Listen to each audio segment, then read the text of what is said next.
Lynch, report in. Red 10 standing by. Red 7 standing by. Red 3 standing by. Red 6 standing by. Red 9 standing by. Red 2 standing by. Red 11 standing by. Red 5 standing by.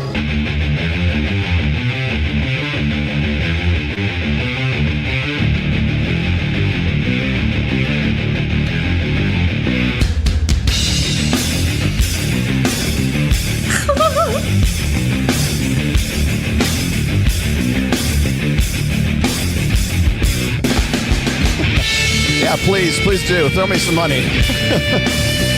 Access Vegas got demonetized. I could use a lot more now.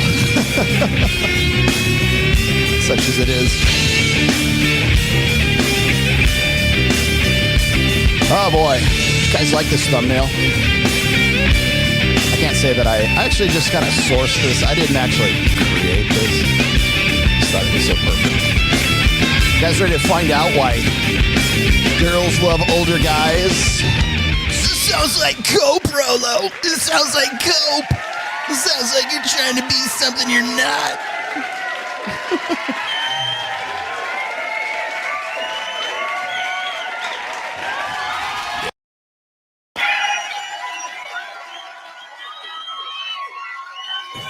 Thank you very much. Live from Las Vegas, Nevada. I am in my studio today, I'm sorry to say, but I still have some more great things to show you. Multiple times in my marriage, me personally, I've gotten right to the edge, and my wife and I have sat across from each other and said, we cannot continue to be married the way we are. I'm still in if you are, but a lot's got to change. And both of us said, game on, let's fix this. And I was real scared to have that conversation. I thought the easiest thing to do would be to just start deciding stuff. Thank God I didn't.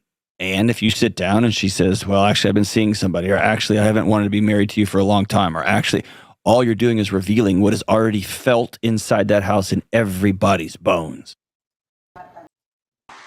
To my ever-loving wife, during the last year, I have attempted to make love to you 365 times. I succeeded 36 times. This averages once every 10 days. And the following is a list of reasons why I did not succeed. It's too hot, 15 times. It's too cold, 3 times. I'm too tired, 19 times. It's too late, 16 times. It's too early, 9 times. Pretending to sleep, 35 times. I'm not in the mood, 21 times. Mind my hair, 28 times. Is that all you think about? 83 times.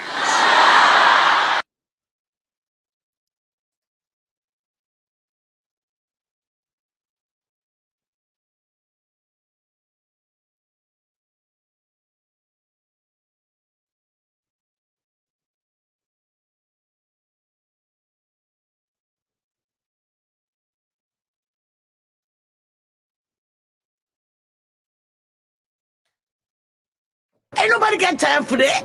Swear to God, I would have boyfriends and never post them once. Like, I was like, I will hide you till the day I die, because I didn't want to share that I had a boyfriend, because I like wanted to still like see if there was other options out there for me. I know this is like toxic and horrible to say. Everyone, keep on moving on. To simultaneously believe that men and women are vastly different, and there's a patriarchy and discrimination, gender wage gap, all these things. So men and women are totally different, but also they're exactly the same and should have the exact same interests, aspirations, to the point that there's complete equal outcomes in every dimension. Oh, but also there's social constructs, and none of it is real anyway. Yeah. And any man who says he's a woman or vice versa is that thing. So you're supposed to simultaneously accept all these things in your brain. And I think this is a great source of mental illness. I think you're exactly right.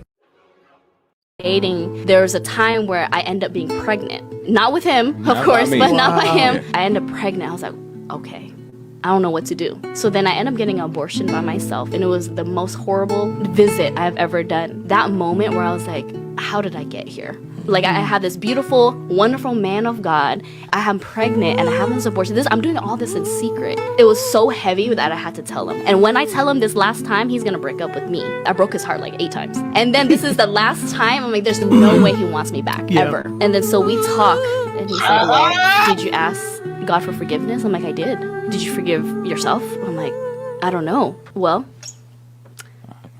I love you and I still want you to be my wife. That was my moment that I felt God's mercy and grace for the first time ever.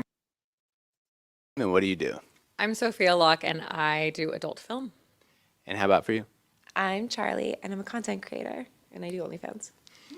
So what is it like dating in the OnlyFans adult content creator world? It's difficult, typically. At least for me, I think that people are really excited about it at first, and I think it's like almost like conquering something where they like that they can get with you, and then the second there are feelings, the job becomes an issue, at least in my experience. Yeah, usually it's like, oh, that's so cool, you do OnlyFans, and then 3 months later, when, you know, love comes in, they're not okay with it anymore. They're asking, like, do you have, you know, is there anything else you'd want to do? Like, what about kids? And, you know, people don't really think about that at the beginning. Do either of you want kids? I don't. I actually had my tubes removed at 35, and so I just took that off the table, so I don't have to worry about it. You don't have to worry about pregnancy worries ever again in your life. The stress is gone. That's true. And how about for you? So I do want kids, but I don't have to have kids. I won't have children unless I've meet the right person that's ready for the job that it takes to be. She's not a Christian! Yeah. And what is a non-negotiable when it comes to dating?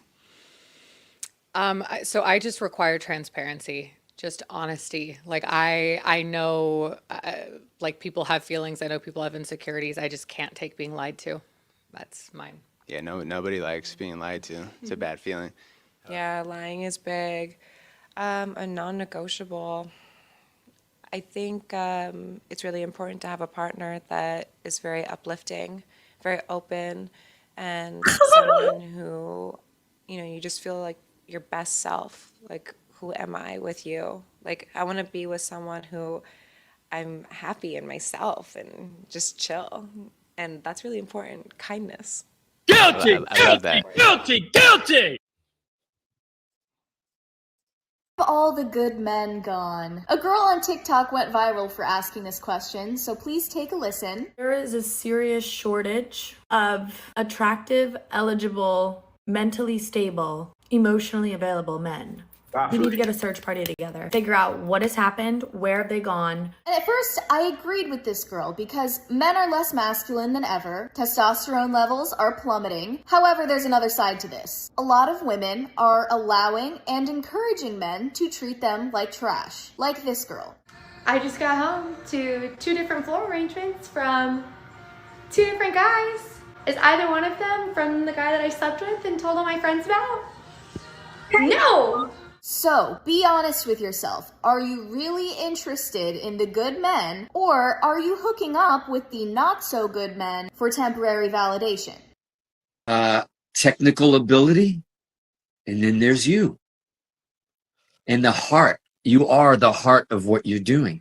So for me, it's not as much like when somebody plays fast or slow or shred or not shred. It's like, do they mean it? Is it coming from somewhere where, am I feeling anything? I can hear, listen, we've heard it all. We can hear anything. You're right. On Instagram, I follow some dudes that I'm just like, I follow them for the wow factor of like, I just sit there and I just like, almost like scientifically go like, what the fuck? Like, what is that? Like, I don't even, and I'm not, but then there's like dudes that I stop and I'll watch that and I'll go, wow. And I'll go, wow. But then there's some dudes that I stop and I watch it 10 times in a row. And I just like, because it made me feel something that I want to feel again and again and again. And it might have just been 1 or 2 notes, or it might have been 100 notes, but there was something in the way this kid spoke with it, his voice, that shot right through me and connected with me emotionally. So for me, what I fear of what you're saying and what we were talking about, maybe like when we were learning technique, there was an element of our interpretation. What I fear is that as young players, we all really get awed by technique because we can't do shit when we start. So even just doing a pentatonic scale, we're like, wow, if I could only do that. So we all are victim to wanting to technically be able to do something. But somewhere along the way, you're right. We hear somebody, or while we're doing that, that stops us in our tracks and goes, okay, I know that's how you build a car. I'm building it. Wait a second. What is happening? Why did that just make me shed a tear? Why did that just give me chills? Why did that make me so happy? Why did that make me want to drive my car into a wall? I don't know, whatever it was. I got to pull over. I'm going to die. So it's that emotional connection that when people talk about the people that I love, the Brian Mays, Eddie Van Halen, and even Al Di Meola, and people that are technically advanced. Even Eddie, for his time was like, what the fuck is going on technically?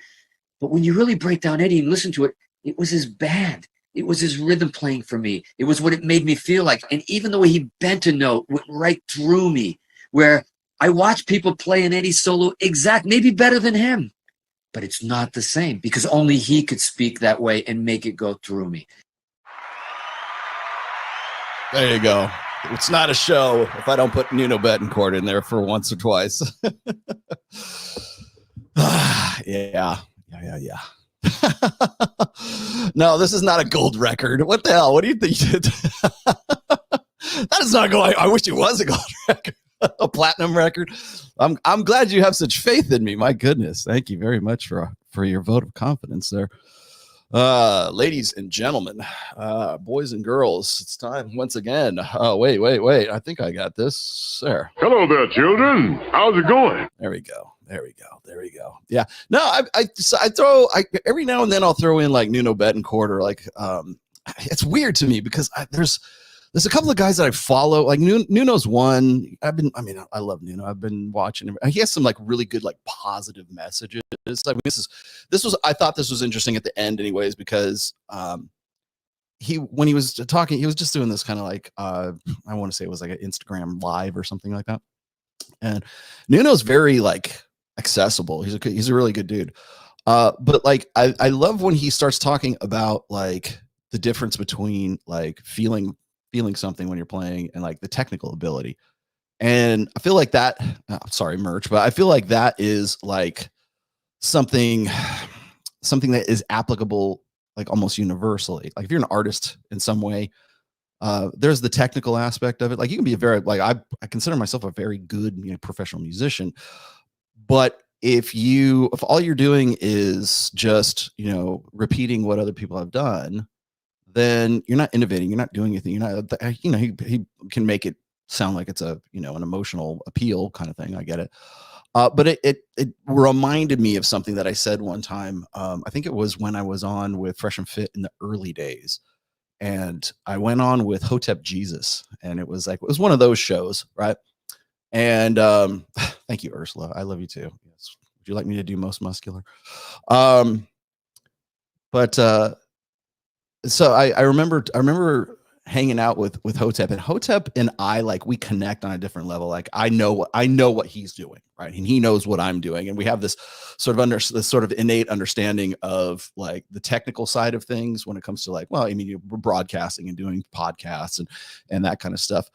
And so one of the reasons I think that like guys like me and guys like Hotep, or guys like me and guys like even Mike Sartain for that matter, I was like, I'm very, when I'm talking to the girls on the shows, I'm very technically oriented, right? And that's not very entertaining, if that makes sense. I mean, for other people, like for a lot of guys, it can be. Like if you're a fan of Rollo Tomassi, if you're a fan of like Animal, there's a great band, Animals as Leaders, Tosin Abasi, really great. Dream Theater, like any of these prog rock bands, which I'm a huge fan. I can appreciate them for being like, technically, flawless players. Petrucci, flawless player, right? And it's almost like it's okay if you miss a note, just don't make it just has to be in time. That kind of stuff. Where like Tim Henson, very from Polyphia, very, very great technical player. But then you see that, and it's all technicality, right? It's all just here's what I'm going through. Here's what I'm going, step by step. And maybe it's like a new technique, or it's make sure that you stay, you practice with the metronome, that kind of stuff. But then there's the artistic and the sort of like the feel side of it. And so the reason I threw this in here is because I remember a time where Hotep Jesus would be on Fresh and Fit with me, and I'd be on there. And I would throw out like all this, like kind of like me and Mike, we'd throw out this technical jargon, right? Studies show that, women of the age of 18 to 29, blah, blah, blah, blah, blah. Or get into like evolutionary psychology, Dr. David Buss, everybody drink. Cite some sources, cite some studies and research and stuff like that. And then you'd have OTEP Jesus, who knows this stuff, but he also knows how to like vibe, right? For lack of a better word, vibe with the women. So he knows all this stuff in this technical side of things, but he also can make it work for him sort of in a in an internalized artistic sense. Let's just say that's why they call pickup artistry. PUA, pick-up artist. It is an art, not a science. It would be called PUS if it was pickup science. And people would be, following it to the letter. And I think that sometimes we get a little bit too lost in the technicalities of things. For instance, I don't know if you guys caught this, but and here's this is the preamble to what I'm going to tell you now. But on Friday, I did a 4-hour and 15-minute show. I had no intention of going that long, but like Mike got rolling and I got rolling. And when we both get rolling and we start monologuing, we're going to go for 4 hours. But we did a rebuttal on my show, on my channel, I believe on Mike's channel as well, too, where we were discussing refuting, rebutting, giving our counterpoint, let's say, to Mooncat once again. I don't know if you guys remember Mooncat, but about close to 2 years ago, I did a rebuttal video to one of her videos, which was, I just debunked the red pill. And she might as well have just renamed her latest video the same thing, because it really had nothing to do with evolutionary psychology. But the title of that video was, I debunked evolutionary psychology. Now, she doesn't really get any points for debunking evolutionary psychology. She might as well have just said the same thing when it comes to red pill. That's all she wanted to do. She gets pissed off. She like hammers 6 beers, literally in the show in her 3-hour long video. And so before, like, I don't know if you guys remember the Mooncat refutation video that I did. That was like a month or two before I even met Mike. So I already knew what we were getting into. I was familiar with Mooncat already because this is just like kind of what she does. And, to me at the time, it was just another one of these British, this chicks with a British accent just coming after the red pill. And like, I mean, not so erudite. There's a few of them. It was during that time, there was a lot of them were coming at me. And I've done a few reaction videos. Sometimes it's hard to get to resist those things. But when I go on with Mike, and you guys probably saw this on Access Vegas on Thursday as well. When I get going with Mike and Mike starts rolling on the technical side of things with like, he wants to talk about the, what is it, 72 country study and, evolution of desire. And, we know we're between the two of us, between myself and Mike, we're really kind of like encyclopedias of this shit. Are we, research scientists? No. Are we, do I have a doctor? Do I have DR in front of, Rollo Tomasi? No, I don't. I'm Professor Emeritus. How's that? You can be a professor, not have a doctorate. But we get rolling and people wonder if like we're aware of, trust me, we're well aware of this, because when we start going and the girls at the table are just going like, they're like checking their phones and everything we're on there. It's not good entertainment value for a show like that, but we're just like passionate about it. And we're just like that sort of like in depth about, the stats and making conclusions and connecting dots and everything else. So that's the thing. That's funny. So yeah, really, here you go. There's your attention, retardo. That's his name. I'm just quoting his name. I did not say the word. That's actually his moniker. So anyways, getting back to it, I was just thinking that I think a lot of people, especially like critics of the red pill, think that the red pill is just devoid of emotion, and I've never been that guy. I'll be the first one to tell you that emotion is an important part of being human, right?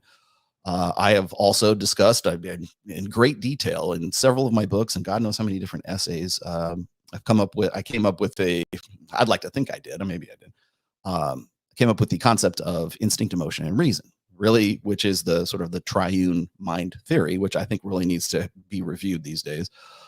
But it's, you know, instinct, emotion, and reason, and you can track those ways of those processing, you know, the ways of processing our reality, whatever, our world, go through instinct, emotion, and then reason. And how we prioritize those things as men and as women um, can often be very different. So, like, for instance, my theory, my working theory is this: is that, you know, men start with instinct, reason, and then emotion, whereas women start with instinct, emotion, and then reason.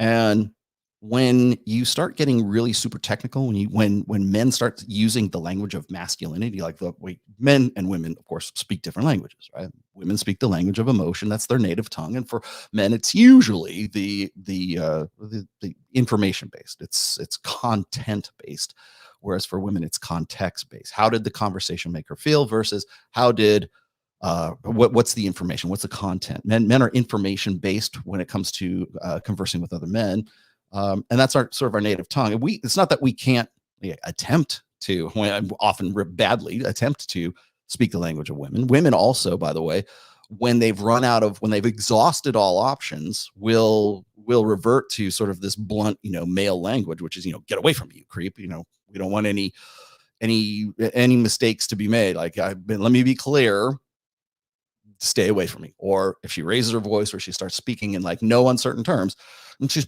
leaning over into a masculine form of communication. So when I'm talking about these things, and when Mike and I start speaking the language of masculinity on Access Vegas, you know, women's eyes glaze over.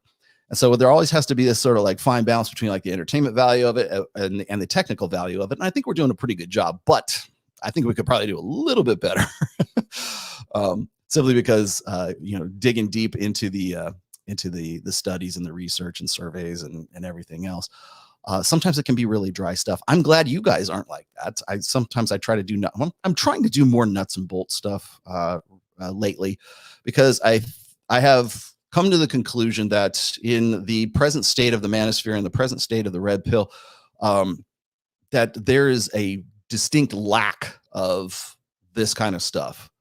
The down to earth, you know, boots on the ground mechanics of why we say certain things.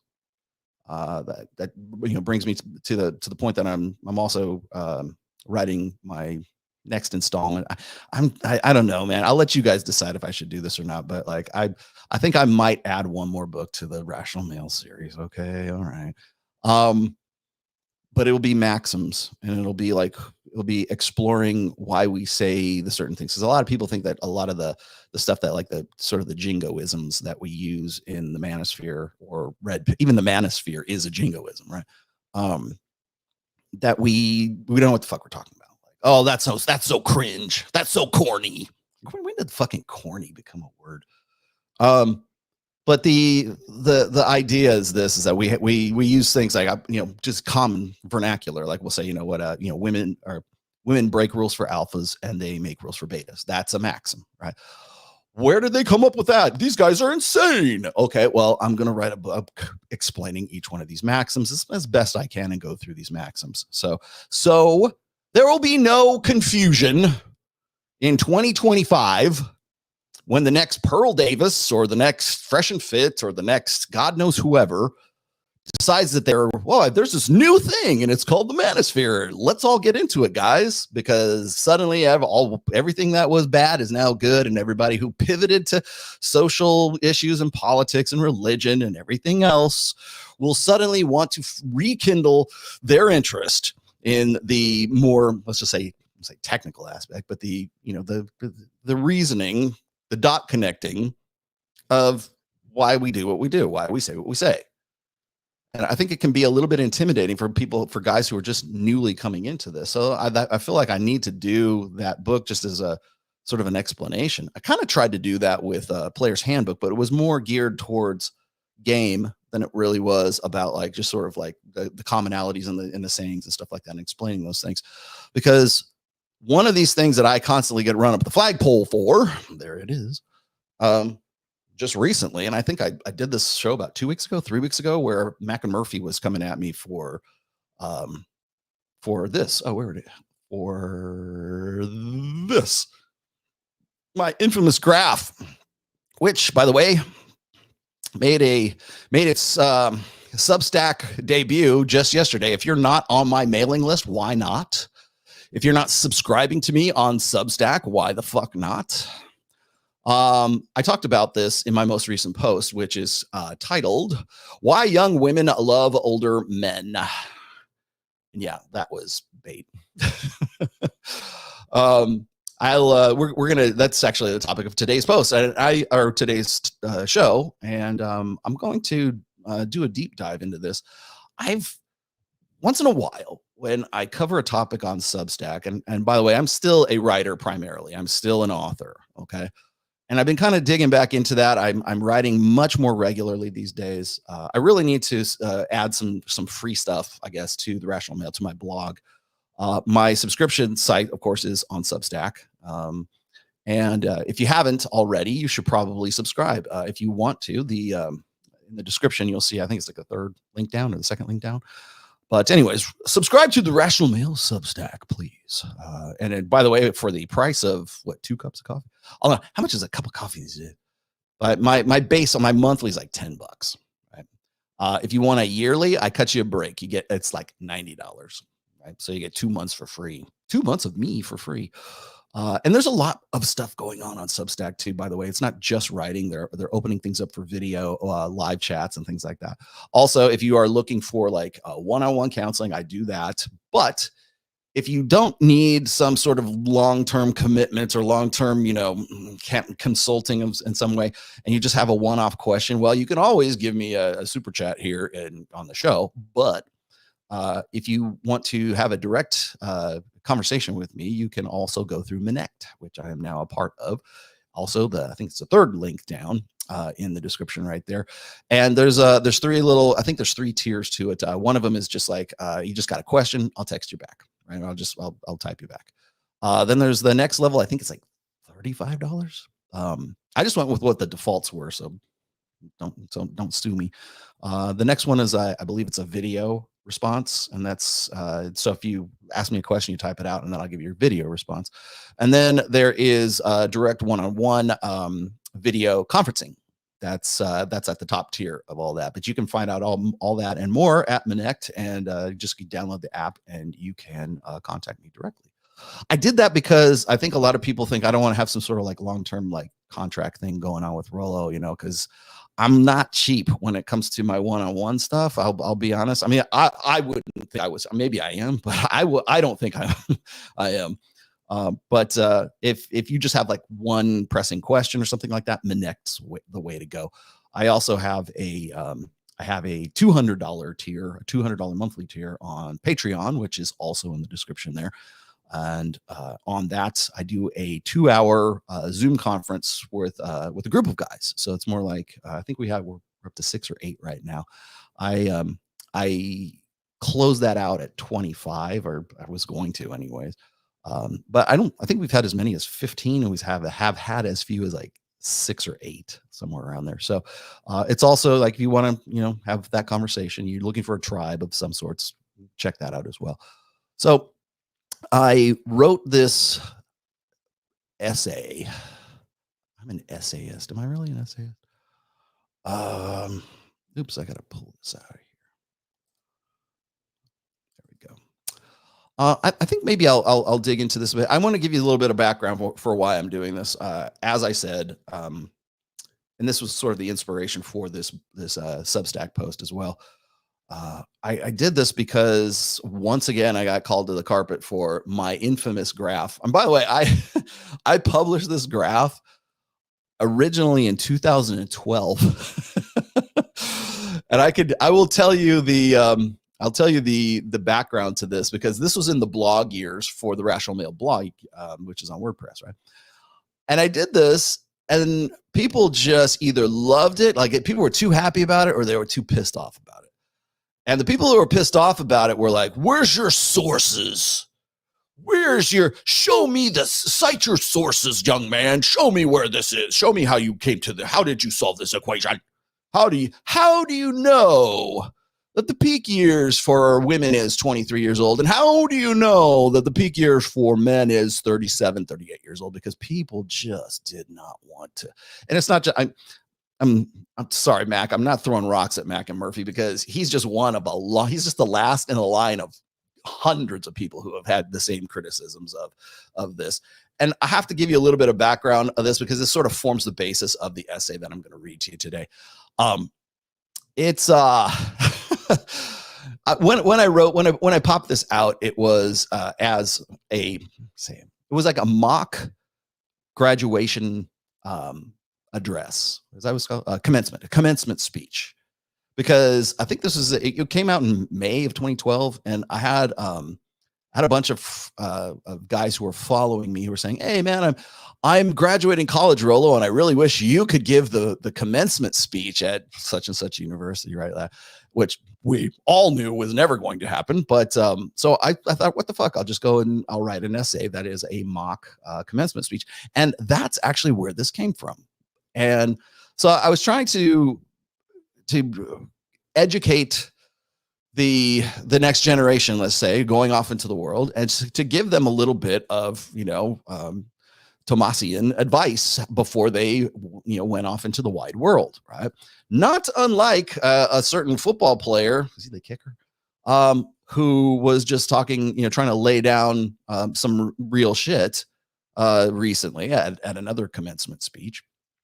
And of course, this was a mock thing I just did for the blog, but I wanted to explain the idea of sexual market value and how, especially in this day and age, where the dirty trick, of course, is that women hit their peak years anywhere between 10 to 12 years earlier than guys do, and people hated that. So I tried to add in a few little details in this, as you see down there between 23 and where guys are at 37 right there, I believe, was the peak span years, which is 15 to 16 years. That's the span between which women, and on average, are at their sexual market value peak versus when men hit their market value peak. So it's anywhere between 15 to 16 years in that span. During that time, right around 30 years old, which, by the way, is the average age of first marriage for, thanks, Sammy. Sam, we put that link in the chat. Is the average age of first marriage for women in the United States, and for men, it's 32 now. I think we need to make sure that we're updating that, because too many people still think it's like, oh, it's 28 and 27. No, it's 30 and 32. And thank you, Jim Sexton, for making me aware of that, because when we were talking about divorce and marriage and everything like that, he actually made me aware that we need to update that. So women 30, men 32. That's an awful long time. And when we think about our hunter-gatherer ancestors, when we think about how humans have sort of evolved, for lack of a better term, from the time we were living in hunter-gatherer tribes in the sub-Saharan African savannas through to where we are right now, as far as what we have adapted ourselves for, when we look at things such as this right here, this plays out, I think, really in a modern sense, but don't take my word for it. It's actually not just a modern sense. And I started off my essay with Aristotle. Here we go.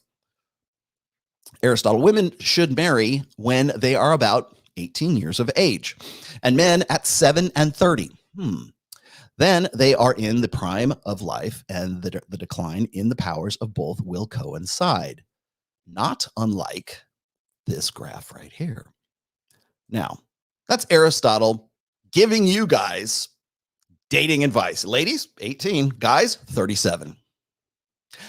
I have to point out, and I did so in the essay here, I have to point out that I didn't know about this quote when I was writing Final Exam, Navigating the S&P in 2012. I didn't know that this was an Aristotle quote, but I was quickly made aware of it in the comments of that blog post when I made that.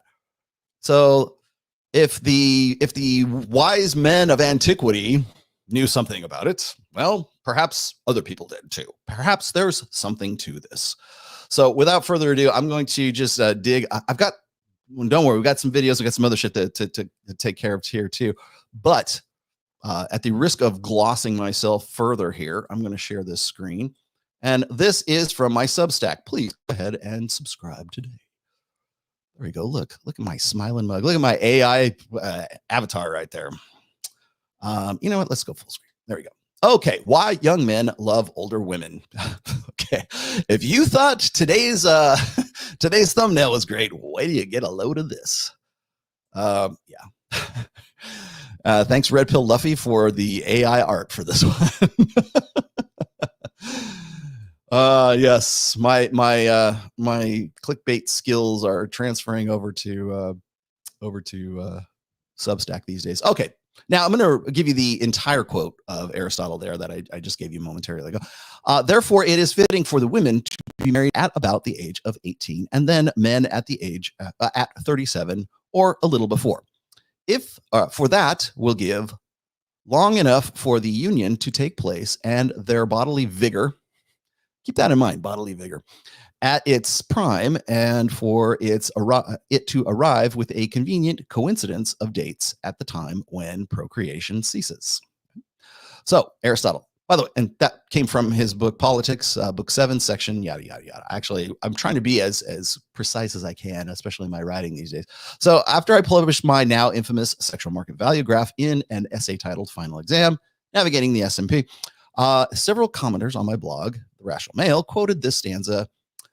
This admittedly rough bell curve infographic, which has been one of the most virally reposted and harshly criticized explanations of the modern sexual marketplace, sparked a heated debate in the manosphere and the mainstream. For 12 years, I was lauded and lambasted. See, vocabulary. For making a couple of simple pink and blue bell curves to express my instinctual grasp of the mismatch between women's and men's sexual market value peak years in the average person's lifetime. That is 23 for women and 37 for men. Okay, quick pause. Now, why, Rolo? Why would you say 23? Aristotle said 18. Of course, they didn't know what like that 18 would be the official age of adulthood in the 20th century, right? So why did I peg it at 23? Because I think it needs to be pushed up a little bit further than 18. I have pegged women's party years like this there. Right, or party years. If you want to know what party years are, just think hoe phase, okay?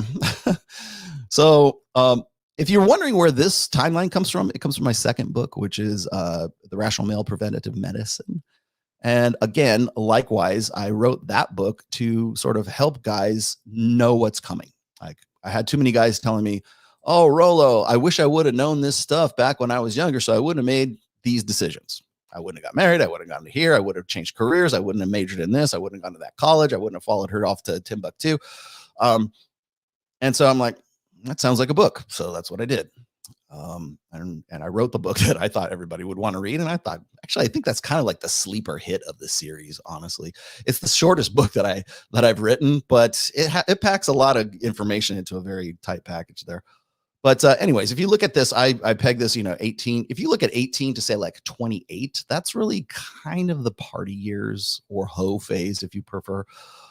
That's when women are at their sexual market value peaks, right? And this right about the center of that, right? 23. Well, there's a reason I also picked 23. It was just sort of instinctual, but there were some other reasons I did too, which I will explain to you here in just a minute.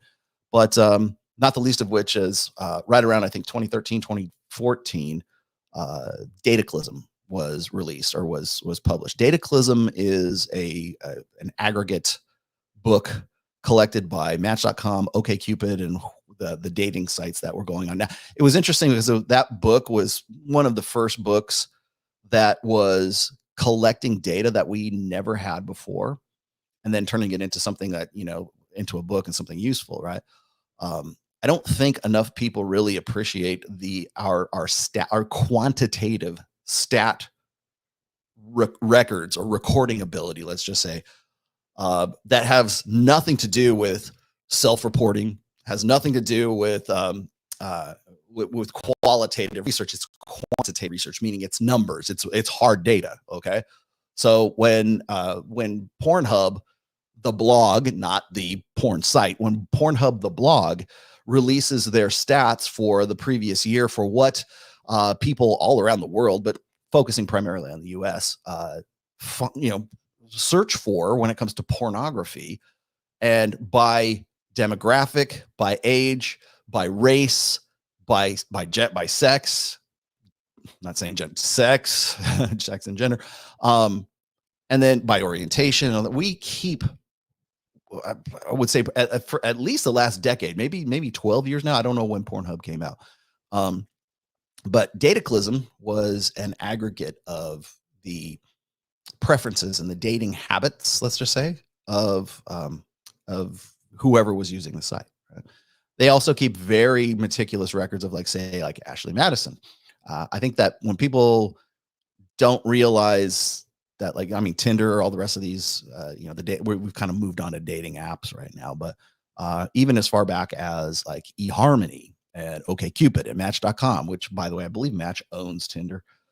But we now live in an era where we collect unprecedented, just reams of data about human beings' sexual habits, their appetites, what it is they want to do. Are they getting enough sex? Are they fucking enough? Is sexless marriages? Blah, blah, blah. There's so much. We are just awash in data like this. And I don't think enough people really realize that this is the first time in like human history we've had access to this kind of data. Because before the internet, you had to go and poll people about this shit. Like, what kind of porn do you like to watch? I don't know. Be like Larry Flint at Hustler. Like, hey, let's do a poll in the magazine and see what people get off on. Now we don't have to do that. It's there. You're being monitored. I mean, you're stroking off to whatever, for Pornhub, or I don't know, whatever you're doing. They're every click you make is a data point for them. So when I go and I look at this stuff and I go, I think probably now, even like certainly millennials, and I'm Gen X, but like, millennials and Zoomers sort of like take it for granted that, yeah, they're collecting our data. And they collect data on everything, including your sex habits. So we have this sort of aggregate of information, and lo and behold, a lot of that quantitative data backs up this instinctual bell curve between men's peak sexual market value and women's peak sexual market value. So when I was putting together the this whole post, I was doing so just sort of like based on my own observations. Like I was working in wine and spirits at the time. It was me doing mental notation and seeing what's going on and understanding my rudimentary understanding of evolutionary psychology, and then sort of applying that to what I was seeing out when I was doing like live promos and I was, doing nightlife stuff, right? So because I was the only one sober there, and so I got to take mental notes and watch the humans interact with one another. So when I put this out, it wasn't based on any like really super hard data. So when people were like, "Hey, show me some of your sources," I was just going off of like instinct, what I was seeing. Was it anecdotal? Yes. But the great thing is since I published this in 2012, since that time, and now we're in 2024, I've had dozens and dozens of hard data sets that confirm exactly this. So getting back to it, where'd we go? There we are. Mind you, I had no prior knowledge of Aristotle's quote before writing the essay and creating the graphic. Okay. Critics hate it because it exposes the rapidly perishable nature of women's sexual agency, i.e., their power, while simultaneously implying that I thought older men were more sexually desirable than younger men. Haters brigaded my comments. Where's your proof? Sources, studies, hello. You see, I'd been unwittingly bold enough to declare in 2012 what Aristotle thought was obvious in 350 BC. Okay. Since I published this graphic in 2012, sources have slowly confirmed over the years that what my instincts led me to then. In 2014, the now ubiquitous data sets collected by Match.com and OkCupid in the book Dataclism were published. This was my first real inclination my anecdotal graph was correct. The average age at which men of all cohorts found women most attractive was 23. It's not what Aristotle would have predicted, but it's close enough. For women, the age at which they found men the most attractive trended upwards of 2 to 5 years older than a woman's present age. Women aged 25 reported that they found men aged 28 to 29 most attractive.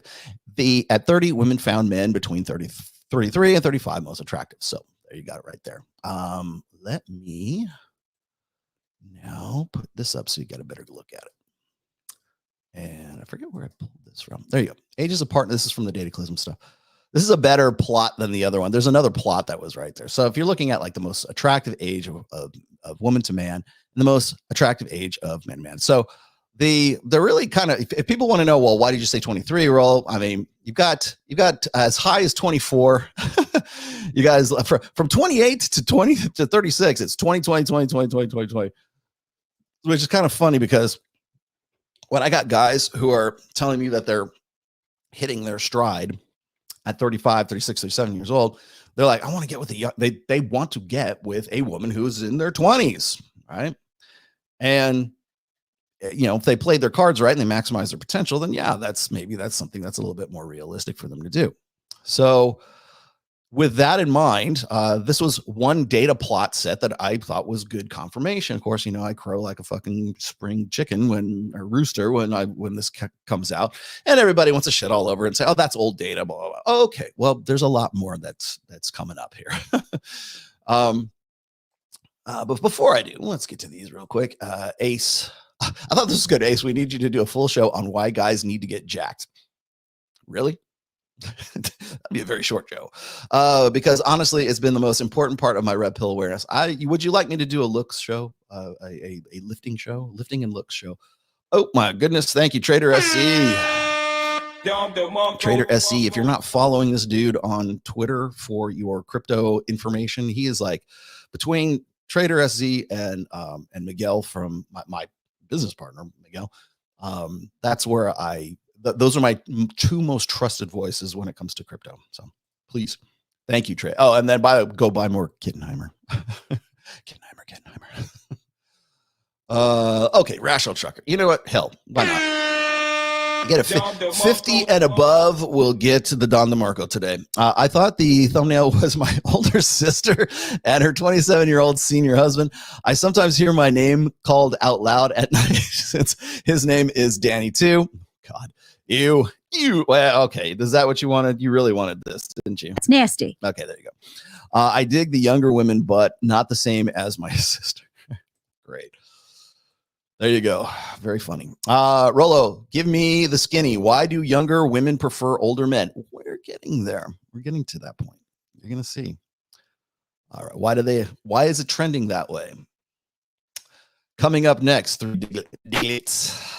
I need a sound drop just for Diglets. I just like to sing Diglet. Arm detail. Thanks for the follow back on X, Twitter, Twix. And looking forward to the next time you return as the Rational DM with Vince on Masculine Geek. In case you're wondering, and if you're a nerd, if you're a closet nerd like me, go follow Vince and the rest of the boys at Masculine Geek over on YouTube. I run a game of Dungeons and Dragons. Well, now it's like once a month, but I was hopefully going to get to twice a month soon. And yes, I am the storytelling DM. The boys and myself in July. I'll keep my eyes out for a good Fulgrim print. Thank you.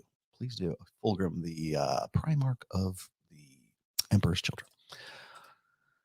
Alien Romulus trailer. Big Chap is back. I know, man. I hope they don't fuck this up. Please don't fuck that. It's Disney. It's Disney Alien. But at least they're getting back to like the scary shit. At least, you know what? I was thinking about that. And God damn it. Now you guys want to make me talk about this. I saw the last trailer for Romulus, and I am most definitely going to be there on opening. I will go see it in the theater. That's how into this I am. I don't want to see it in my TV. I want to go to a fucking theater. Hopefully they'll have it at the IMAX out here. But yeah, I was looking at him going, oh God, please don't suck, please don't suck, because I'm one of the biggest Alien fans you'll ever know. But so when I saw it, everybody wants to go, oh, it's woke, it's gonna be Disney, it's gonna be this, it's gonna be that. I'm like, yeah, okay, I'm still gonna see it. I don't care. This is the chart that got me into the manosphere. Oh yeah, my good chart there. Red Pill Luffy is the GOAT. Yes, I know, and I ruthlessly rip off his imagery for certain things, and he was actually very useful he was my useful pawn for today's thumbnail. Are you a grandfather yet? Are you a grandfather yet? No, I'm not a grandfather yet. No, not yet. Although, not to hear anyone else say it, Carl. What's funny is I have discovered, actually, maybe that's too strong a word. I have realized recently that there are two kinds of like troll bots or hate bots that I apparently am on some list for. So if I post something, if I retweet something or I respond to somebody, and that won't necessarily trigger bots, okay? But if I do a straight up tweet, like just like my own, I do a tweet, throw it out there, and it starts getting any kind of traction, like with views, that's when the hate bots come out. And it's usually a Destiny hate bot, or it's a religious hate bot, or it's what's the other one? I forget. Anyways, so whenever that comes out, I know which one it is, because the Destiny hate bots or whatever will go, you're a grandpa. He's a grandpa. It's Grandma Rolo again. Like, and I go and I look at when was this created? Oh, this month. This egg count, and it's all the followers are like, thirst trap, OnlyFans thirst traps. That's a bot, okay? Or if I'm looking at like really over, like it doesn't seem like a human wrote it. It's like it's a one big run-on sentence. I'm like, okay, that's a bot, But they always follow the same. When is he gonna take his beanie off? Like I did. I'll put a whole thing. I'm gonna do a show. Should I do when I do the first show in Red One Studios and the new Red One when we get it done? Maybe I should explain why I'm not there right now. We're still in the process of moving the first studio into the second studio, and we were ready to do it, but the Cox internet is not behaving. It's not playing well with others. So that's why I had to do it here. But next Sunday, we'll be live from Red One Studios in Las Vegas. You'll see the new studio setup. In fact, I might even give you guys a tour. So yeah. Yeah, I always get that. Like, oh, is he a grandma? He's a grandpa. I'm like, dude, I'm fucking more jacked than all these fuckers who sent these hate bots at me in the first place. So bring it. I'm building a dating app that taps into evolutionary psychology, hypergamy, and pre-selection. No swiping. Do you have any advice for me? Yeah, give up. You need swiping. You'll need imagery. You will never be able to you'll never be able to sell that on Gen Z right now, because it's all perception and it's all pictures and it's all Instagram. Instagram, by the way, is the #1 dating app on planet Earth right now. It's not Tinder. It's not the rest of these. It is Instagram. That's it. Yeah. Oh, man. See, sometimes like when I get rolling and I don't look at the chat, I always want to look at the rest of these things. Oh, this is good. Let me see this. I agree. Not extremely older men.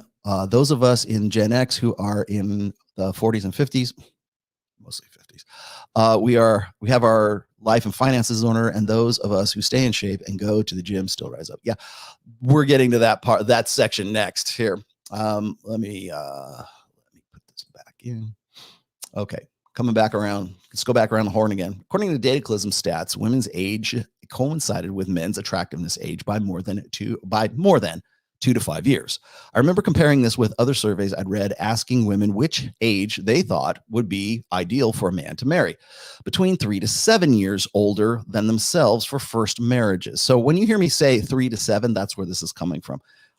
Some people say it's 2 to 5, like Mac and Murphy is saying, it's 2 to 5 years older, blah, blah, blah. I'm like, well, yeah, that's the preference. It's not where they're marrying. That's not who they're getting with. And I'm going to show you why I say that. I have new data. This just in. This attraction for older mate by age bracket also confirmed another red pill tenet. The criteria that constitutes men's sexual market value, what makes him maximally attractive, is not the same criteria men hold for women. Physicality and looks are the starting point for men, but men must become something more too. You have to have value added. Okay, now I'm going to, this is me paraphrasing Royce, just full disclosure.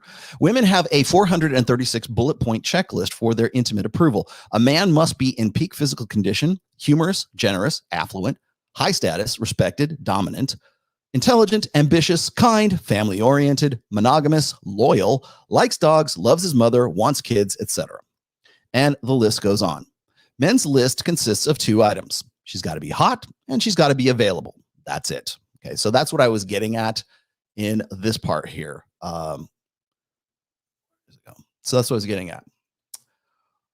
So before we keep going here, the reason why I peg, the sexual market value peak years at 23, as you can see before, because that's the average age that most men find women attractive. And that's across the board, 15 to fucking 70. Okay. That's the age at which men find women the most attractive. Now, these are stats of most attractive. I didn't say that's who they're getting with. I didn't say, 37 should be getting with a 20-year-old. 37 should be banging a 23-year-old, because 23-year-olds can't resist a 37-year-old. Like, that's the bonehead binary logic, right? Usually. And I elaborated on this when I was sort of coming down on Mac Murphy the other day, but I think there's more to it. So the reason why I peg men at 37 is because it takes longer for men to develop into their maximal potential. And I think women understand this on an instinctive, innate level. So that's would explain, you correct me if I'm wrong, but my hypothesis is that that's one of the reasons, or if not the sole reason, that women find men 2 to 4 or 3 to 7, depending on whose numbers we're talking about, years older than them, to be the most attractive, to be more attractive. And it staggers up. As I said before, if a woman is 25, she's going to find a guy anywhere between 28 and maybe 30 years old to be the most attractive. And the reason for that is because women are interested in, at least when it comes to pairing, marriage, whatever, that's the formalization of it. But, pairing, getting in a long-term relationship with a guy.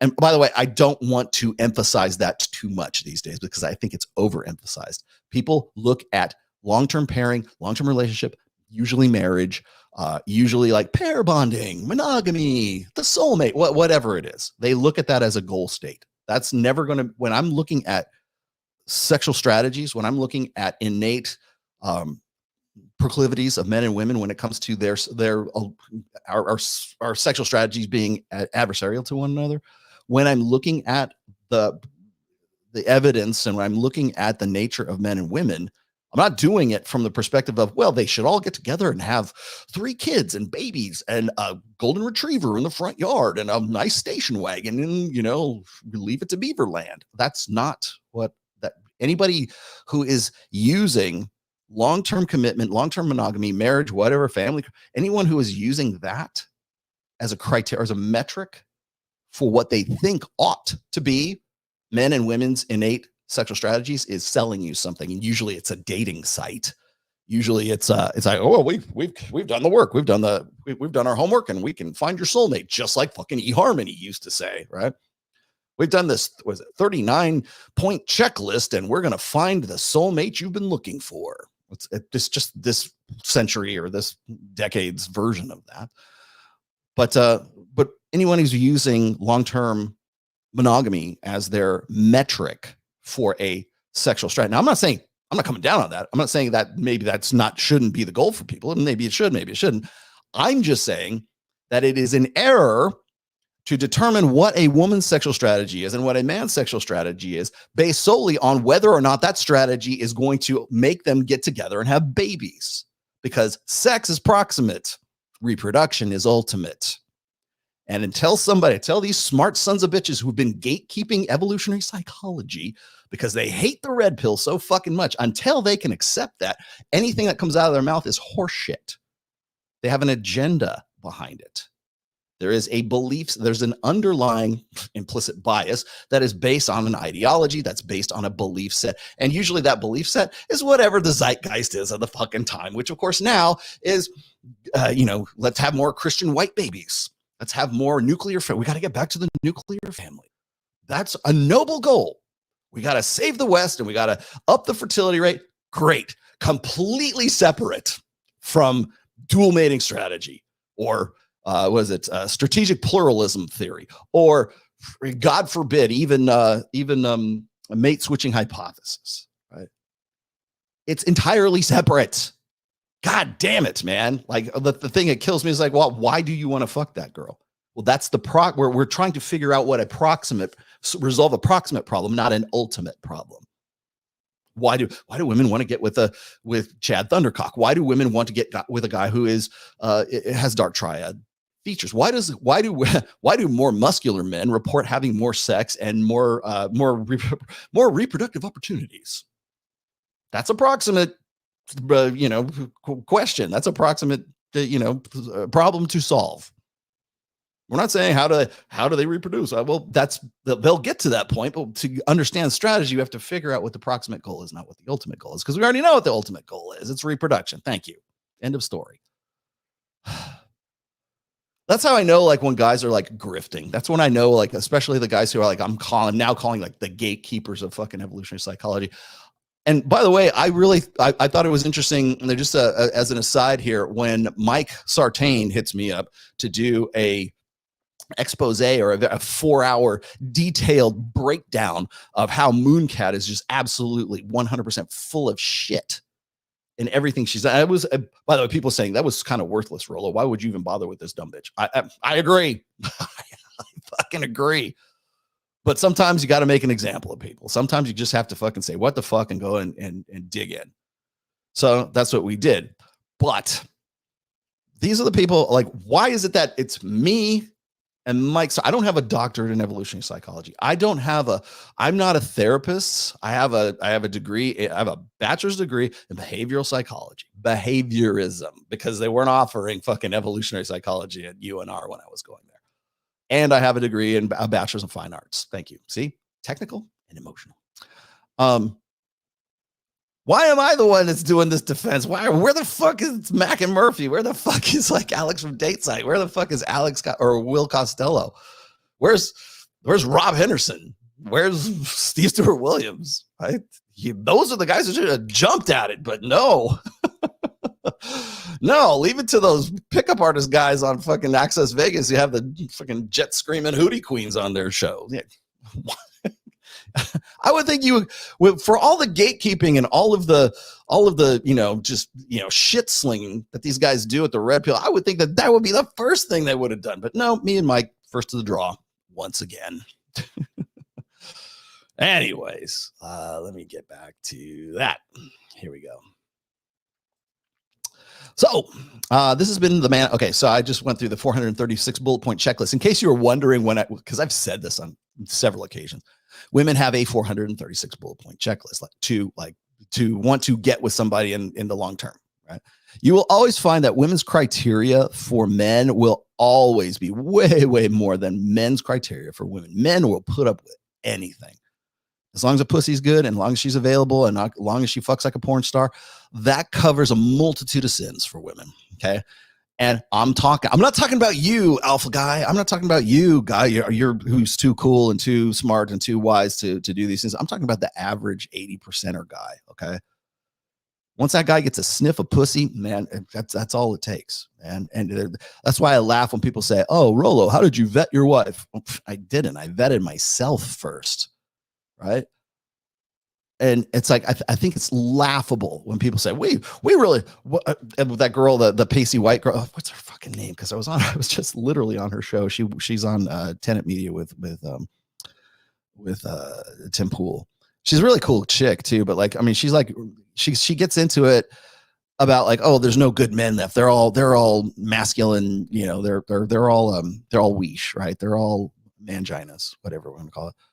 And that's why there's no good men, and that's why women can't find good men. And if you guys would just get off your ass and you would just do something, and you guys would be more acceptable for women, then we would want to fuck you. No, because you have a 436 bullet point checklist. All right, this has been the Manosphere staple for almost 2 decades. It directly or thematically colors every debate between men and women on every Hold Women Accountable podcast today. Women lament their inability to find a man who is effectively her better, but has the humility to believe she is his equal. She's his equal. All right, now we get to the fun part. According to the Brookings Institute, 63% of young men between the ages of 18 and 29 are single, nearly twice the rate of unattached young women. People were dumbfounded by this stat when it dropped last year. The Pollyanna naive question that followed was, who were all these 20-something women pairing off with, if not these 18 to 29-year-old guys? 63% of young men between the ages of 18 and 29. Got it? Okay. There are only 2 practical possibilities here, and nobody wants to cover the first one. Okay. They're either in relationships with the same high-value guys in their age cohort, or what do you think it is, children? Or they're getting with men 30 years and older. Those are the explanations. Those are the most practical explanations for that discrepancy. Twice as many women are in relationships as men. Or I should say, twice as many women men are single and than women are. So how is that possible? Why shouldn't it be? Shouldn't there be parity there? Because clearly, 18. Clearly, if we're looking at where'd this go? Hold on a second. Sorry, I'm getting adjusted here. Here we go.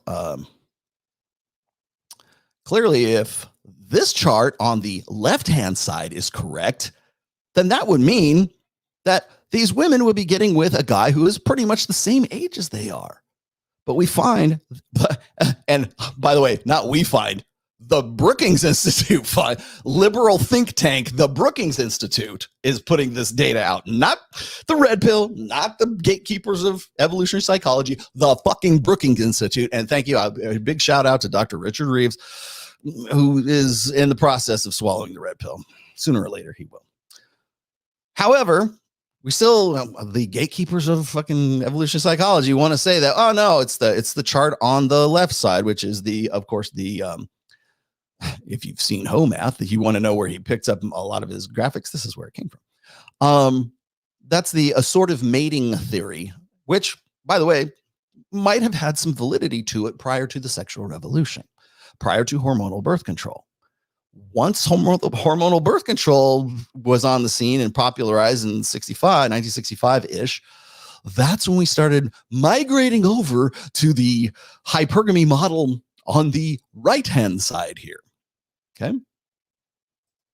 But if like attracts like, and socioeconomic status attracts socioeconomic status, and if Rolo is completely off base about this whole thing, and he's just an old man who wants to get with younger women, like if that's the case, then why are we not seeing this play out in the Brookings Institute data set, which is this right here? Thank you very much. Percentage of U.S. adults who say they are single.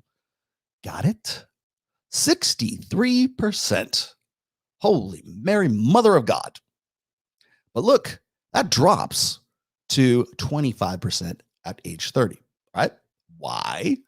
Because that's the average for women. That's the average age of first marriage. That's when women need to stick the landing. That's when women go through the epiphany phase and then into the transition phase to go out of their hoe phase and into domesticated life with babies. And hopefully it's with the guy who's got his shit together. Right? Wrong. All right, let's go back to this really quick. Ages 18 to 29. If you look at the ages there, men ages. And then women ages, still 34%, which is still, it's not great, but at least it's lower than 50, right? So if we're looking at the data for singleness, right? The thing that gets me is like, I've locked horns with these guys they'll say, and these are the gatekeepers again. They'll say, well, Rollo, they're not just, women aren't just out there having random casual sex and fucking random dudes. That's only for the elite chads, right? They're the ones that are they're licking the ice cream. Remember, most sex happens within committed relationships. Well, apparently, those committed relationships with women have to either be with the same motherfucker or a guy who's older, a guy who's not in that demographic cohort, meaning not 29, but 30 and above. Go figure. So if they're in a relationship with a guy who's in his 30s, 30 or more, how does that jive with the left assortative mating? It doesn't. Because all bets were off once we had hormonal birth control, the sexual revolution, Studio 54, the pill, abortion, legalized abortion. Let's see, Duluth model feminism. Shall we go on? Everything that happened right around 1970, 71. That decade from 1965 to 1975. Suddenly, once you remove and this is pertinent, okay? This is on point. Once you remove the risk of pregnancy for having sex, women can now leverage sex to get long-term security or to get with the one, right? I've said I should go and dig this up. If you look at if you overlay, I should say, the popularity or the prescriptions or the use of hormonal birth control from 1965 on to where we are right now, and you lay that across the divorce rate, it's almost identical. Now, that's correlation, not causation, but it's a hell of a correlation. And when we look at stuff like that, something happened. It's like right there in fucking front of your nose. But no, we don't want to jump to any conclusions. We can't say that women would want to be getting with, the Tinder swindler, right? We wouldn't think that women would rather share an alpha than be saddled with the faithful beta. We don't want to think that. No, but we should be thinking that because that's part of dualistic mating strategy. Women don't want to get with broke ass dudes. Women don't want to get with guys who don't have their shit together. Women don't want to get with guys who aren't funny, who don't have any life experience, who don't have a good judge of character, who haven't achieved anything, who have not done anything with their burden of performance. Why am I saying that then? Because if we look here, once again, coming back to the infamous graph, why does Rollo now peg men's peak sexual market value years as being roughly 37? Well, let's just go with 37 because it's with respect to Aristotle. Because by that point, that guy has probably done something with his life. He's lived enough life to be, hopefully, if he's maximized, again, here's the caveat, here's the asterisk, if he has maximized his personal potential, he should have maximized, or he should, to his own capacity, right? Maximized all of the things that make him attractive, such as all of those items that were on the 436 bullet point checklist. Thank you, Royce. It's not actually 436. But all of those value-added things. He's got to be a good judge of character. He's got to love his mother. He's got to want kids in the future. He's got to like puppy dogs. He's got to like rainbows. He's got to like Disneyland. He's got to be intelligent. He's got to have a job. He's got to make partner in the law firm. He's got to be a surgeon. He's got to be this. He still has to be jacked as fuck. He still has to, lay down the good dick, blah, blah, blah. All of the things that make a guy the quote-unquote total package. That guy, the time in that guy's life, the first time anyways, I'm saying maybe it doesn't stretch out, but the first time in that guy's life, that's going to be probably right around his mid-30s, because that's how long it takes. It takes longer for men to mature into their peak potential. Now, people want to say, well, a guy who's 36 or 37 is not going to look as good, and he's not going to fuck as good, and he's not going to have the same amount of testosterone and everything as a guy who's 26. If all sexual market value was fucking, if all it was about was physique, if all it was about was sucking dick and being 6 feet tall and whatever, if all it was, then you would be right. And I would say, yes, I would go, okay, fine. Everyone wants to compare, but here's the thing.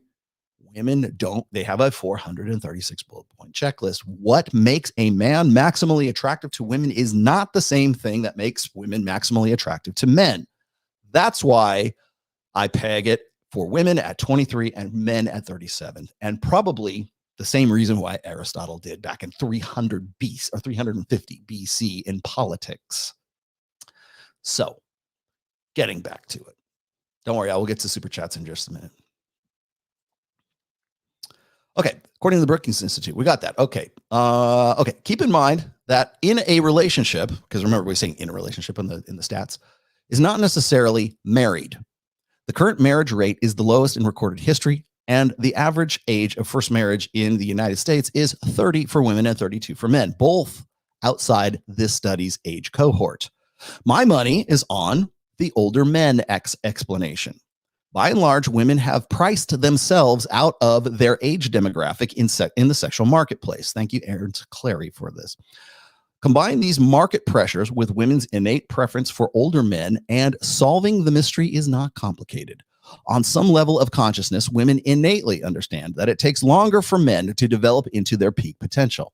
Now, this is a nice little graphic somebody sent me way back in the day. I believe this was meant to be the Match.com data set. So anyways, okay, then of course, here's the critique. I don't know any 23-year-old girl who's getting with a 37-year-old guy. This is kind of creepy if you ask me, right? Well, the biggest point of contention my critics have about my peak SMV sexual market value years estimate is they presume I'm suggesting that a 23-year-old woman should necessarily be attracted to and pairing with a 37-year-old man. I didn't say Aristotle might have said that, but I didn't say that. It never occurs to them that these ages are mutually exclusive with respect to SMV peak potential. Men must continually build themselves to their peak potential. What makes men maximally attractive to women, the total package according to women, takes time, effort, persistence, and sweat. Men must become, women just are. That isn't to say women don't need to make an effort to build their own SMV, but the criteria for men's SMV is far more labor intensive to optimize. Often that value only begins to be realized when a man hits his stride around 36 or 37 years old. Aristotle, it seems, was correct. So long as a man maintains his bodily vigor. There's that word again. Now, I threw this out here. I have this. Did I put this in? I'll just give you the bigger size here. Once again, when people were telling me when I was being, I don't know, criticized, let's say once again by McAmurphy and others, I don't want to just pick on him, for not having sources, well, here's a source. His name is Rob Henderson.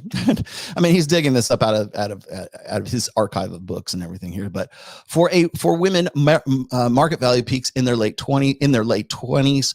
While for men, it peaks in their late 30s. I think really peaks is not the term to be used. It decays really in their late 20s and peaks in their late 30s. Ads posted by women and men in this age category received the most replies. Women and men with high market value were more demanding and choosy. Okay. There we go. Keep going. I also have this. This is for the 436 point bullet point checklist. Thank you, Rolf Dengen, for this research data point. Women care more about a greater number of characteristics when considering sexual attractiveness in a potential mate, with highly educated women more keen on looks, oddly enough. So females are more about a greater number of characteristics when considering attractiveness in a potential mate. Interestingly, our findings indicate greater male priority for attractiveness and physical build compared to females relative to all other traits.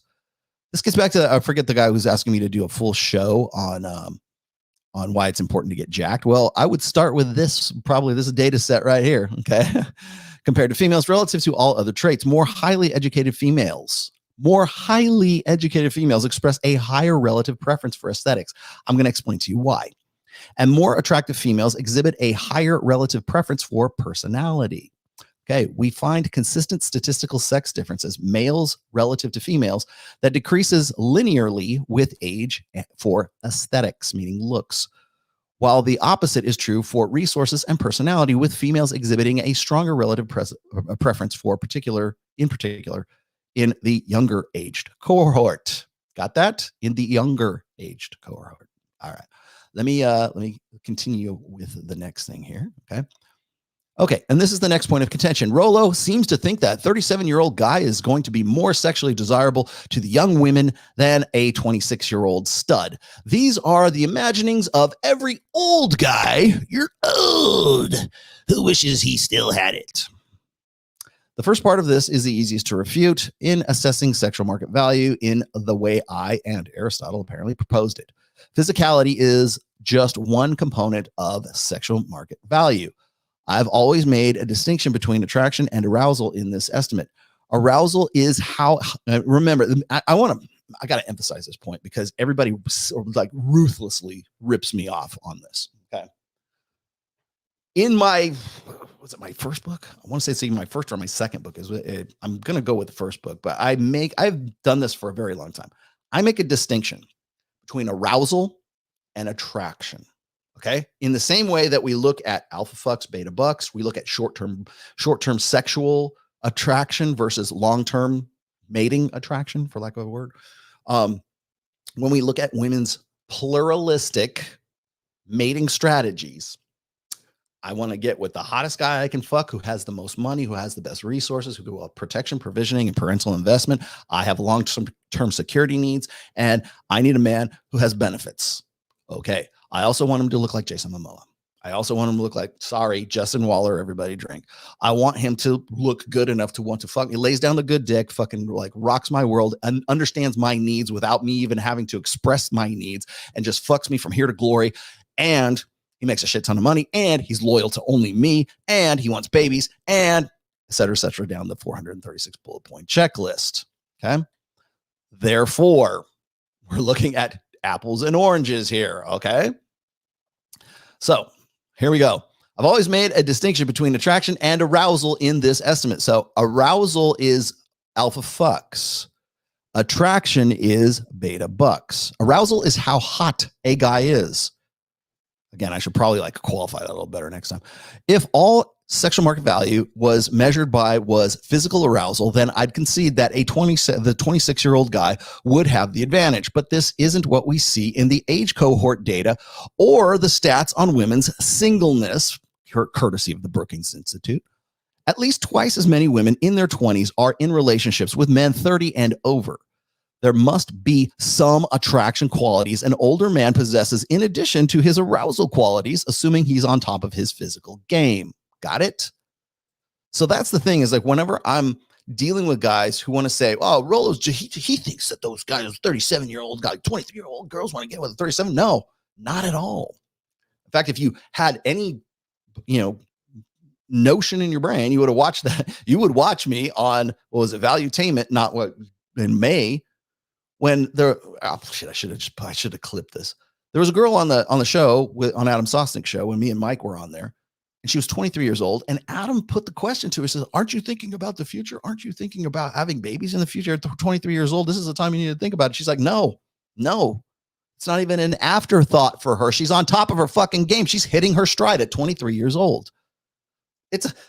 Women of that age don't want to, they're not thinking about that, especially if they have options. If they're a 7, 8, a 6, even if they're a 7, 8, 9, or 10, relatively speaking, they're not thinking about settling down and having babies at 22, 23, 24 years old. I mean, unless the guy comes along and rocks their world and is rich as fuck and is the total complete package. And to be that total complete package today is astronomically higher than anything, and certainly from my generation or anything that came before. You have to be so over the top, so absurdly exaggerated in high value and again, does she deserve? I'm not saying she deserves got nothing to do with it. Oh, she can't get a guy like that. I know, that's the problem. Or her ego's over. Yes, her ego is inflated. Yes. But that's still the fucking game that you're involved in right now. And that is what is offsetting that is what's offsetting the sexual marketplace. Thank you. No, Of course, 23-year-old women don't want to get with 37-year-olds. They don't want to get with 27-year-olds. They don't want to get with 47 or 17-year-olds. They don't want to get with anybody at that time. Why is that? Like, the curb that's fucking high, man. Now, why is that so hard to understand? It's not about age. It's about they just simply, like, they're on top of their game. The world is for a very highly attractive woman who can do OnlyFans, who can leverage and maximize her potential, her sexuality in this case, who can maximize her potential. The world is her fucking oyster. She's not thinking about babies. Are you fucking kidding me? Why do you think abortion exists, man? Why do you think the fucking, what are you, something pill? The abortion pill exists. I don't know if there's stats for this. I would love to find out. There probably are. I need to dig up stats on like the age at which women are more likely to have an abortion as opposed to like less likely. Because I would gather that if a woman who is like, say, 22, 23 years old are probably more likely to have abortions. This is just me spitballing here. I don't know this for a fact. I could be wrong. But it would appear to me that if a woman is on top of her game and she's at the peak of her sexual market value and she's got all the sexual agency in the world, that she would be more, if she got suddenly, unexpectedly pregnant, she'd probably be more likely to abort the child than a woman who is like 29 moving into another phase of her life. And people say, well, Rollo, how can you be so manipulative? How can you be so contemplative? You think about this stuff too much. Like, no, you need to. Can we, like, I don't care about like the sincerity or the being empathetic about this shit. I'm looking at the timing. I just want to know. I want to know when, like, if a guy's if you knock up a 22-year-old, she's probably more likely to abort the child than if that woman is 29. How old was Ling Ling? How old was Daisy? Makes me wonder. I think that was just one big fucking hose job anyways. But like, let's just say for sake of argument, it was real. I wonder how old she is. I would guess, this is my hunch, that the younger a woman is, the more likely she is to abort a child, whereas the older a woman gets to a point, the less likely she is. Because I think uniquely women understand their position. They understand this chart instinctively. If not like seeing the forest for the trees and grand strategy or whatever, they certainly know what phase they're in, and they know what their potential is, say between 18 and 28 versus 29 through 39. That's a different phase. So the decisions and the priorities are going to be different during those phases.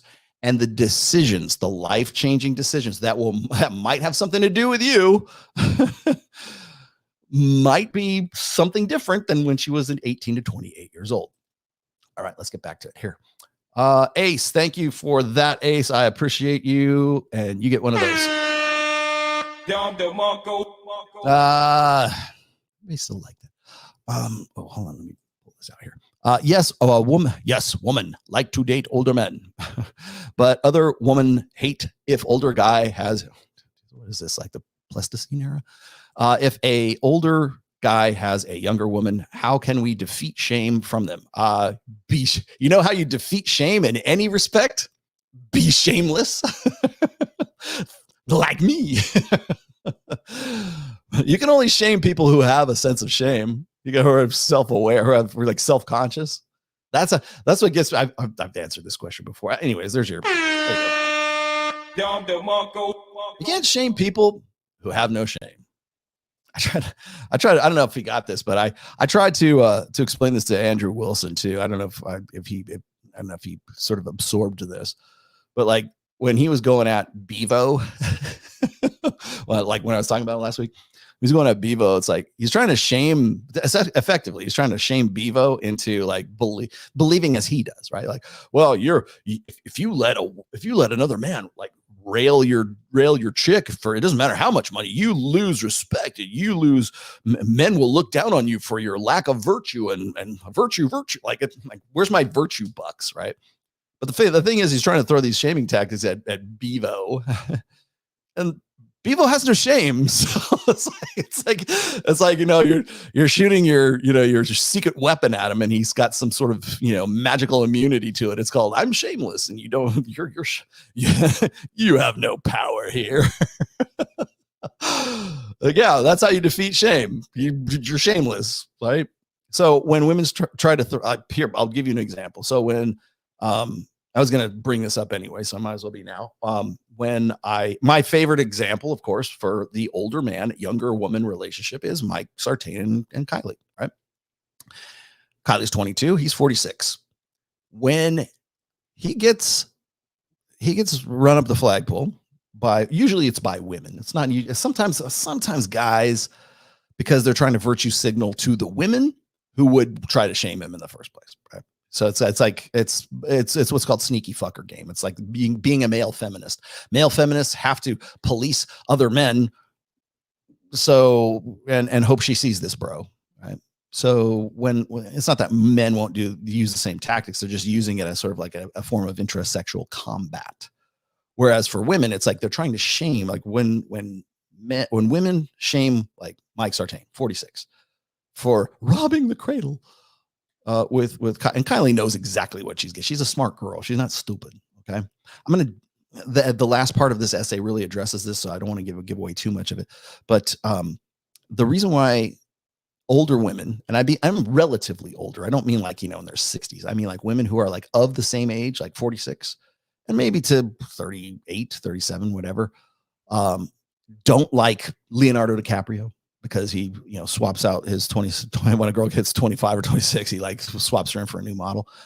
The reason why they don't like Sartain, the reason why Lila Rose really effectively came at Justin Waller that one time on whatever podcast, is because they're trying to force those guys to fit into the sexual strategy or the sexual schema of what they believe is the right way to do things.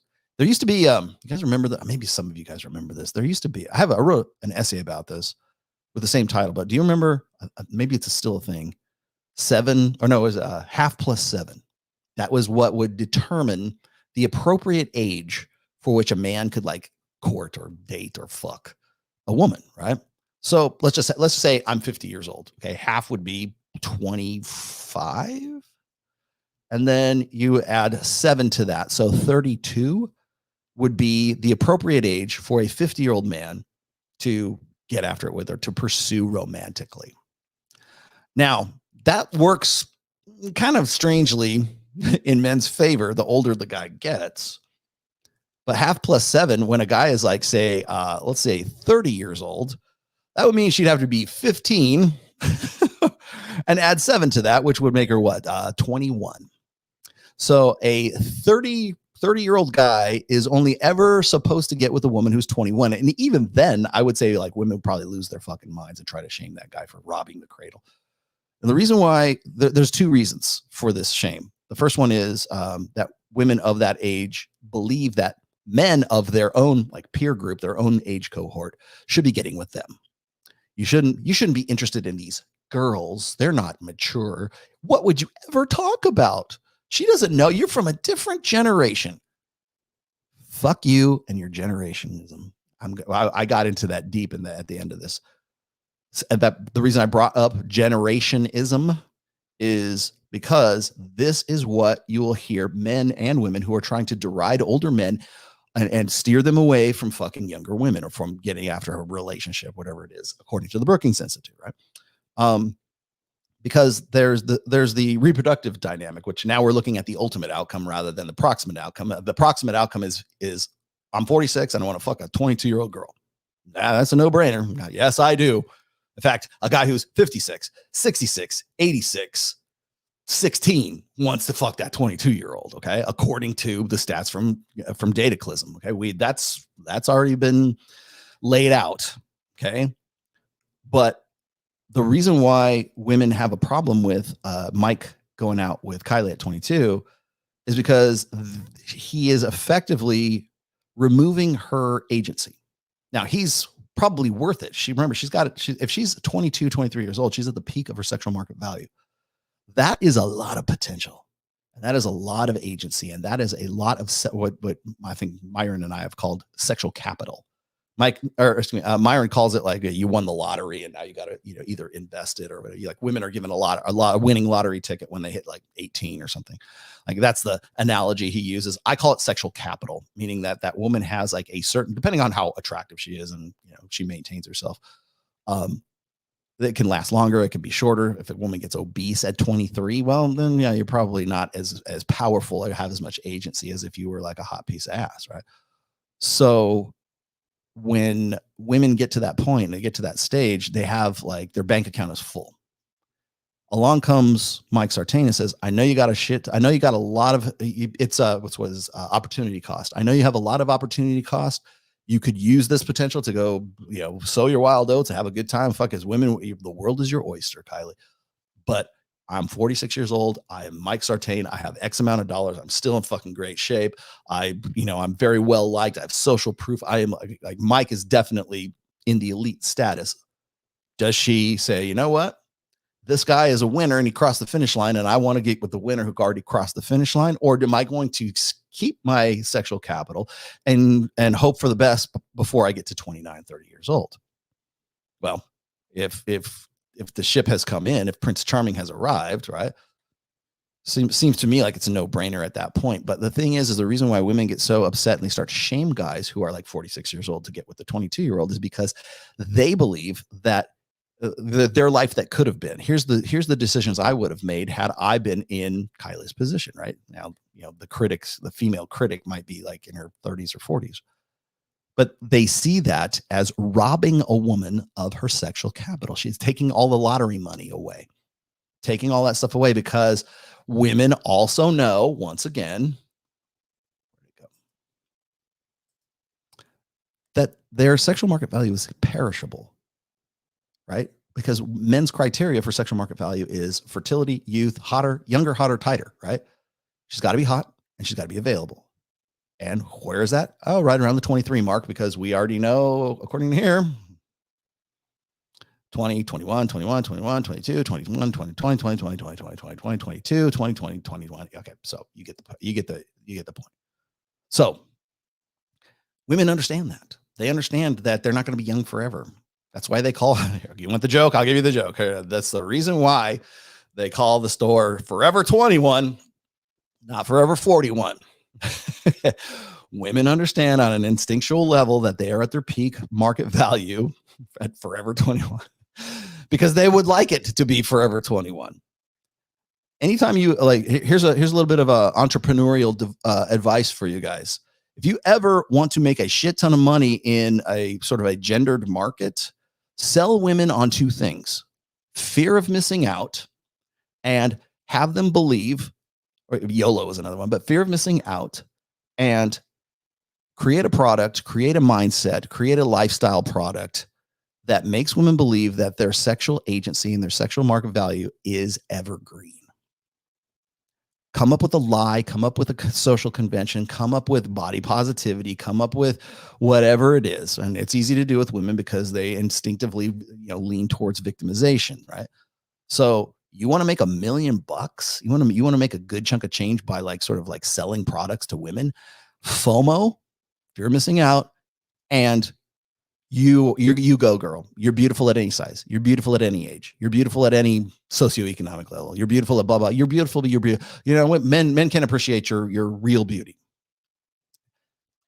Have women believe that their sexual market value is evergreen, and if you can convince women to do that, they'll buy anything. My product, my oil of Olay, they'll slap their face with a fucking rubber dick. Remember that video? Anything that will make women, believe that they can appear or be younger than they actually are is always a hit. And I've said this on numerous occasions, but the cosmetic industry, the multi-bazillion, it's not a multi-bazillion dollar, trillion dollar, economic corporate juggernaut because women want to look older. It's because they all want to look younger. Cosmetic surgery. Hey, Dr. O's, can you make my tits saggy and my butt flat? No, he doesn't get girl. He doesn't have any women that do that. They want to have a fucking Brazilian butt lift and they want to have fucking big tits so they can look younger, hotter, tighter. It's not hard to figure out. But how does that translate into women's sexual strategies? How does it translate into women shaming Mike Sartain or older guys wanting to get with younger women? Well, they'll run you up the flagpole and say, oh, she's stupid or she's getting young and naive, and you're taking advantage, you're manipulating this young even Dr. Jordan Peterson says the same thing. They're young and dumb and they're naive. That's why once their prefrontal cortex is suddenly mature, then they'll see right through your games there, mister. No, they won't. Tinder swindler pretty much put the lie to that freaking presumption. No, they don't, because the perception is everything, man. FOMO and your sexual market value is evergreen. Those are the two things that the Tinder swindler sold every single one of his marks, every single one of those girls, and they were in their 30s. Come, I'll fly you to Belarus on my private jet, and I'm actually a Mossad agent, and my father was a diamond merchant, and now people are after me, and I need you to take out a quick loan of $30,000 for me. Oh, yes, okay, I'll do it. I need 9 of them. Okay. No, it's the fantasy. You're selling them FOMO, and it doesn't matter what they look like. Their sexual market value and their sexual agency is evergreen. That's what he sold them.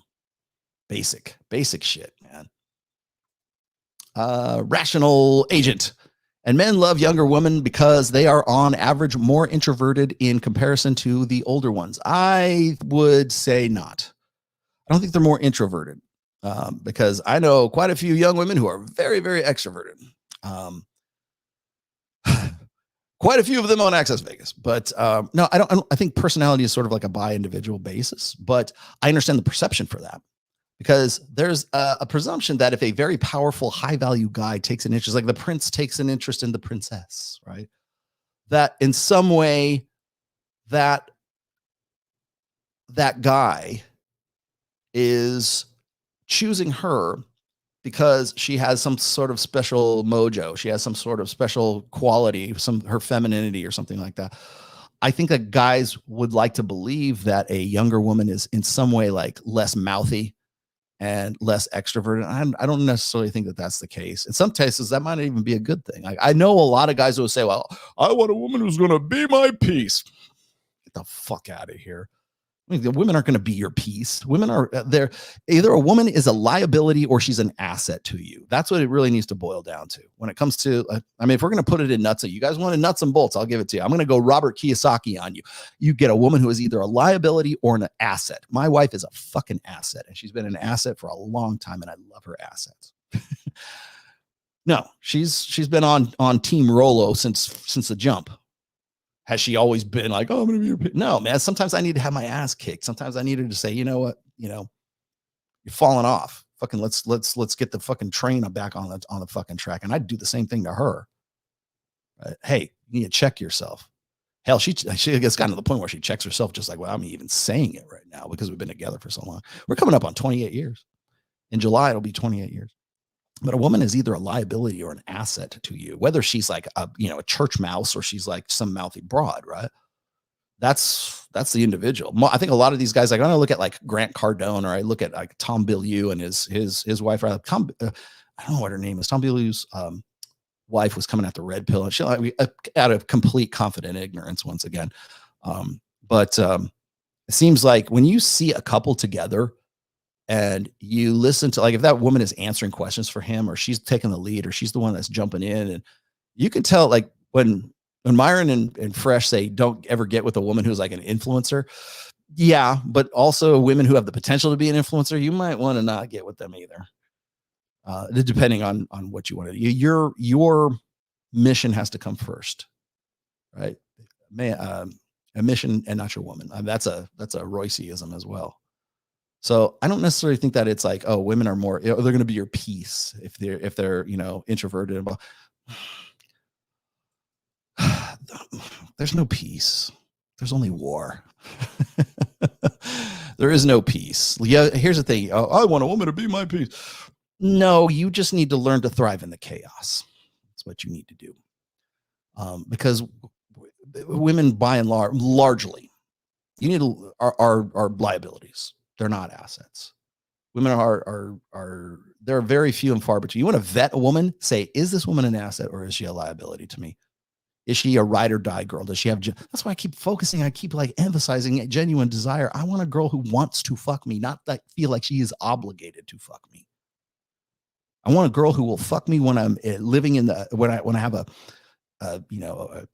fucking 1979 Toyota pickup with no fucking, tailgate. And the same woman wants to fuck me in my, Rolls Royce Phantom. Right? I want that. I want that fucking desire. Genuine fucking desire. You want to know why? Honestly, I think, and I hate to use myself as an example because people are going to think I'm referring to myself, but I think that the longest, most healthiest, like the best relationships are the ones where that woman had, maybe still has, and had then, does now, has genuine desire for her husband, for her man, when they had fucking nothing, and still has that same desire when they are, millionaires, and still has that same desire when they lose everything too, and then rebuild it hopefully after that, right? That's where you want to be. That's the sweet spot right there, because most women, they marry a lifestyle. They're not marrying a guy, or I should say they want to. They're pairing with the guy. They're pairing with the lifestyle, not the man. Have we ever had assortive mating? How close were we to assorted mating in the oh so oppressive 1950s?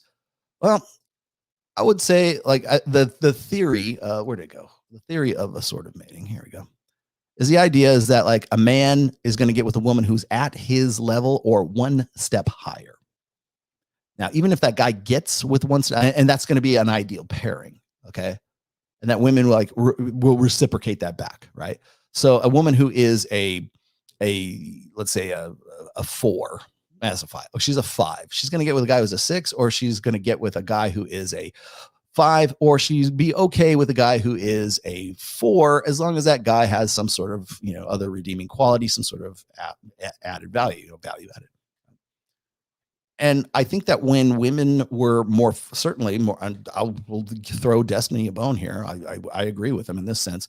I think of women were more financially dependent on men for their long-term security needs, provisioning, protection, and parental investment. When women needed a man, not wanted a man, but needed a man for their long-term security, their priorities, their sexual strategy was different prior to being able to fuck and not have to worry about pregnancy.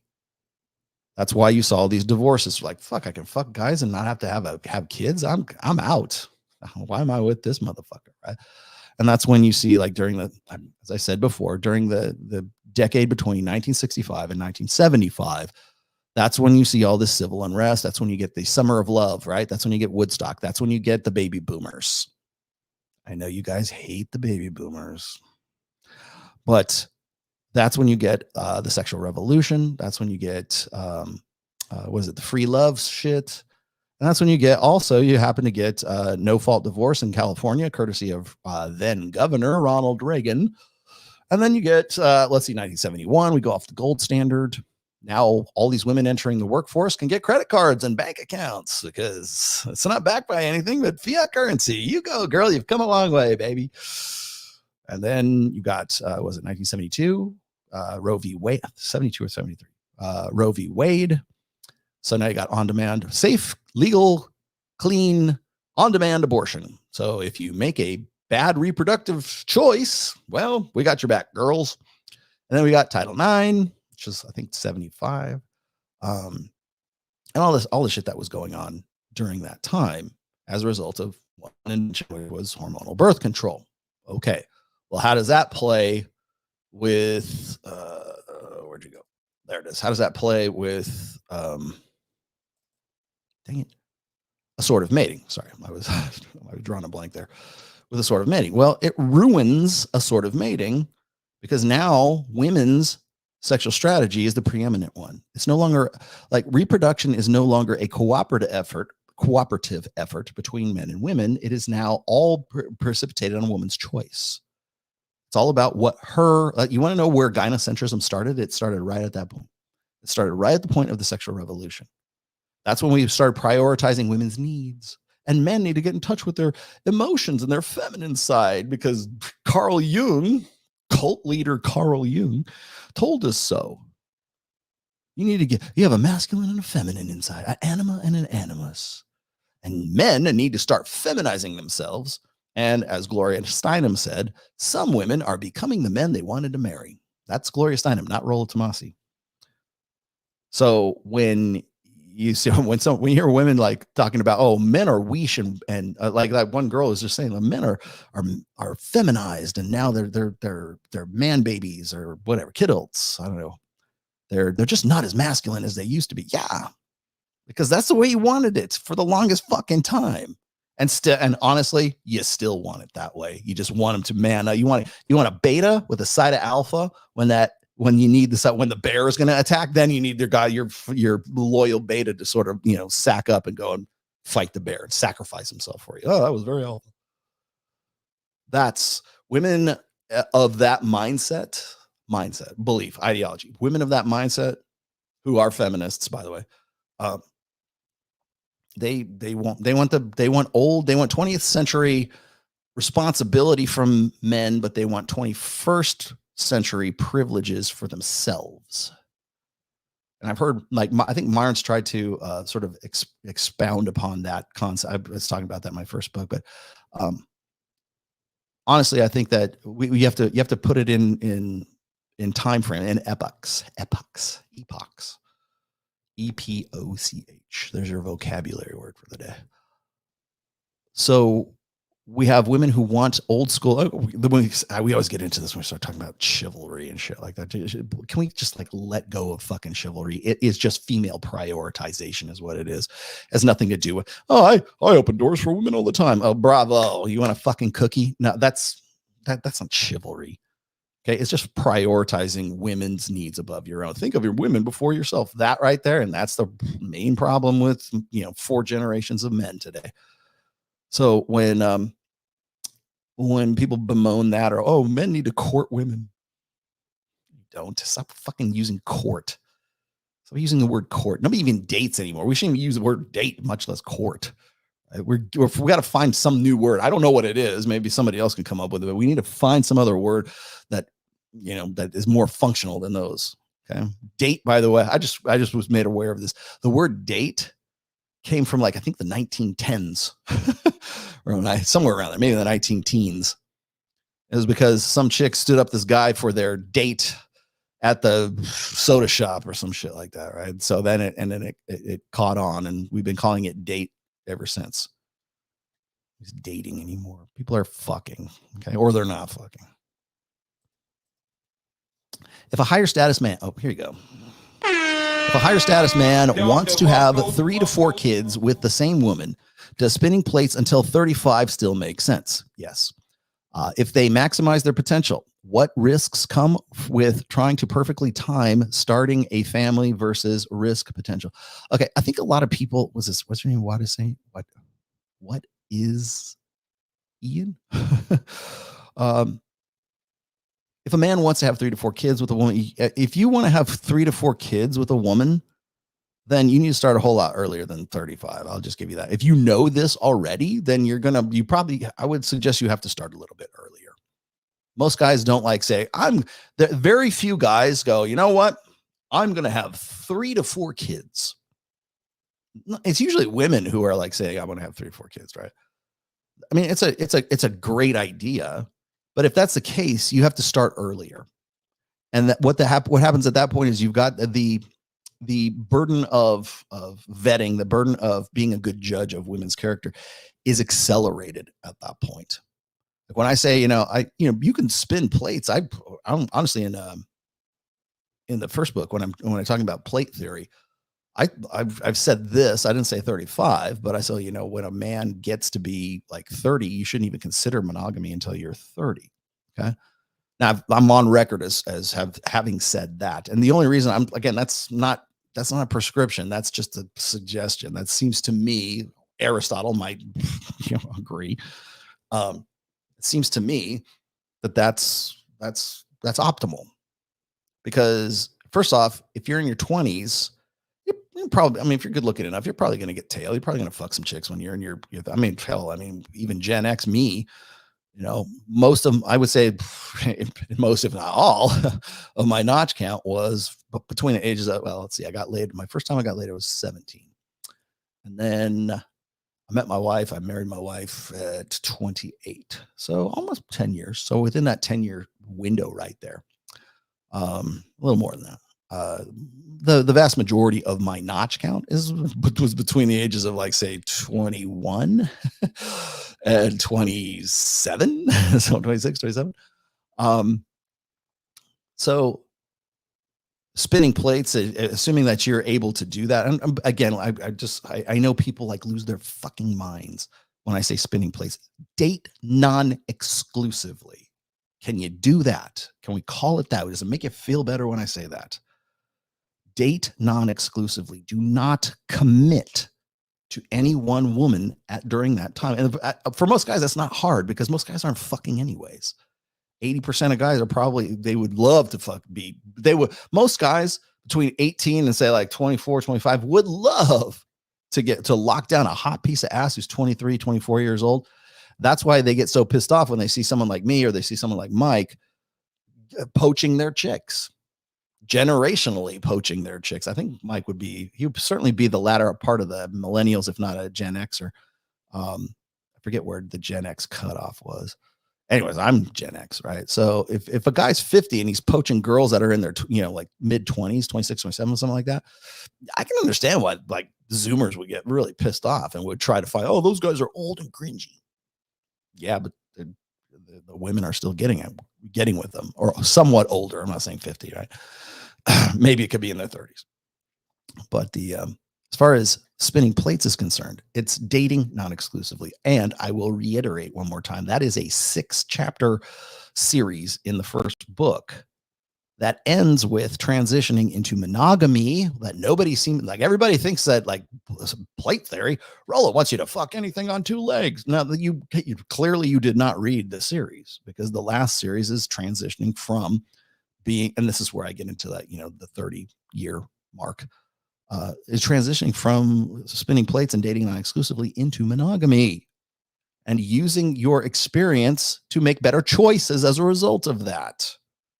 And to also understand, like, I know, like, Myron tried to explain this to Andrew Wilson at one point when we were talking about, like, he was like, Myron will talk about like how, don't get married or don't get a girlfriend until you fuck 50 chicks, right?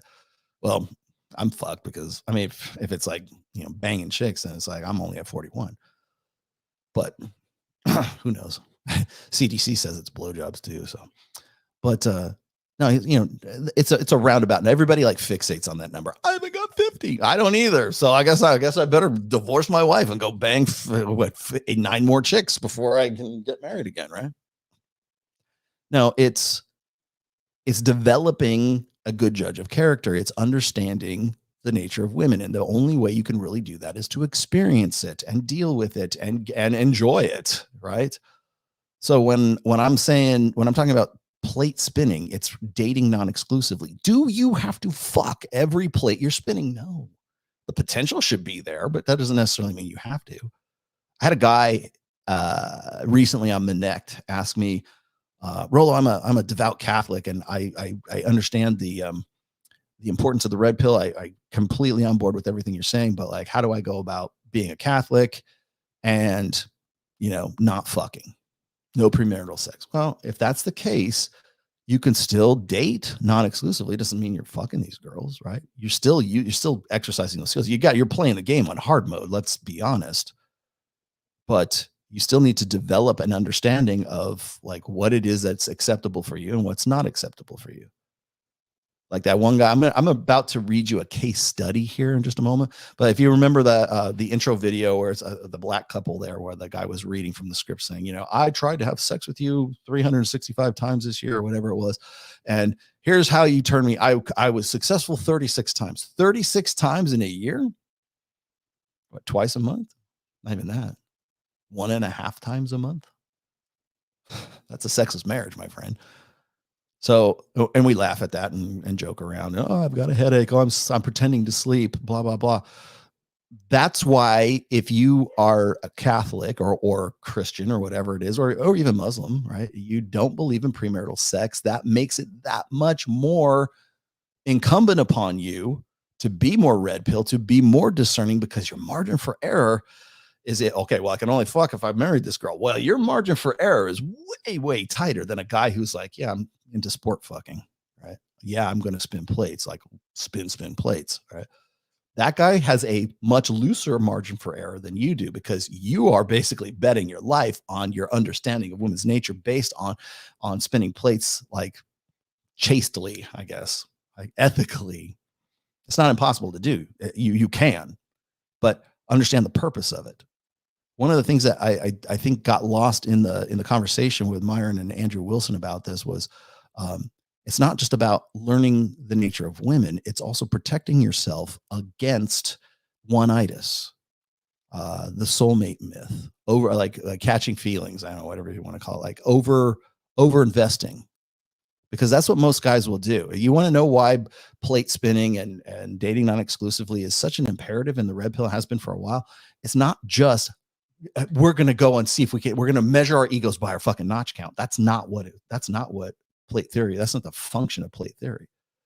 Your ego is not measured. Plate theory, I will challenge you to find any part of any of those 6 chapters in my first book about plate theory. You will not find one instance where I'm saying measure your dick by how many chicks you fucked, because that shouldn't be a metric. That's not a moral thing. That's a practical thing. Because if I can go, I'm living in Nevada, man. I can call up a fucking, in call, out call, hooker, escort, whatever. I can legally, I could go fuck. I could certainly go get the 9 I'm supposed to get. I could do that, but does that mean I'm learning? Does that mean I have good game? Like if a guy fucks 300 hookers, is that the same as like the guy who like has the skills and the game and the good looks and the charm and everything else that goes on, who didn't have to pay, technically didn't have to pay for it, and he fucked 300 girls? No. So it shouldn't be like putting your dick in a girl should not be the measure of your ego, much less your gauge for success when it comes to like learning game or whatever else. It's not a dick measuring contest, which is what everybody wants to characterize it as. And the reason why it's important is because most guys are in a state of sexual deficit. They don't have the opportunity to fuck chicks. So when an opportunity finally comes along, and when their ship fucking comes in and some chick spreads her leg, finally some girl wants to fuck me, such as it is, right? They will latch on to that. They will fall in love with that. They will move heaven and earth to fuck that chick.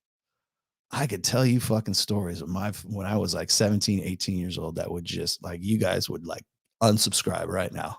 I could get into the stories. You want me to get into the stories? I could get into the stories.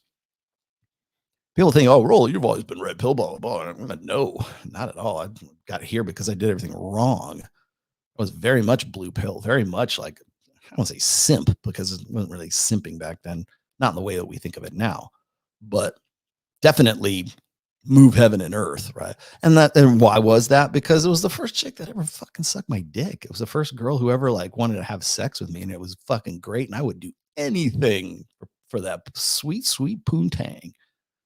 And then I realized, she started cheating on me, and this is my first girlfriend. And that's when, and at that point I was like, okay, I like this and I want more of this. And I live in Hollywood or I live in Los Angeles, and I'm putting a band together, and I'm going to go enjoy myself for my 20s. That's exactly what I did. But I had options. Most guys don't have options. Most guys don't get to get into the ice cream store to lick the ice cream. So they fixate and they get one-itis, and they get really attached, to one-itis is the soulmate, right? And so as a result of that, they make very, very life-damaging bad decisions for themselves. This is all in the first book. I don't know why I'm explaining this. It's the first fucking chapter in the first book. The spinning plates is, you want to get skills. If you want to use it to fuck girls, then that's fine. But it's really meant to date non-exclusively, so you can better judge women's character, but also so that you have experience with women. And also, if you have an abundance of women, it lessens the probability that you're going to fixate on one special girl because she was the first one to suck your dick. All right. Jackie Chun. Is there an art of seduction for women to men? Yeah, but they don't teach it anymore. I know a pair of sisters, Susie and Sally. Really? Susie and Sally, similar looks. No woman is named Susie and Sally anymore. They're all Ashley and I don't know. What's another? Cher. What? Ashley is the common name. What's another child? I'm trying to think of the other ones. Similar looks, Carrie. Similar looks. One is much more engaging and attractive, though. Do you want to write a book for the women? No, I already did write a book for the women. It's called The Rational Male. It's all for everyone. It's for all of my children. Do I want to write a book for women? No, but I have written, thank you for that. I have written an essay for women.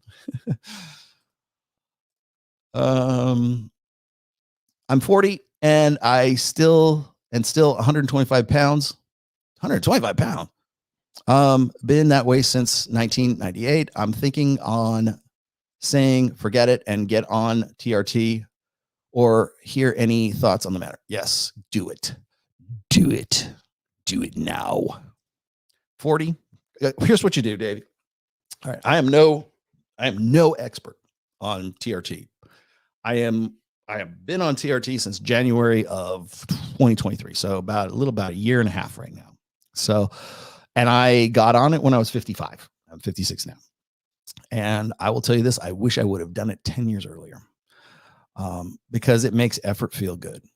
And can you put on muscle mass? Yeah, you can. If you're 125 pounds, that's you need to eat, man. I don't think people realize, I didn't even realize this too until I started working out with the guys at Powerhouse and Hide Yamagishi. And I don't realize how much you got to eat if you want to grow.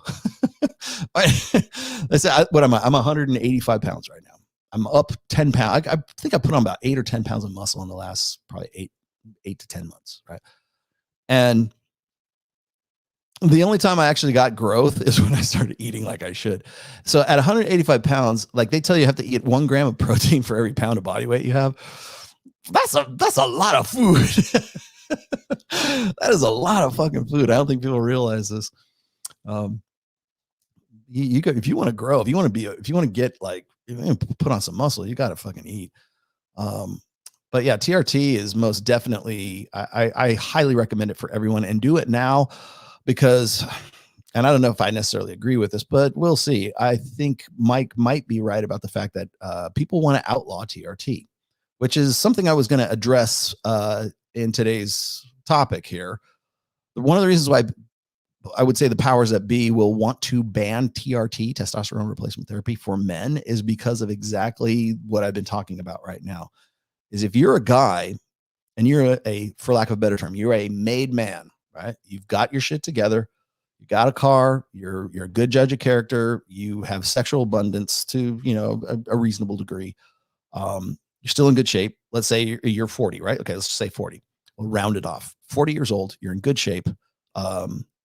Maybe 25 pounds. You need to put some body mass on. And I know, Dave, I understand the struggle is fucking real, dude. Cause I've always been a hard gainer. Like I've always had like sort of a swimmer / water polo. I used to play water polo in high school. I have that kind of body, and I'm ectomorph, this guy. So putting on muscle was like something I had to learn how to do. And I've always been a hard gainer, but it's not impossible. Your body habitus is never going to look like fucking, Ronnie Coleman, but you could still look pretty good. But you put on, one of the reasons, like, I think, and Mike is right about this, is that TRT will be banned to some effect, is because guys your age who would be, or even my age, on TRT are cheating, or that's the popular consensus. Because if guys in their 30s, or say just maybe their early 40s, are knocking it out with women in their mid to late 20s, are in relationships with them, according to the Brookings Institute, Well, how are they doing this? Well, they have hit their stride. Maybe they have a good some level. If they're high value guys or high-ish, medium level guys even would do. And they have a good depth of life experience. They have a frame, and frame is what? It's a world into which women want to enter into. Mike did a really good description of what frame was when he was describing his relationship with Kylie. Like, they asked Kylie on it wasn't the last time. I think it was in November on Valuetainment. It was on a Saucecast. We were talking about age differences, and Mike was talking about his difference with his girlfriend. And of course, the number one thing that everybody says is, what are you guys going to talk about? That's so horrible. You guys are from different generations. You guys don't have any like compatibility or commonality or anything like that. And Mike rightly says that's bullshit. Because I have a depth of experience for the last, he's almost twice her age, right? So I've got 20 some odd years on her of life experience, and I want to show her these things. I'm glad she's never experienced the things that I'm going to expose her to, because now it's all new, and now you have a guide. Now I'm going to let you. You want to be in my world? Great. My world is fucking is awesome, and I'm going to show you all these things that I know over the course of my life. I'm going to, I'm going to take you to these places that I've been before and explain to you like all this stuff, and I'm going to have these conversations with you that because you're younger, you don't maybe know, and then we can have a fresh new conversation about these things because you're half my age. That's what you talk about. You don't have to talk about like the Kardashians and your favorite, the next song by fucking Beyonce or whatever. You don't have to fucking talk about that. Like, people think that like women between the age, I hate this impression that women between the ages of like say 21 and 24 are just like these dumb, naive, country waifs, who don't know anything about anything. If anything, I'd be worried about the 32-year-olds who haven't learned their lessons yet, right? But they think that they're, oh, what would you ever talk about? She's not a real woman. She doesn't know anything about being a woman. She's 22 and I'm 32. I have much more experience. Yeah, well, you also have a lot of baggage, and you're not as young and hot and tight as my 22-year-old girlfriend, because that's the criteria I select by, and you, ladies, select by a different criteria that I happen to be pretty well set and established in. So I think that as far as more to your point, Dave, definitely get on TRT. Give it time. You won't start feeling different until probably like week 8, I think. And then when you get to week 10, you're like, oh fuck, this is great. That's when I started putting on muscle. That's when I started going to the gym. Like I was like jonesing to go to the gym. I'm like, I got to go to the gym. But yeah, definitely, I would highly recommend TRT. I think that a lot of this is going to be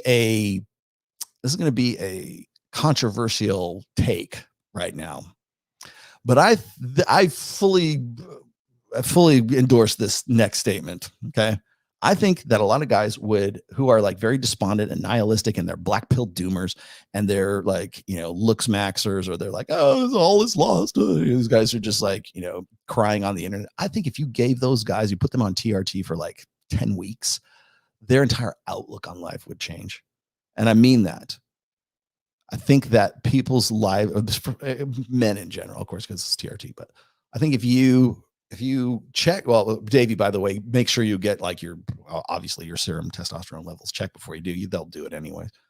But I think that if you checked, like there's no shortage of articles about young men and how testosterone is at all-time lows in young men. Okay, well, does that in any way map on to this generation of guys who are listless, rudderless in life, don't want to have anything, would rather stroke off to porn, smoke weed, and play video games, and order from Uber Eats, and really kind of not like check out, like not is the perhaps maybe it has something to do with reduced levels of testosterone. Well, what if, and I'm not saying we suggest we do this for like healthy, 25-year-olds, but let's just say, like, for sake of argument, you put guys on TRT to, a moderate degree. I would say I would be confident that their outlook on life would be 100% different. They'll be like, you know what? Effort feels good. I want to go out and do this. I want to go. I don't want to stop. I want to stop jerking off and start my own gym. I think your outlook, I think most of these guys who are like these nihilistic, despondent kids their outlook would completely change. And they'll say, well, no, that's their personality. That's their state of life. That's okay. Well, yeah. But the thing is like testosterone and well, your hormones in general, I shouldn't even just peg it on that, is I can change your mental state with chemicals. You can get high and feel different. I can put you on Vyvanse and you'll feel different, right? I can, your emotional state and your outlook on life, your mood, for lack of a better term, is determined by your biochemistry. And it's not hard to alter that. You want to know why? Just go look at SSRIs, go look at antidepressants. What is that? It's a mood altering drug. I don't want to be depressed anymore. Okay, well, how about you don't feel anything at all? Okay, give me that SSRI. Honestly, I think that's one of the reasons why women report, quote unquote, their decreasing levels of happiness. So what do? We prescribe them antidepressants at the highest rate imaginable, usually mostly women, right? Because we've sold them on an idea that happiness is some sort of attainable goal state that's sustainable. And well, they can't get it naturally. So SSRIs, tequila and, Zoloft. Right? That's the key to happiness in that combination, right? Why is that like that okay? But like if I say take TRT and you'll have a different outlook on life, that's bad. That's cheating. Moral outrage is envy wearing a halo. H.G. Wells, yes. Envy. Thank you for that quote. Envy features big in women who are of a certain age. Weak men too. Yes, I agree. There's a difference between envy and jealousy. Envy is for something you don't have that others have. Jealousy is for something you do have that others want. Where do men even go to get a plate to spin? I hardly see any new women monthly. Where do you live, Black Ronin? Anchorage, Alaska. That's the problem. I love it when people throw this stuff at me like, well, where do you go? You fish where the fish are, man. There's no chicks here. What am I going to do? Leave. Go where there are. That's not hard. Is that what you want? Say my name. Thank you, Walter White. TRT is a cheat like birth control, LVF, IVF, and egg fertilization is. It's a balancing tool for men. That's why it will be hated. Yeah. It's hated because now imagine this. I just thought of this. Thank you. All right. So when I get this outrage from most recently Mac and Murphy, but other people have said the same thing. They'll say, well, Rollo, that's cope. It's cope to think that young women would want to fuck older guys. You're just trying to what are you in a midlife crisis? You're just trying to pretend like you're something you're not. Why do you wear your beanie? Why do you wear those clothes? Why do you dress like a 14-year-old kid? Huh? All that is a form of intrasexual combat through shame, which is the stupidest, most ineffective form of like behavioral control, like operant conditioning. Shame ain't gonna work. Trust me, especially today. No. But I get this all the time. So like when I started TRT and I just started. I'm not too bad these days, right? I'm putting on quite a bit of mass, not the least of which because I have joined Powerhouse Gym and work out with like actual bodybuilders. But of course, everybody says, "Oh, he's on TRT, he's cheating." Well, why is it cheating? I asked Mike this one time. I think it was on a show. I said, "Why do you think that the popular conception is that if an older, my age, 56, or even Mike at 46, why is it cheating?"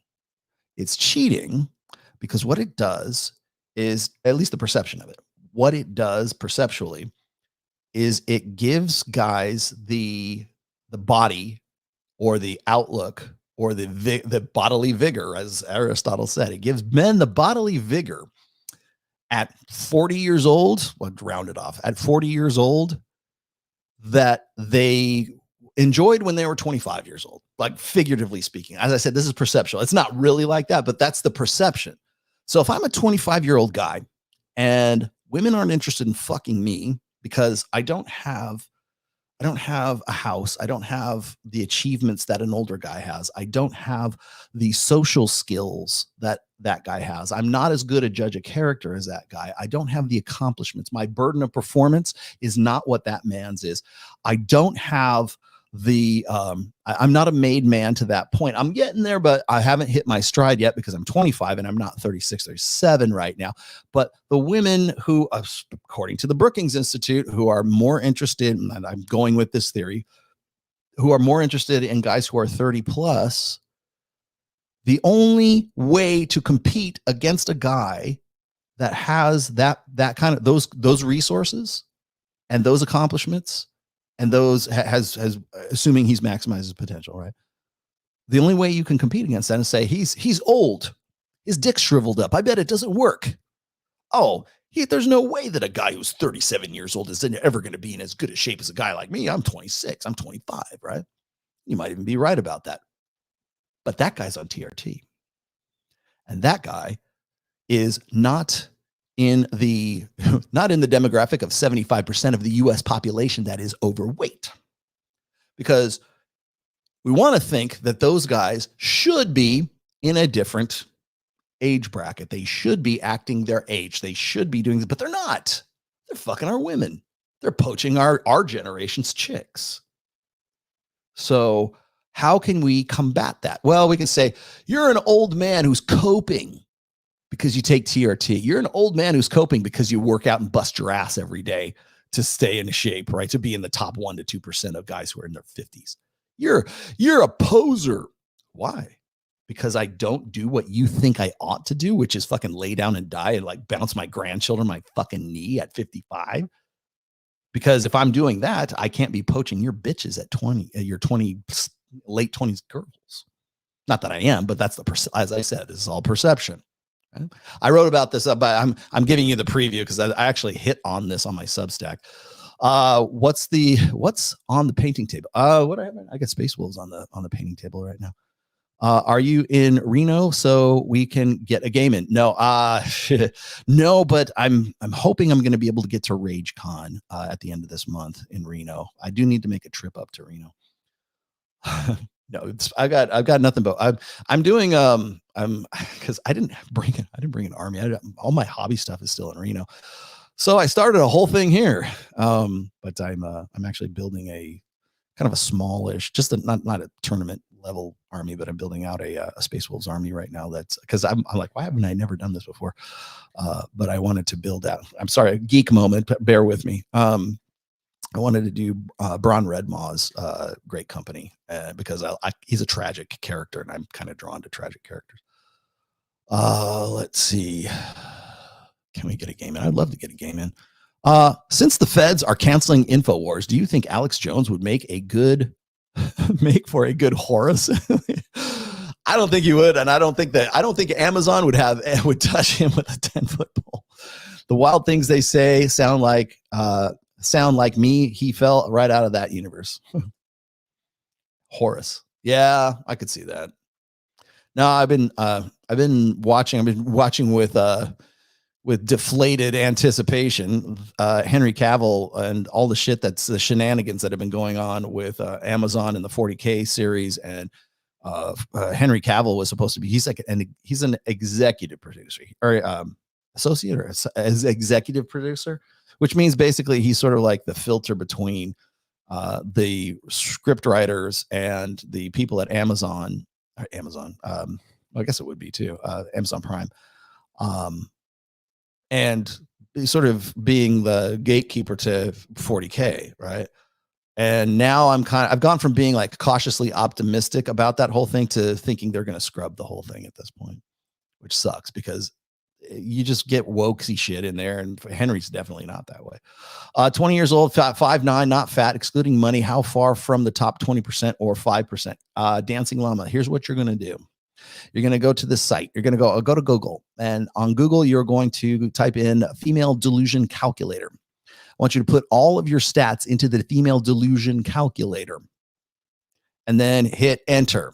And then that will tell you where you are, roughly where you're at in the scheme of things.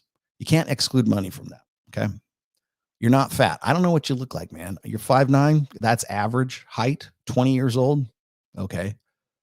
Are you in good shape? Are you ripped? Are you you're not giving me enough. But go to the female delusion calculator and put your stats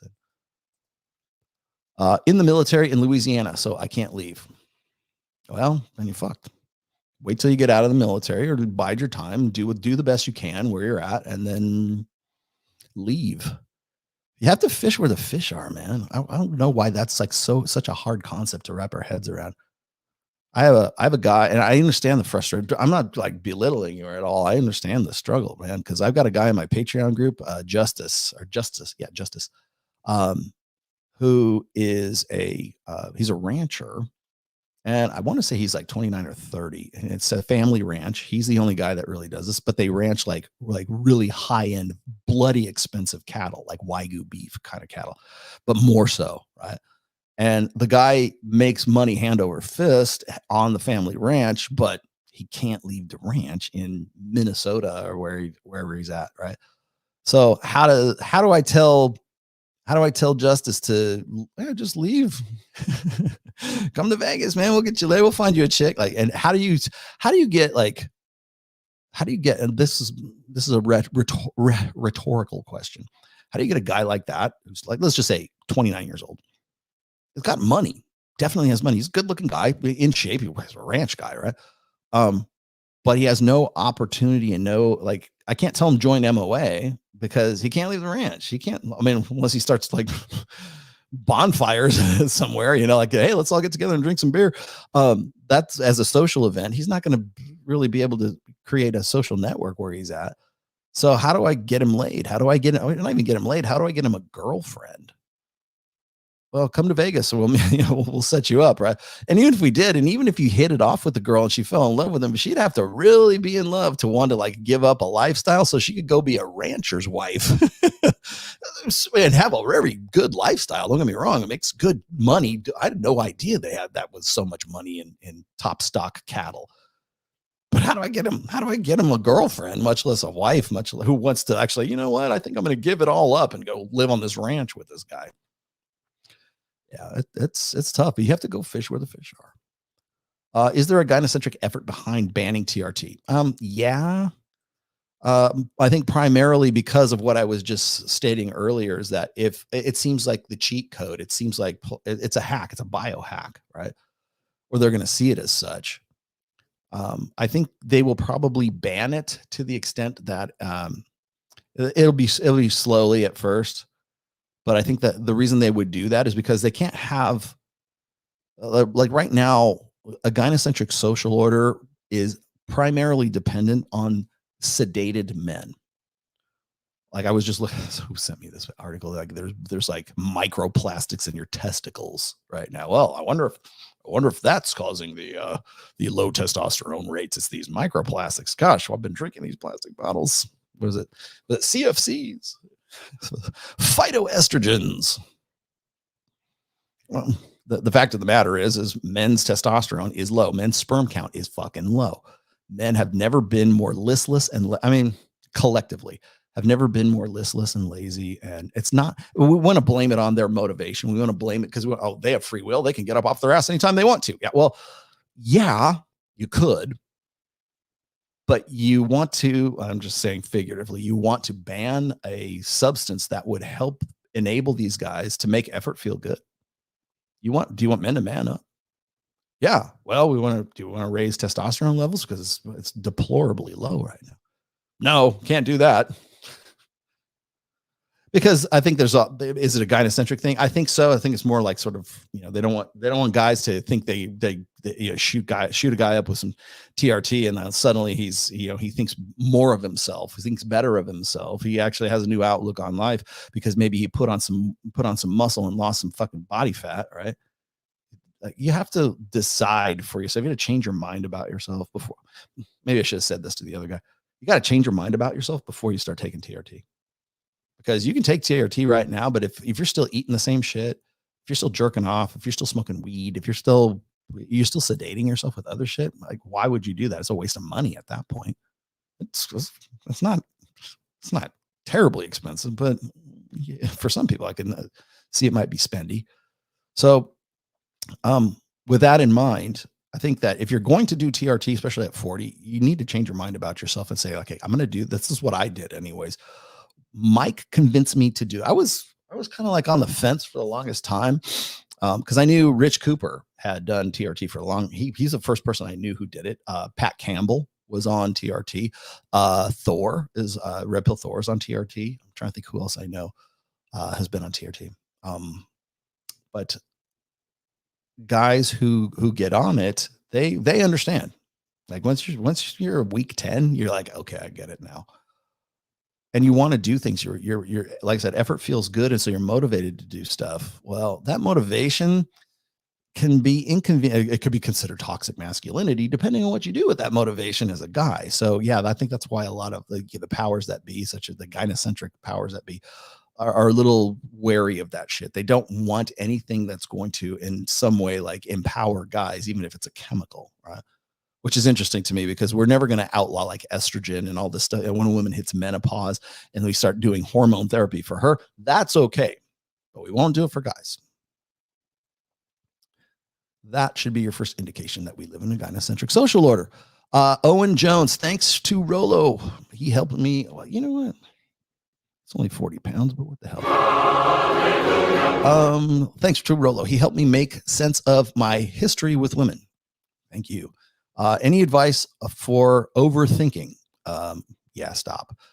Getting more attention from women who wouldn't give me the time of day in my 20s. So I have a tendency to second guess myself a lot. Yeah, that's going to happen though. That's you're congratulations, Owen. You're normal.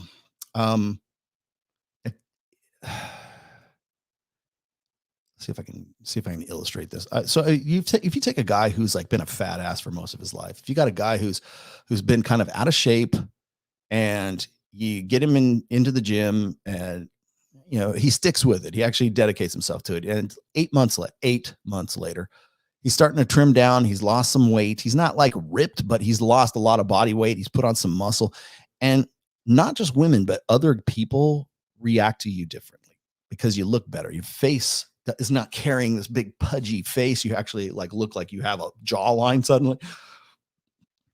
You're showing external cues of testosterone, and people start behaving differently around you.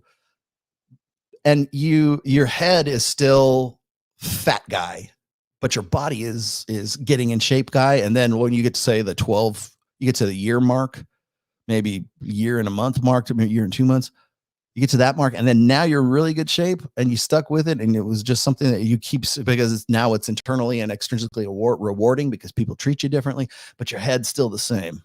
Your head is still fat guy. That's the hard part right there. I've tried to explain that to guys too, because like they're like, well, Rollo, should I focus on money, muscles, or game? I'm like, you're going to focus on all of them at the same time, actually. But as far as the money, or excuse me, as far as the muscles and game aspect, you're going to have a different outlook on life. Once you get to that point, you realize, holy shit, it really is about looking better. These women are actually like want to know my name. These women actually want to, want my physical presence near them. They smile at me differently. They look at me differently. Are they?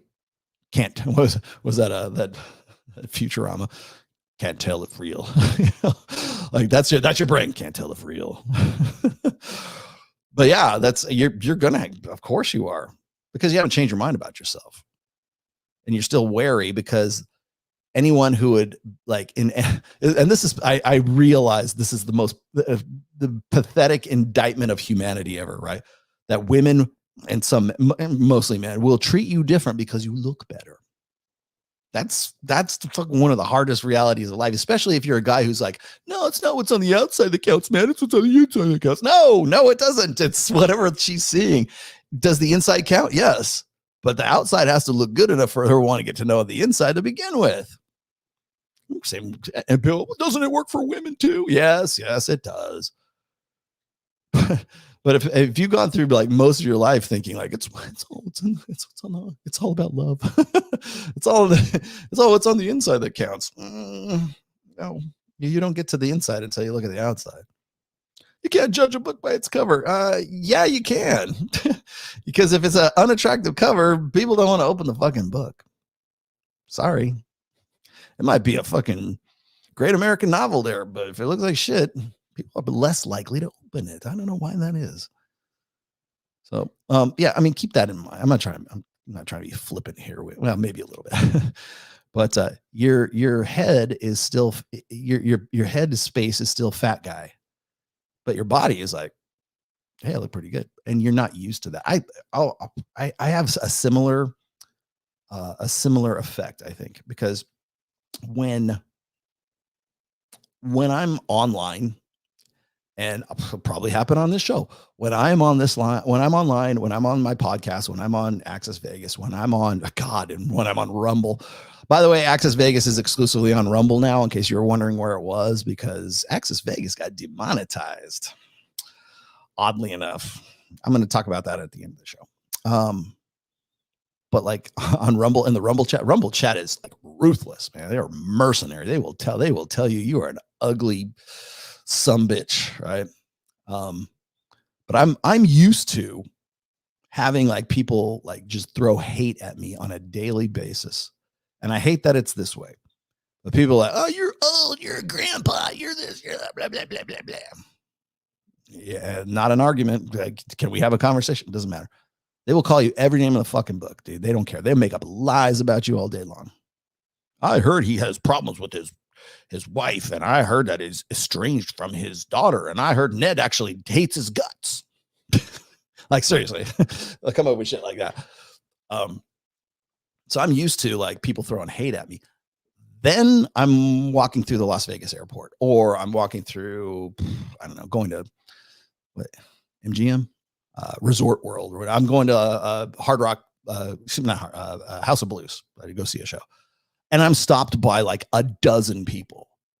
And I don't even know who they are. I don't know how they even know who I am, but I'm walking through the club, or I'm walking through like the Las Vegas airport, and people go, Rollo, hey, like hey, of course, then they want to come and talk to me. Like I've had guys that I've been waiting for my bags at the baggage at the carousel and in the airport. And I will literally have guys come up to me and go, dude, you saved my life. Can I tell you about this? Like while I'm waiting, like, please get my fucking luggage out. But like, and I'm happy to talk to people, right? But and then they tell me, like, they'll just shower me with love. They'll be like, dude, you saved my life, dude. I just want to say that, some cases are like almost the point of tears. They can't believe they met me, right? And this is not me glossing myself or trying to be like fucking like, fucking Jesus Christ. But I'm just like, it's weird. It's a weird like sensation to go from like on a daily basis, like on an hourly basis, on Twitter, on Instagram, on fucking wherever. I can't even like post one thing on Twitter without having hate bots come at me, right? And then a guy comes and says, hey man, I really love your stuff. Hey, you really say I changed my life, the course of my life, because of you.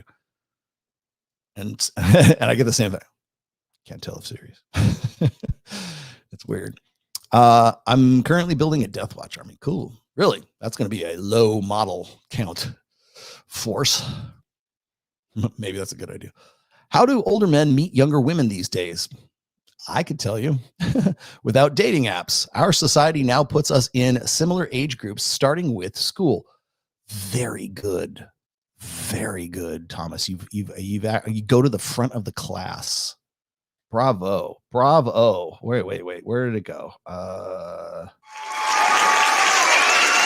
This is for Thomas. Thomas, that applause is for you, my friend. You cracked the code. the number one reason why I think, anyways, is again, we're going back to the hypothesis here about like, why is it that younger women are getting with older guys is because they can, because the facilities of the generational walls have been broken down. Thank you for that, because I am going to stop reading super chats for the moment. And then I am going to show you this part of the essay that I was writing. Okay.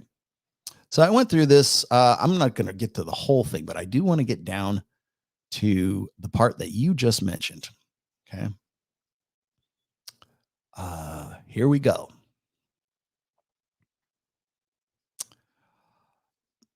Okay, so this is down towards the end of this essay. By the way, you can get this if you got it. You have to be a member because it's a paid. It's a sub title. You get the first like half of it for free.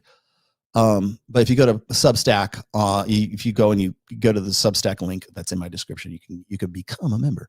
Okay, generationalism is tribalism. This is exactly to your point. Okay, I was born in 1968. I grew up in the 80s. According to demographers, I am Generation X, and you don't want to fuck with the latchkey kid generation.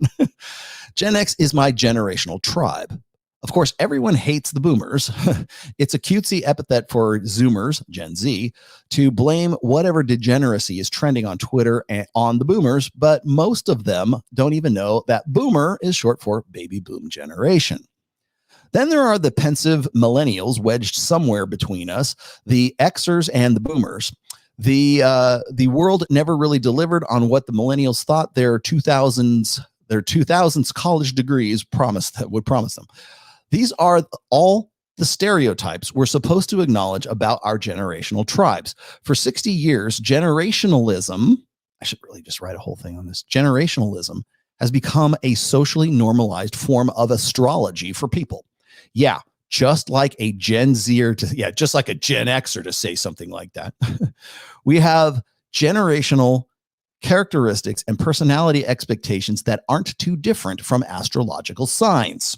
Yes, we have shared histories and experienced common events in our formative years, but generationalism has taken on a new kind of tribalism in the social media age. More to your point, brother. Social media has broken down the barriers that used to separate generations and give us an appreciation for them. Today, generations are online tribes. Okay, boomer is the idiot cringe insult used by Zoomers, but online generation is practically meaningless now. I'm 56. Mike Sartain is 46. Sterling Cooper is 36, and half of the girls on Access Vegas are 26. Social media, which negates generational barriers, facilitates the appeal of older men to younger women.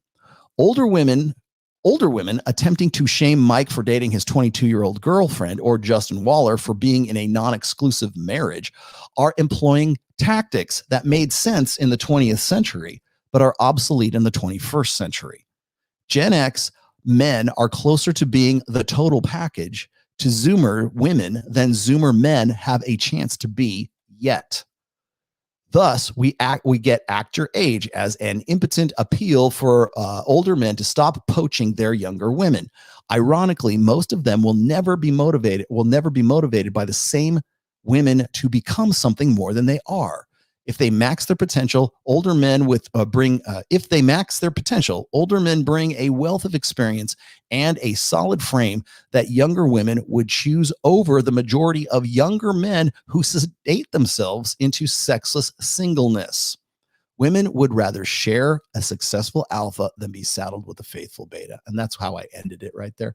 But that's the generationalism side of the coin that I was bringing up. Now there's more to this. I'll just stop sharing this right now, but you are correct. So how do older men meet younger women? You can almost not help it, right?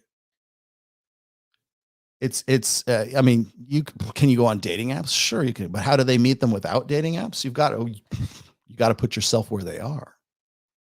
I'm about to Thomas, I'll make this announcement right now.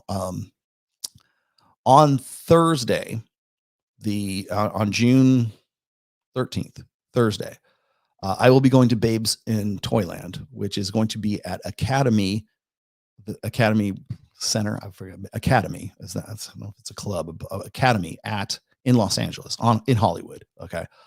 I will be there. It's a charity thing. I'm going to help Mike once again, like I did at the white party in Miami. I'll be probably, he's the MC, but I guess I'm the co-host for whatever. But the day before, June 12th is Wednesday, and myself and my partner Joe Marin from Men of Action, we are doing a proof of concept event. You might, if you are on my mailing list, you probably already gotten the email for this. It's an invite. We're limiting it to like I think 6 or 8, and we might go over if we get more interest. But we're looking for guys, as I said before, who are interested in going to events like this, but are 45 to 65 years old. Now, I'm not saying I'm going to get you laid with some younger woman. I'm just saying we will be putting guys into situations where they can talk with other guys, but they can also talk with other women and stuff. It's going to be a social thing. It's just like, again, it's low key, no pressure. We're going to be doing events, and this is just one of many, but we're going to be doing events that are more catered and specific to that demographic. We're calling it the Gentlemen's Club, the MOA, Men of Action Gentlemen's Club. And it is specifically for the demographic of 45 to 65 years old. Now, if you're older, like 70, okay, we can help you out. You can come play too. If you're 40, okay, we might bend it a little bit. But the reason why we chose 45 to 65 is because of a few reasons. One, 45 is the average age of first divorce for most guys. So if you're looking at gray divorce guys, it's usually between 45 and 65, but it's right for average age. And this was, thank you, Jim Sexton, for making me aware of this. Average age of first divorce is 45 years old for men. So a lot of these guys are coming out of divorces. They're coming out of in some cases, sexless marriages.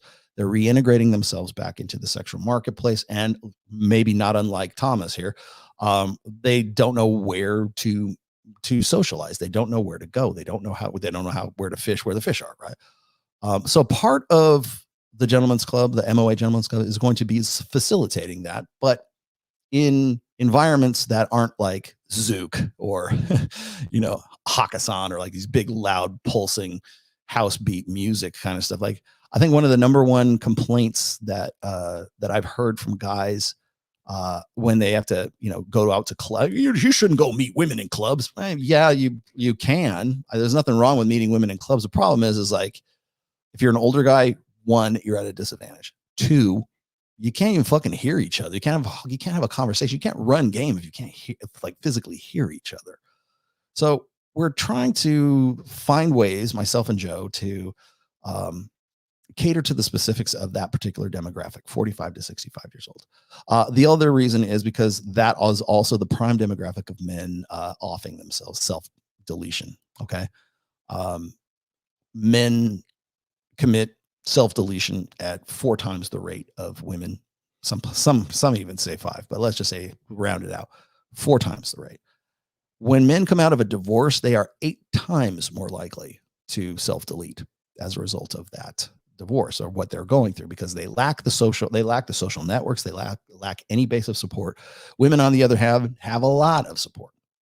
I'm not saying we're going to be that for you, but we're going to give it a try. We're going to at least put you in the right situations and help you reintegrate yourself back into the sexual marketplace. And one of the ways we're doing that is with special events, like a charity event like Babes in Toyland. I'm not guaranteeing you're going to go home with a fucking 10 supermodel, but you're going to be around other guys who are in your same demographic. Well, we got a table already reserved. And we're going to have, let's see, on the 12th, we're going to be meeting up at, I think it's the Hyatt Thompson. And anyways, it's on the Strip in Hollywood. And you'll get about 3 hours with me. Joe's got something lined up for you guys too. And it's just going to be like hanging out, Q&A. I want to be able to sort of cater to the specifics of the guys who are involved. You got to find your own accommodations. The Thompson's a really great place. Trying to get, someplace close. Now you're probably thinking, oh, I wish I would have known this sooner. Okay. Well, if you're part of my email list, you're going to get the invite for this. Maybe you already have, but, as Thomas is saying right here, our society now puts us in similar age groups, starting with school. Yeah. Okay. Well, that's sort of like demographic peer sort of segregation. Now, the great equalizer is online. So when I'm talking to the girls on Access Vegas, now I'm a special case. I get it, right? I'm a unicorn here. But when I am working with Mike, when I'm at Babes in Toyland, when I'm doing Access Vegas, hell, when I'm just like walking through a club at downtown, I don't think of myself as being 56 years old. I deal with guys who are, like I said, 46, 36, Sterling Cooper. The girls might be 26. I think the youngest girl we've had on the show has been like something like 21. I'm pretty sure she's 21. Yeah, of course, Maya, so my favorite, Maya Sofield, 21 years old. And I can carry on. We're still really good friends. Like I talk to her all the time. Like it's like, there's nothing weird about it. She happens to like the same kind of music I like, right? But I think that this sort of like generational divisions are really something that is eliminated in an online sense. And I think that's something that we don't really fully appreciate these days, because like, I understand physically I'm 56 years old, but mentally I'm not 56 years old. Right. Or I shouldn't say that. I'm not thinking about that. I'm not thinking about like, oh, well, let me impart some worldly wisdom since I'm the old guy and you're the young buck. And I'm going to tell you, so here's what you ought to do, Johnny. Respect for your elders is like, that's 20th century thinking. Actually, even before that, no one respects their elders anymore. No, in fact, if anything, they'd say, go fuck off, old man, you're a grandpa. That shit. It's elderly disrespect right now. And it's funny as fuck. I will say it is. I enjoy it just as much as anybody else does. Right. But there was a time where there's this sort of respect your elders. Maybe it's a cultural thing. Maybe it's a racial or ethnic thing too. But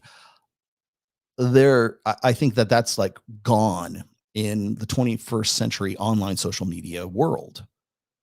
So you could be talking to somebody online if they've got an avatar. I don't know how old 90% of the people in the chat are right now, because I can't tell by your avatar, because it might not even be you. But I can still talk to you. When people say, "Hey, do you like what army is that you're playing right there?" And that's so I can talk about Warhammer 40,000. I might be talking to a kid who's 19 or a guy who's like older than me, because it's been around for a while. We just have a mutual shared interest in the hobby, right? I'll end with this. Okay.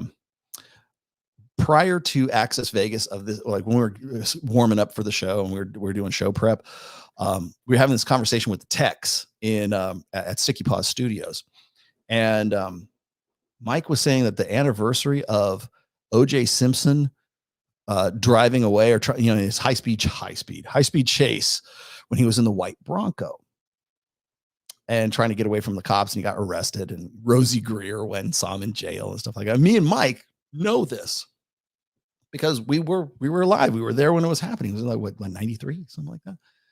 And so we were there live in real time when it was happening. Now, granted, remember, I was probably in my 20s. I would have put Mike in his teens when all that went down. But we understand. Like we're close enough in age where we both saw the TV feed when OJ's driving the white Bronco, and all the guys who are the techs in Sticky Paws, they're maybe their early 20s. They're like, "What the fuck are you talking? What? OJ? Who's OJ? White Bronco?" They might know OJ because he just passed away recently. Who? What? Like they had no idea. And it was at that point I'm looking at Mike and I go, "Oh, okay. So maybe there's an instance where like we know something because we're older, as opposed to people who just don't have that experience, right?" Which is why I'm amazed by people like Maya, right, who likes 80s metal. How the fuck do you like 80s metal? You're 22 years old. Shouldn't you be like into like, I don't know, Drake? No, she likes Def Leppard, right? Because her parents were, into that music too. So she has that. So oddly enough, but now she can relate with me. And I think that that generational divide between Zoomers and millennials and boomers and Xers and whatever else, I think that a lot of that is, like I said, I think it's a different form of astrology. Oh, you're a boomer? You're like this. Oh, you're a Gen X? I better stay away from you. You know, you guys, was it Gen X? We were 30 when we were 15, and we're 30 when we're 50. Like it's like saying, well, you know, I'm an Aries, so this is my personality. I think that the older we get, or the more we move into sort of like social media, and we become even more interconnected, whatever the next app is, whatever the new social media craze is, whatever the new technology happens, that sort of, at least in some way, like God knows how, makes us that much more connected. Then how does that affect like generationalism?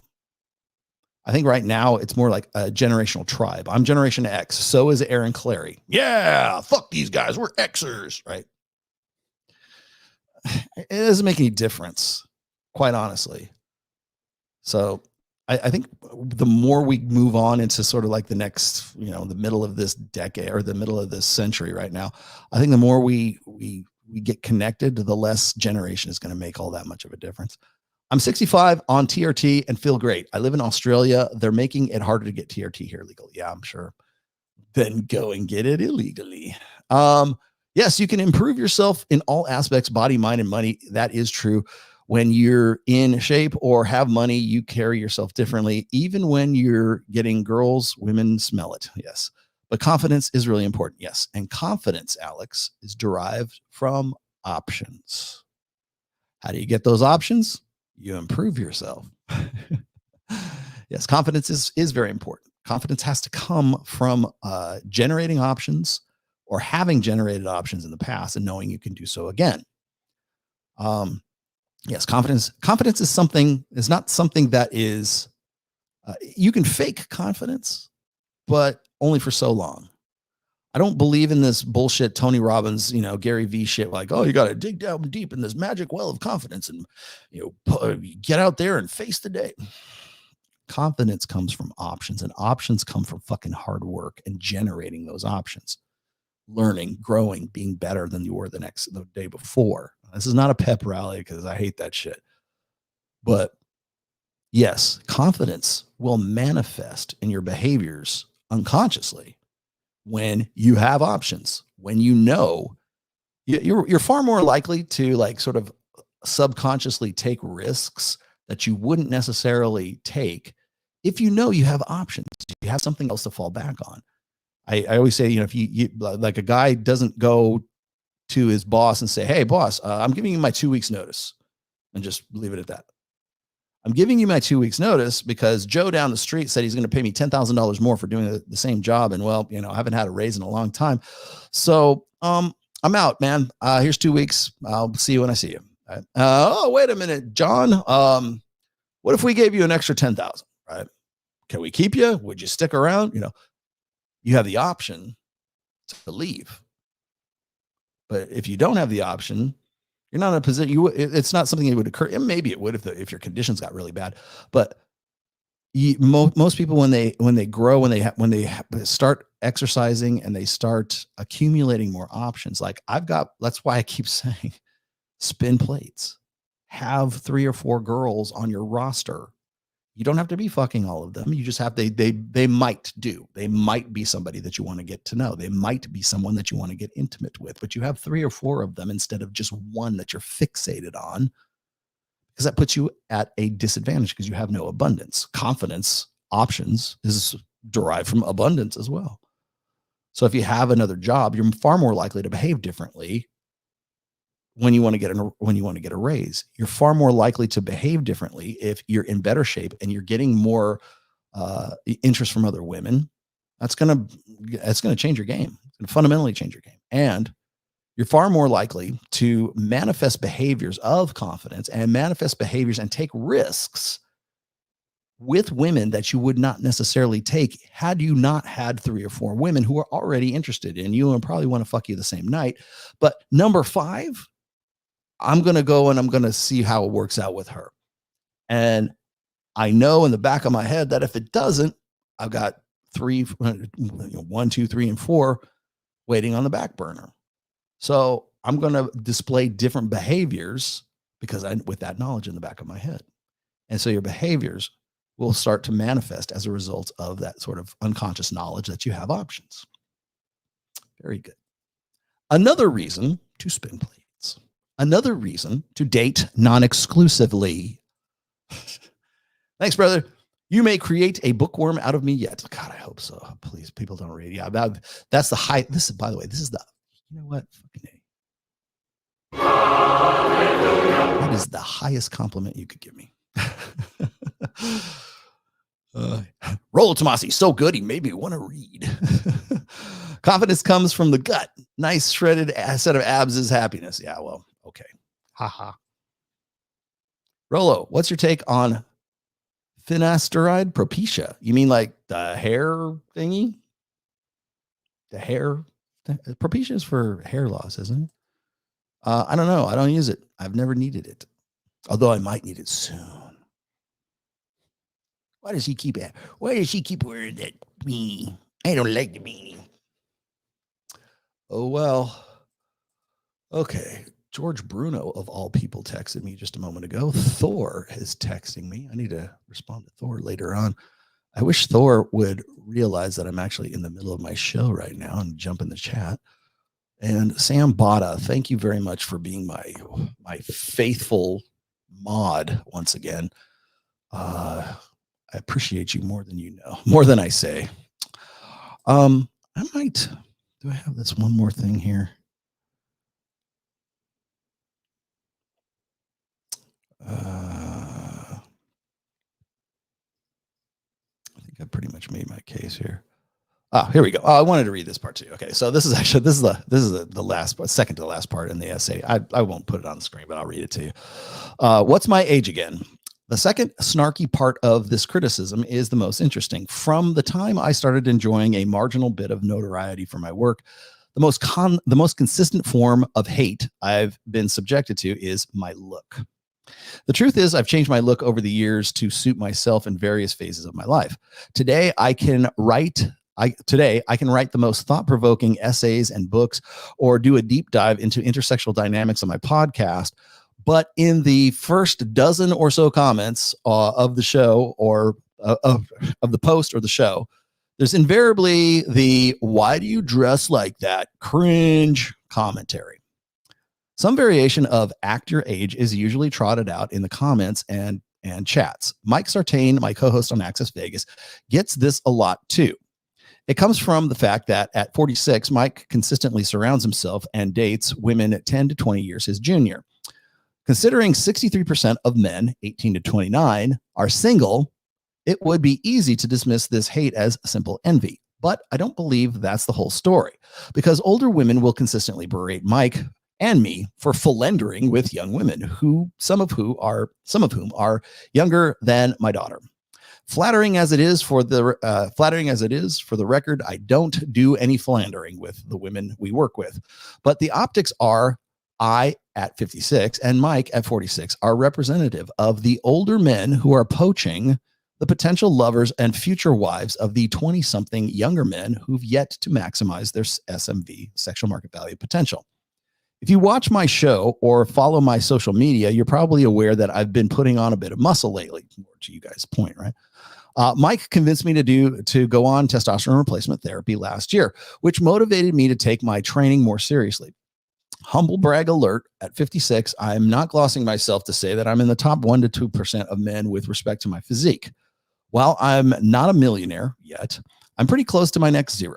I have many close friends. I have authored 5 books, and I'm recognized in public often enough to think I have a marginal degree of social proof. Okay, I'm done now. The point is that Mike and I represent older men who do well with younger women. It took a long time and a lot of trial and error, but we're men who have made the most of our potential, or are still making the most of it. This leads me to consider a question. How would young men compete against made men in the modern sexual marketplace? In the most immediate sense, disqualification.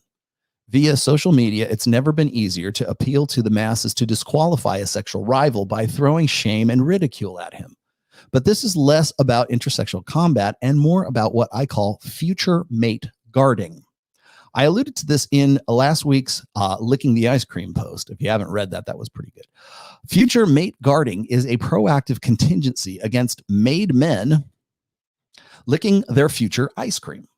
The most common form of future mate guarding is an appeal to age. When critics call me to the carpet for my sexual market value graph, the reflexive dismissal is that it must have been created by a desperate old guy who wants to reassure himself that he can still bang the hotties he never fucked in college. Then we proceed to the imagine being X amount of years old and writing this stuff. Shouldn't he be at home bouncing his grandchildren on his knee? Appeals to the appropriate age behavior. I get this from men and salty women whenever I post the most recent photos of myself surrounded by women at the Babes in Toyland charity events. I'm never quite sure what they imagine a 56-year-old guy of my status and history should look like or behave like.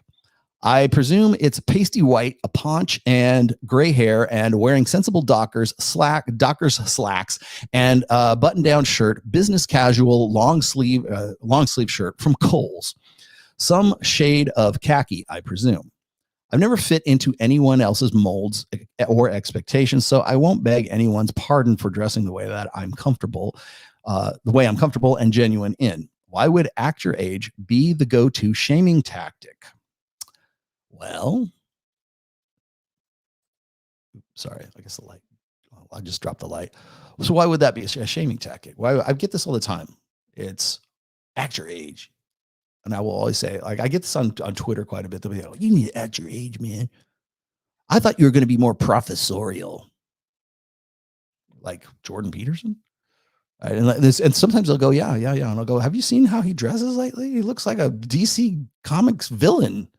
I mean, if you look at like he's got, and by the way, I think it's fucking great. But I'm not no shade at him. I think that I love his suits. But man, don't come at me for like, yes, this is my real hair. Don't come at me for having long hair and wearing a beanie and like looking like I do. And yet you give Jordan Peterson a pass for, his a two-face. It's like half of it is like blue and half of it's purple or some shit.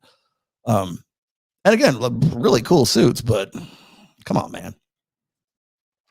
For the Cultivate Crypto class, can I buy the recording or do I have to wait till next quarter for the next live class? I don't know that they have a recording, and I don't think that they do it that way because it's kind of dated material, Kickjack.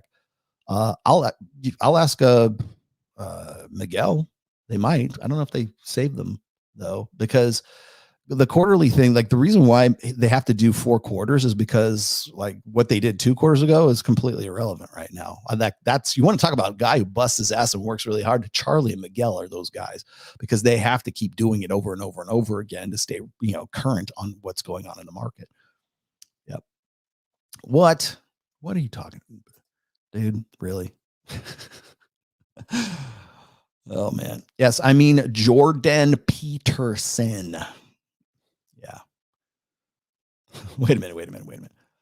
I've tried to listen to Jordan Peterson and he talks in circles and never makes a point. Welcome to the club.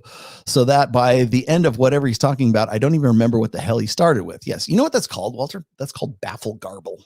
I'm stealing that word, that term from Vox Day. Vox Day was the first one to really point that out. It's baffle garble. It sounds sciencey. It sounds like it's meaningful. It sounds prosaic. It sounds like the Tibetan monk at the top of the mountaintop like pronounced it, and it's really horseshit. It really is. It's for the most part. I understand why people like Peterson because he was the dad they never had, but that was a while ago, man. I mean, his prime was in 2017, 2018. Right now, I think it's just like he sounds like.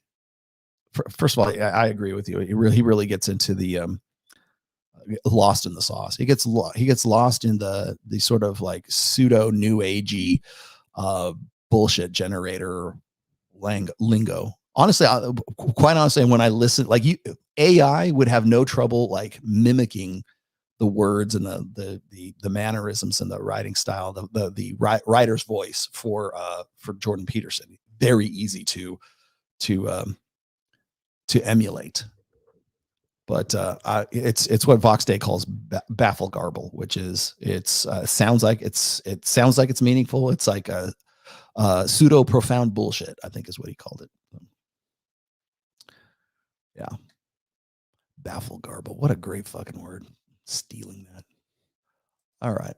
Where are we at right now? 310. What do I have left here for you guys? I have a couple of things I wanted to throw up.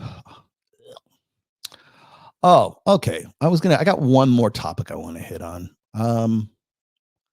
This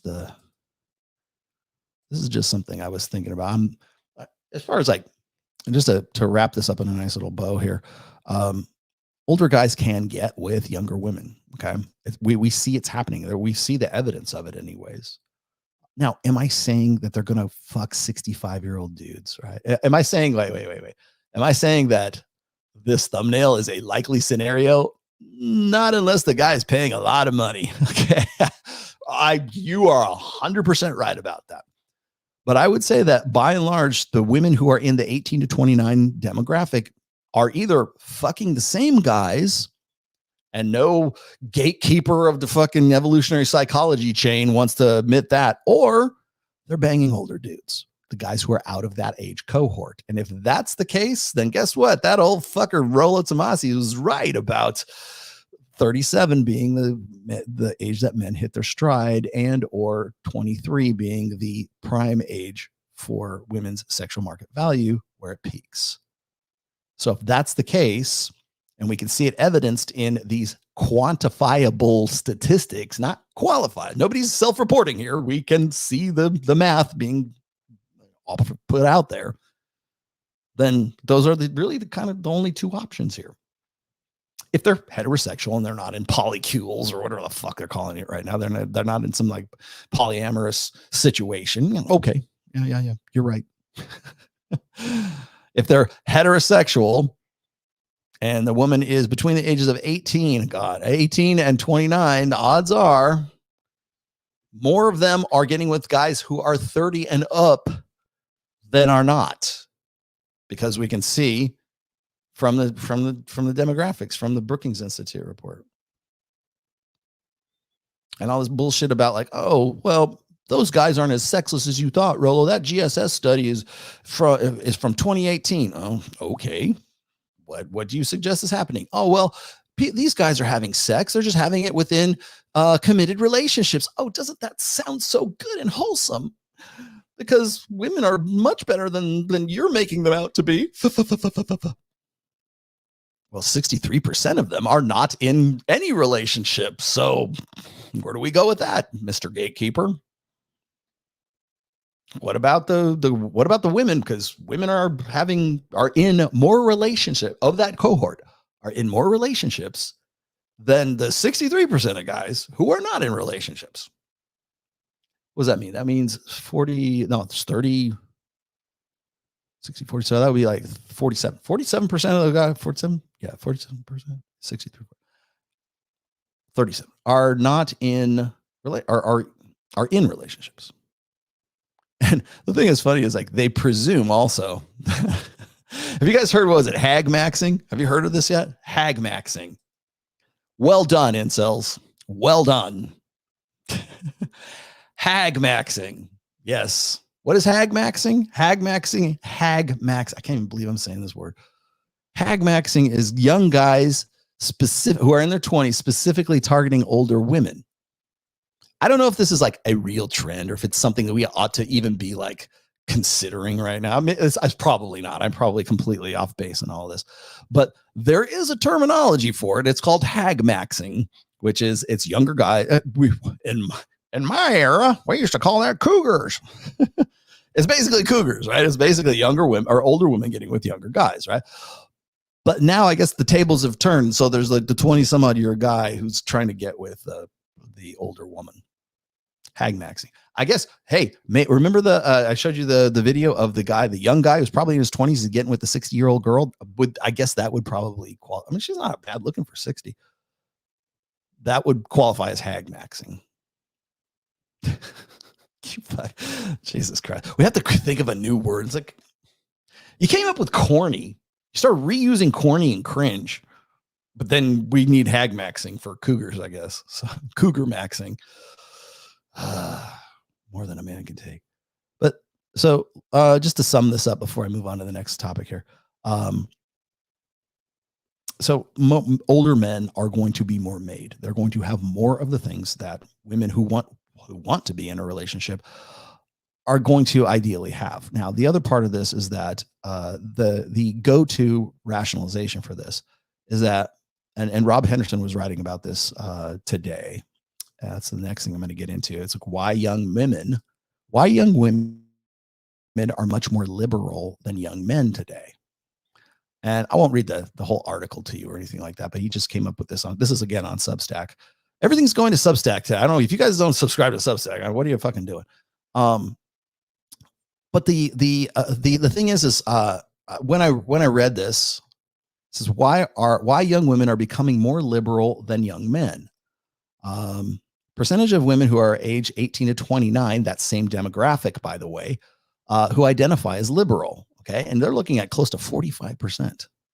And men aged 18 to 29, it is just about 25%. And again, this is the Zoomer generation here. Listen to this, the same cohort, women age, you know what, I'll just put this up. Hold on a second. There you go. This is a big shout out to Robin for doing this. It's actually a pretty good article.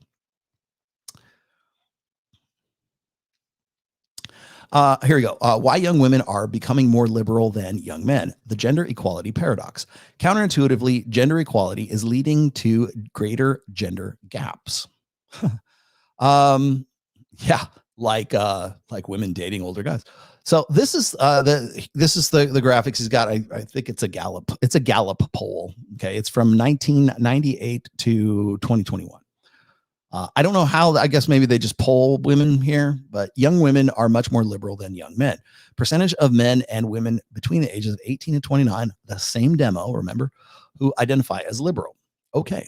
Now, of course, I'm going to probably save this entire subject for a full-on show sometime, because what's interesting to me is how, and I like Rob Henderson quite a bit, but what's interesting to me is like when we're trying to explain things like this, the go-to answer is, well, men aren't measuring up. The reason why they're more liberal, the reason why is because they're going to college more. He goes through all of these reasons. And this is a guy who's ostensibly, I guess, a proponent of, if not a evolutionary psychologist, or someone who has strongly quotes this stuff all the time. I don't know what his doctorate is in. I think it's definitely psychology, but I'm not sure it's evolutionary psychology. It might be. But they will quote everything but the most obvious fucking answer. So it's like, oh, well, women are more educated today. They got more money today. The gender pay gap is closing. Blah, blah, blah. That, women have become the men that they want to marry. Essentially, it's that argument, right? And they're not wrong about that. But what they're wrong about, especially in this instance, is that women have an innate proclivity for communitarianism. It's an evolved part of women's psyche to want to have it's in the round. Egalitarianism is a female way of organizing society. Well, what's more egalitarian? What's more liberal than egalitarianism? If you want to know where like we get the woke shit from, if you want to know where we get like, gender, we have a full month dedicated to gender equal or homosexual month. This is gay month, right? Month. You want to know why we're having these conversations about gender and troons? I guess. Can I say troons? I guess I can say troons. The reason we're having these conversations is because for the last almost 60 years, we've been living in what has progressively become a gynocentric social order. Even Rob Henderson quoted this too. He was saying that over the course of like in the 60s and like the early part of the 70s, women were more conservative than liberal. And then at some point during the 80s, women started to become more liberal. And then by the 90s, they're far more liberal than men, as like we see as 1998 here. And They're looking at a younger cohort, right? I mean, look at what was it, 18 to 29, right? Okay, well, what about prior to that? What about from 1985 to say like 2005 or 1997, because that was where the other one went. Well, if you look at the statistics there, if you look at the tracking there, women were much more conservative and then became more liberal. Well, what happened? What changed? Hormonal birth control. all the stuff that came in the wake of that, the sexual revolution, strong independent women, empowering women, and all of the social change and all of the political ideology and the isms that came along with that. When you put women into political power, they tend to fend for women, the sisterhood, not what's best for their constituency, not what's best for the greater good. What's best for the sisterhood is what it is. And so what's best for the sisterhood? Egalitarianism, communitarianism, democratic socialism. Imagine us having that conversation back in like the McCarthy era. I would think we got all these ladies that are now in the Congress right now. They're all wearing white to let you know that they're part of the, freshman caucus or whatever it is. And we're going to discuss democratic socialism. Hell, here in Nevada, the state government was taken over last year, or 4 years ago. The state government was largely, almost 100% democratic socialists. That's what they call them. So that's what they say. So why is that a good idea? How are we even having this conversation? Of course, guys will say, well, we let them have it. We men need to get up and take over. Well, congratulations, you played yourself. But the reason why we're even talking about like liberalism and all this is the things that like, especially like when I see like real moralist guys and sort of Christ pilled dudes like talking about degeneracy, this and degenerate, whatever, they think they want to lay it firmly at the feet of weak men. They believe in the cycle, right? In this bullshit about like, oh well, weak men create hard times create strong men, strong men create good times create weak men, blah blah blah, and it's this cycle, right? It's so much easier if it's a repeatable cycle and everybody's the same and it goes and there's no such thing as a fucking cycle. Trust me on this. It would be nice if it worked that way, but it's not. We have weak men because we have weak men. Because if we were going to have that cycle, we would have been already through that cycle. We would have come back around by this point, right? Because weak men started happening right around the sexual revolution. So if we're going to come back around, we should have done it a long time ago, but we're not. But we'll still lay that at the feet of like, especially like Zoomer guys today, maybe some of the millennials today, and say, well, women are only as powerful as men will allow them to be. That might have been true back in the late 60s and early 70s. Right now, the people who will fight you are not women. It's other men. Other men will fight you on that. So Rob Henderson received a BS from Yale University and a PhD in psychology from St. Catherine's College. He got his doctorate. Yay. Bravo. I didn't know he got his doctorate. That's good. From St. Catherine's College in Cambridge. I thought he went to Oxford. He's a very well-educated guy. If you know anything, his story is great too, by the way. I like Rob Henderson. He probably doesn't like me because of like, I use his work to sort of like springboard mine, but I like Rob quite a bit. I like Rob. I like Rolf Dengen. I like Will Costello too. Like when he's not trying to sell us down the river. I like Jeffrey Miller quite a bit too. I just think he's wrong when it comes to, jealousy and evolution of jealousy and his promoting of polyamorous lifestyles.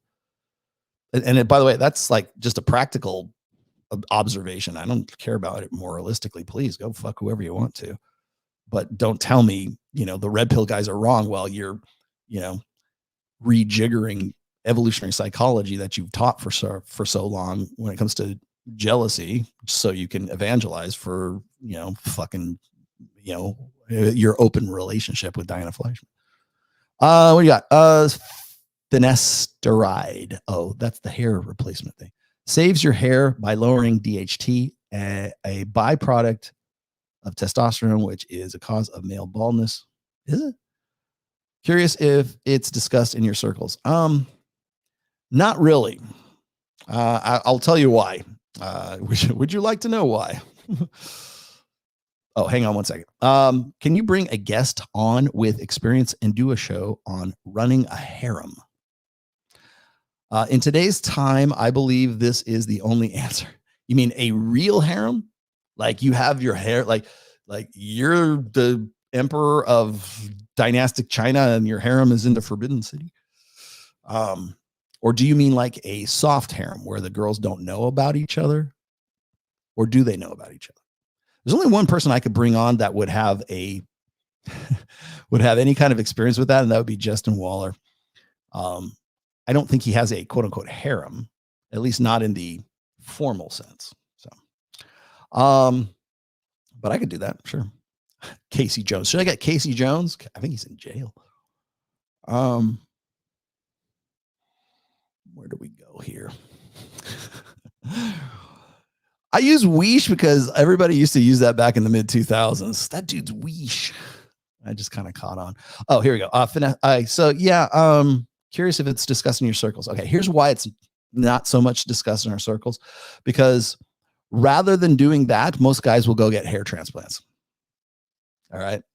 Well, you already know. I'm not selling him down the river. Myron already got his hair transplants. I know a few other people, a few other guys that you probably know I have done shows with who have had hair transplants.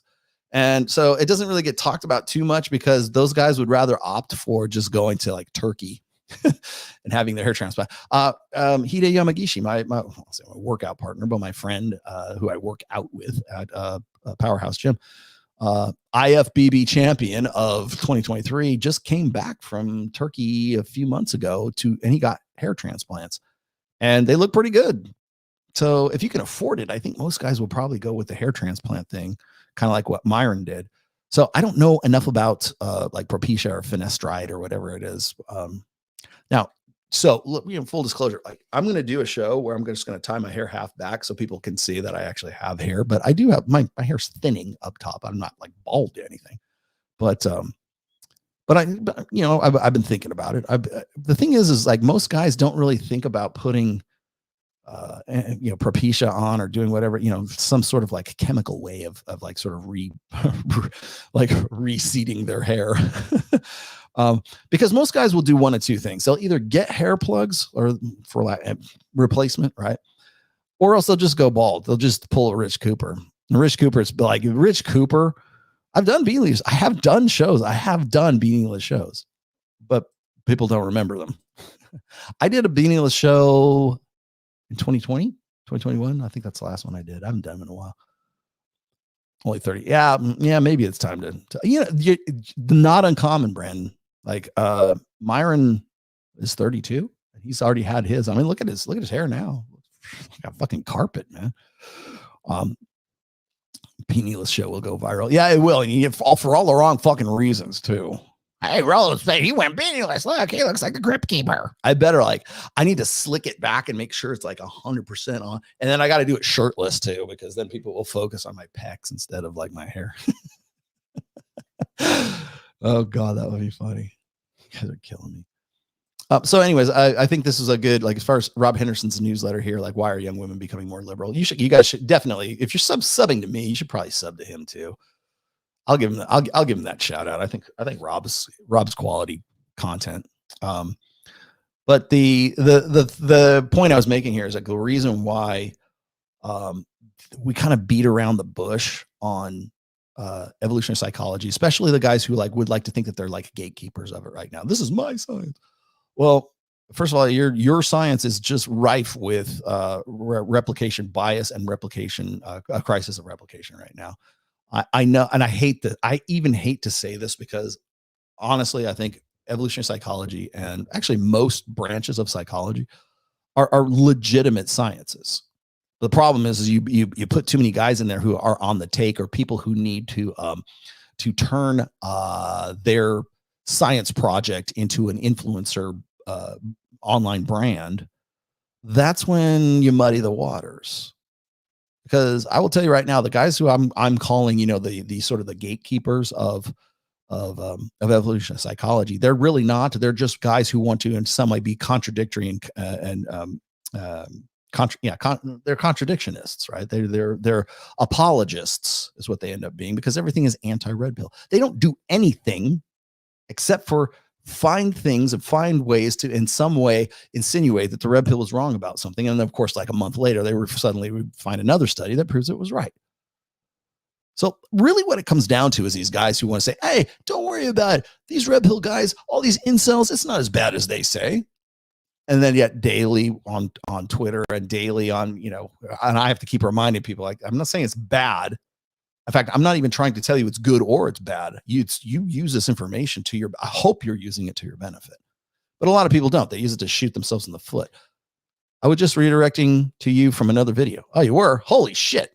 I was just redirected to you from another video. Ashley, what video was that? Who? I got a redirect from somebody? Holy crap.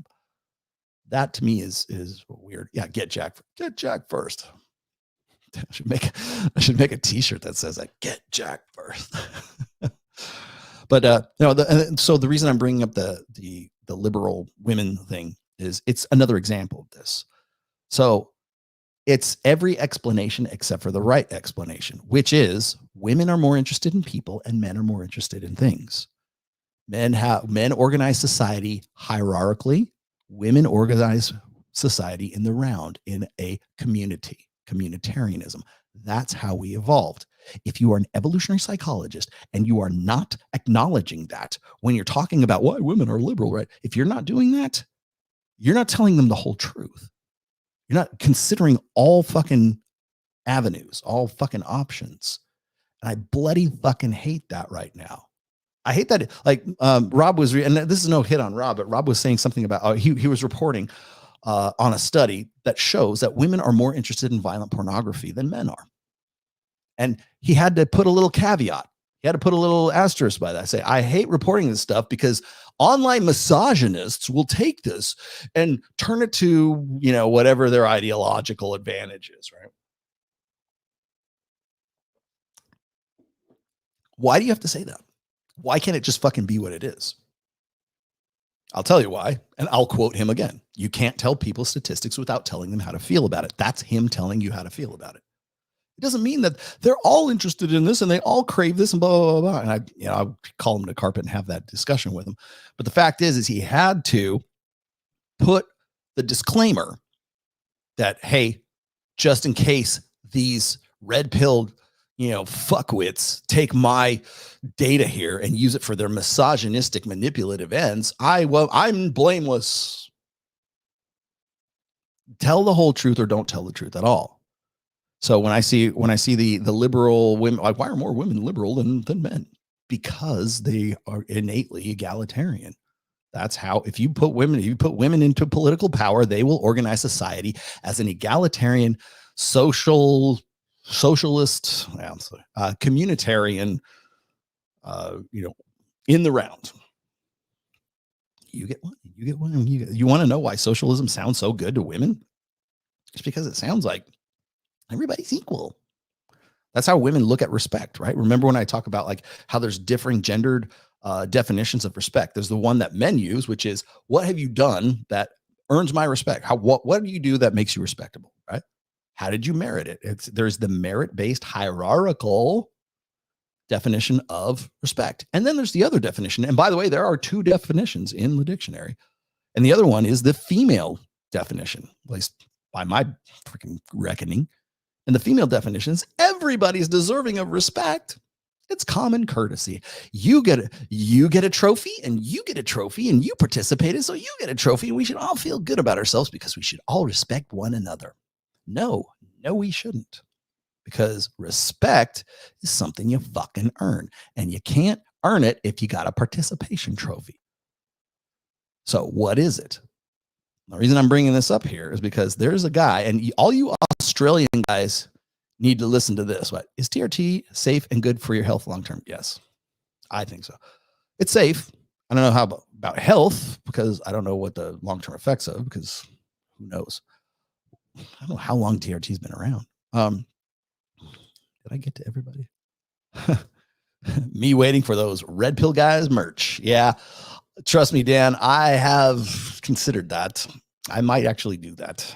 I don't have any Rational Male merch. Maybe that'll be the first of it. So when we're talking about women being more communitarian and men being more hierarchical. We don't want to bring that up. That's not even a consideration in that article, by the way. That's not even like, that doesn't even bump the needle. But that's where I would have thought they would go first. But no, it's, well, women are making more money now. Oh, well, women are better educated now. Oh, well, it's as if being better educated either leans you for being liberal or being not being liberal, right? It's got to be a socially constructed reason for why this is happening. No, it's because they're innately more egalitarian and innately think that, they're the gatherers. Women were the berry pickers. Men were the hunters. No matter what these other fucking idiots talk about the myth of the male hunter. No, that's already been debunked. Thank you very much. Thank you, Aporia, for debunking that. Men were the hunters and women were the berry pickers, were the gatherers. That's really how, because women were and still are the vulnerable sex. They're the nurturing. They're the incubators of the next generation. We should be more than that. Yeah, you should, but that's how we evolved and them's the breaks. That's how it worked. That sounds sexist. Yeah, well, reality and evolution is pretty sexist. Reality has a sexist bias. Yeah, it does. In some ways, for sure. Which we should be better. Well, the only way we be better is by blaming shit on social construction instead of actually looking at the reality and the biological realities here. We evolved from hunter-gatherer societies. Women were the gatherers. Women were more interested in safety and numbers. Women were more into, like, it takes a village to raise a child. You know where that comes from? That comes from women and their communitarian psyches wanting to organize society in the round. Men are hierarchical. You know why? Because women want to get with the guy who's the fucking top of the status and want to fuck that guy. That's the chief. And what defines the chief? It's defined by the powerful men have been defined by three things over the course of history. Yes, this is the quote that Andrew Tate ripped me off wholesale for. They are interested in, or they have, these are what define a powerful man. High value is your perception. Powerful men. Resources, territory, and access to a lot of fucking women, preferably virgins, right? We're talking about how to run a harem, right? The emperor of dynastic China had his concubines in the forbidden city guarded by eunuchs who had their dicks cut off, so they couldn't fuck those chicks. So only the emperor could impregnate his virgin harem. Same thing with tribes in the Amazon rainforest. Same thing with Native Americans in the Old West. Same thing with, the Yanomamo tribe in New Guinea. Same thing. Just different variation on the same theme. Men are hierarchical, and the reason they're hierarchical is because women select them to fuck them and to breed with them and reproduce with them based on status and prowess and alpha fucks and beta bucks. Men who have power get more pussy.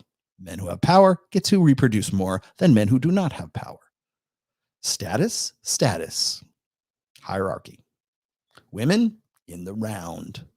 I don't see why that is like so hard to relate to anyone, but apparently it's not something that's going to make an article about why women are more liberal than guys.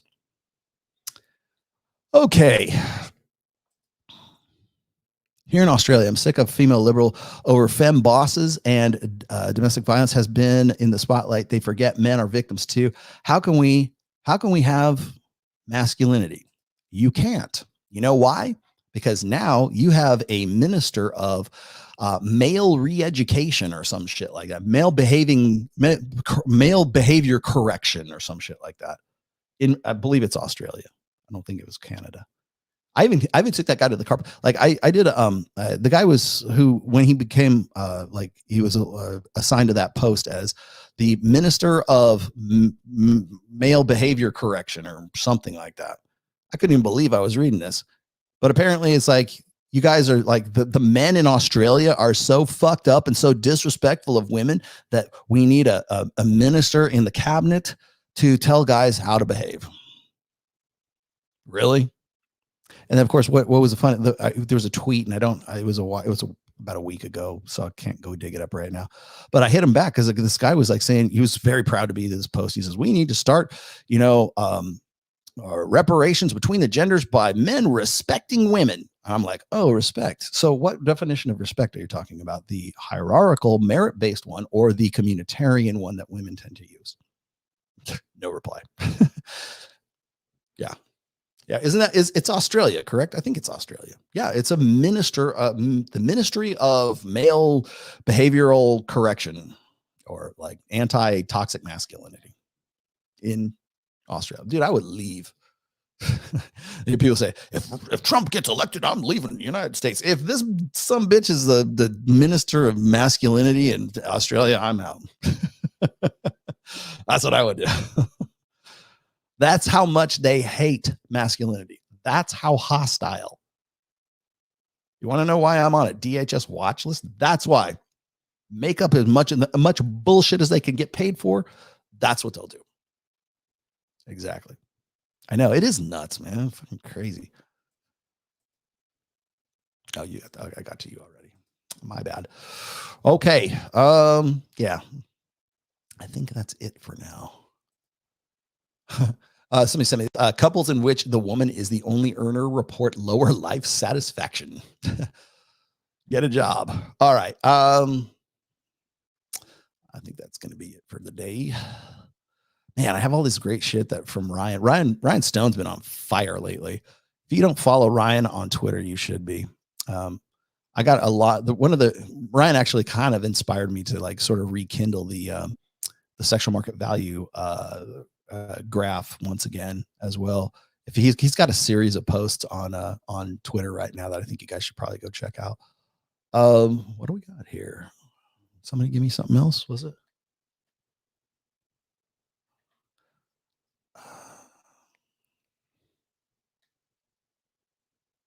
Got to that. Got to you. Okay. All right. That's good enough. All right, gentlemen. I have to leave because I've got to go get Ned. And I think he's fed right now, but I can hear him downstairs. Unless you guys have any pressing questions for me. Okay. So here we are at the end. I'm going to be, once I said going to Babes in Toyland. That will be at Academy in Los Angeles, Hollywood. If you are interested in going, and you can go, our meetup will be at the Thompson, and then we're going to some lounges, probably a cigar bar, something like that, where we can actually have a conversation. The goal of the multiple goals of this new group that I'm working with. By the way, I'm doing this for a couple of reasons. I think people don't know why I'm working with MOA. I'm partnering, literally, we're signing contracts tomorrow about this. I'm partnering with Men of Action, which is Mike's group. And it's not just Mike's group. He's certainly the face of it, but there's a lot of other guys that are involved too. And we just, like myself and Joe Marin, came up with this idea, and we said, you know what? I don't see a lot for guys in this demographic, like 45 to 65 years old. And I was watching, you guys ever see Tulsa King with Sylvester Stallone?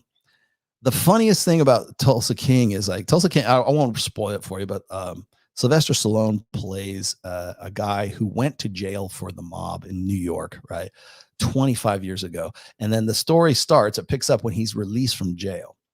And the entire world has changed in the past 25 years. And what's funny is like he plays a character who's in his mid 70s, and Sylvester Stallone is in his mid 70s. He looks pretty fucking good for that. But like he'll go and like try to strong arm a weed dispensary, and they're like, bro, it's legal. Like he still thinks it's illegal. And he's gonna like take over some drug trade or some kind of thing. But the humor of that show is that this guy who was in jail for 25 years now is released, and now like the mob doesn't want anything to do with him because of like other plot things. And so they make him like the mob boss of Tulsa, Oklahoma. And just how he sort of gets along and reintegrates himself after being out of society for 25 years. And I thought about that, and I go, that's what a lot of these guys who are like coming out of like divorces are like. They have to reintegrate themselves into a sexual marketplace that's really hard for them to understand. And like they don't know anything about Twitter. They don't know anything about like online stuff. Their dating skills are so like atrophied because the last time they were using them was when they were in their 20s with the woman that they just got divorced from. So that was one thing. And then there's other guys who've really never been married and they're in that demographic. And, you know, they've never really sort of been able to put their finger on why they haven't been successful with women. Or they're sort of stuck in their ways and they don't want to change all that much. And they would rather have women change for them. And they just don't understand the modern sexual marketplace. So that was sort of like the inspiration to do this. Primarily to help guys who are coming out of divorces, but also guys who are, you know, sort of chronically single. And then a lot of these guys will join up like with Mike, and it's fun to go to, you know, Hakkasan or Zook or to Omnia or something like that. You know, go to these big clubs that are out here, or go to Sapphire, where you know, a really nice, you know, high-end gentleman's club, like a strip club or something like that. And it's great. It's a good experience, but these guys are like looking for something else. It's not just like, hey, I want to have access to like 6 or 7 girls, and I want to start a soft harem, right? Or, most of these guys are like, they would much rather just get with one chick. They go through a few, right? But they would rather just get with one chick, or they would much rather be able to do it in a much more low key fashion. And so they don't know what to really do with themselves in like a very crowded club like Hakkasan on a Saturday night. So we're looking at doing events, like, you know, meetups. I don't want to call them masterminds because that sounds too schmaltzy, but I mean, they're kind of masterminds. But I want to do stuff like where we can all get together to go like deep sea fishing, or we can go to, well, Babes in Toyland for this one, or if we want to go to like a gun range, or we want to go to like whatever, golf, so whatever, like whatever your hobby is, whatever your pastime is, because that's where guys really do their best communication, is when they have a project or they have a mutual interest in it. Like maybe it's a sport, maybe it's a hobby, maybe it's, I don't know, something. And they have better conversations that way. So that's really my direction with this. And I want to be able to have it in a low key environment where guys are comfortable, and then they can like sort of relate, you know, what just relate their experiences. Cause sometimes it's better to just simply just talk about the shit that you just saw. Like maybe something happened last night and you wanted to say, hey, why did she do this? Right. So we're going to be doing different events all over the place right now. We're just starting this one at Babes in Toyland because it's convenient, but we'll probably be doing more at Babes. I might even do it at a bikini contest, but just those are just like some things. We might be going and doing like, and I know that the CME is going to be in Lake Tahoe, but I love Tahoe well enough that I'd probably do an event up there, or maybe Aspen, or maybe in like, I don't know, Carlsbad or something. Certainly Miami, other places all over the country. We'll probably be doing like events eventually. My goal is to be able to do like meetups and events that are like convenient for everybody. So if you missed this one in Los Angeles and I happen to be at one in like Dallas, then maybe you go do that one, right? So so that's coming up. That's like a project I'm really kind of investing myself in recently, because I'm tired of talking about shit. I'm tired of analyzing problems, and I'm tired of other people doing that too. It's like they say, well, the red pill doesn't offer any solutions. Okay, well, guess what? I'm going to try to do that. I'm going to try to offer some kind of solution for these guys in particular, right? Because these guys are the primary demographic for self-deletion, and I don't want that to happen. You guys know my background with that, so I think that in doing this, it's hands-on. It's actually going out and doing something with these guys. And yeah, I mean, do I want to make money at it? Sure. I'm not going to lie to you guys and say I'm going to do this shit for free. I can't.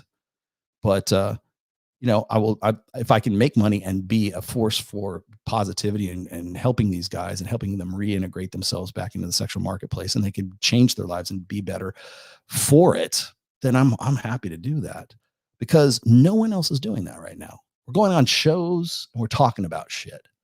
Hey, did you see what happened last night on whatever podcast? Oh my God, I can't believe you said that. How does that help the guy who's about to like put a gun in his mouth because he just got divorced? It doesn't. So when people go, oh, well, brother, what are you doing? I'm going to say, I'm doing this.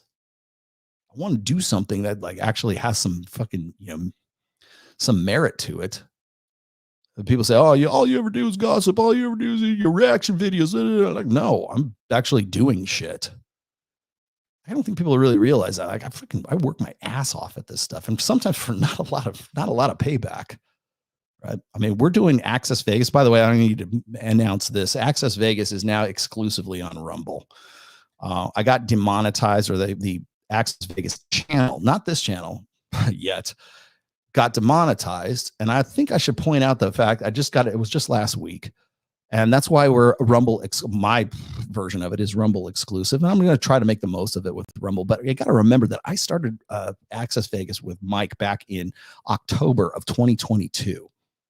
And we didn't even start the actual the YouTube channel until 2023, like I think January or when we did it.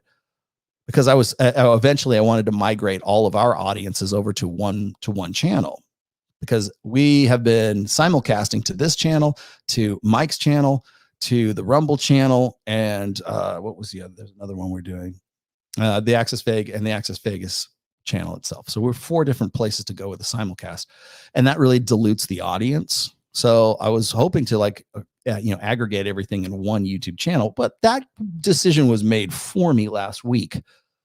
The Access Vegas channel has all of 7,500. Not even that, like 74 and change subs. It hasn't even been around just maybe a little over a year, maybe a year and 6 months, right? 18 months. I think I have made a grand total of an average of $300 per month on it. I just wanted to get the show up to self-sufficiency so I could pay the studio fees at Sticky Paws, right? I would just want it to be self-sufficient, but it got demonetized. And so did Mike's channel recently got demonetized, just like Pearl, just like Myron and Fresh. And I'm like, why the fuck would they want to demonetize this channel? We don't make that much money. It's just an aggregate for Access Vegas. And it has under 7,500 subs. And it hasn't even been around that long. Well, the reason is because they don't like this content. They don't like what we do. For some reason, they love whatever Brian at whatever podcast does, but they don't like what I do or what Pearl does or what Myron and Fresh do or what Mike was doing as well. And I will continue to do this channel no matter what, but I hope, I pray that I don't get demonetized. I'm trying to play by the rules. I'm trying to do like some really good work with this channel, in addition to helping guys out with the programs that I'm working on with like Joe Marin and everything else, because I want to actually do things instead of talk about things. And so this is like my first foray into doing that. So I hope you guys can appreciate that. But from now on, if you're looking for where Access Vegas is now exclusively on Rumble, Mike still simulcasts to his channel. But again, he's demonetized, and Mike doesn't really care about being monetized because MOA is his thing, not the other way around. So let me see what I got here before I go. If women are proto-communists, was Karl Marx perhaps a cuttlefish of sorts? Oh, most definitely. I think he became one, right? Update on Maxims. Maxims is about 3/4 of the way through. I think I'll be done by August. Leave me alone. I want to write. Earl Ocampo. What is a good business to start to get higher social standing with women perceive this? I'm 36 and am on the way up. A full-time job, Army Reserve, and studying law.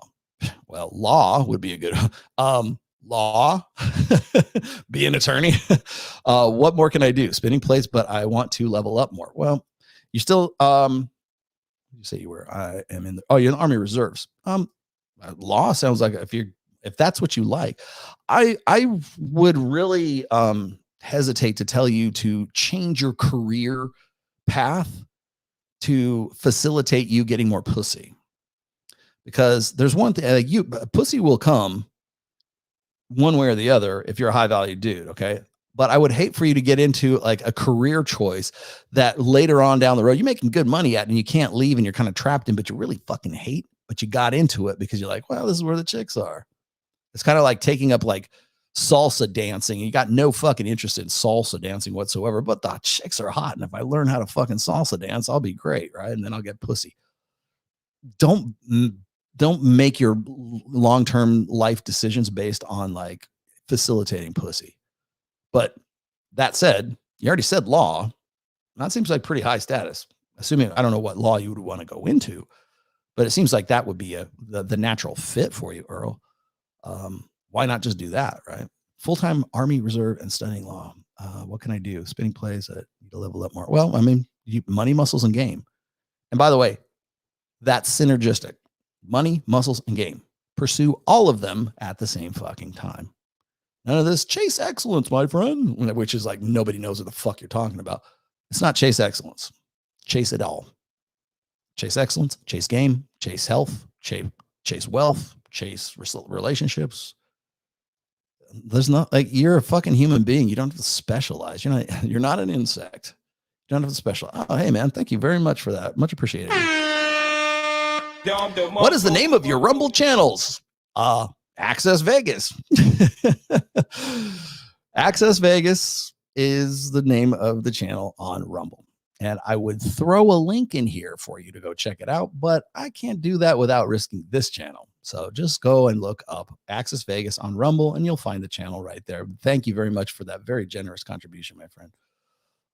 And then Alex says, yeah, I like law and good at it. Dude, like, here's another rule to remember. Play to your strengths, my friend. Play to your strengths. If that's what you like, then that's what you should do. Do something like I'm not of the, and I know there's some guys in the sphere that are like this. I'm not of the opinion that a guy should just suffer through a bullshit fucking passionless job that he fucking hates so he can level up, to save up enough money, and then suddenly, my days of indentured servitude will be over, and then I can finally have enough money to have some power to do the shit that I want. No, fuck that. Fuck that. Do the shit that is rewarding to you and rewards you. Find those things. Like the best thing I have ever done, the thing that pays me the most and the thing that feels the best for me, that I love doing more than anything else, is not podcasting. I love you all, don't get me wrong. But it sure as shit doesn't pay me the most. You know what does? Writing. Writing always has. Being an author, and it took me a long time. It took me until I was like 45 till I realized that. And by the way, don't start writing until you're at least 40. You don't have enough life experience, young whippersnapper.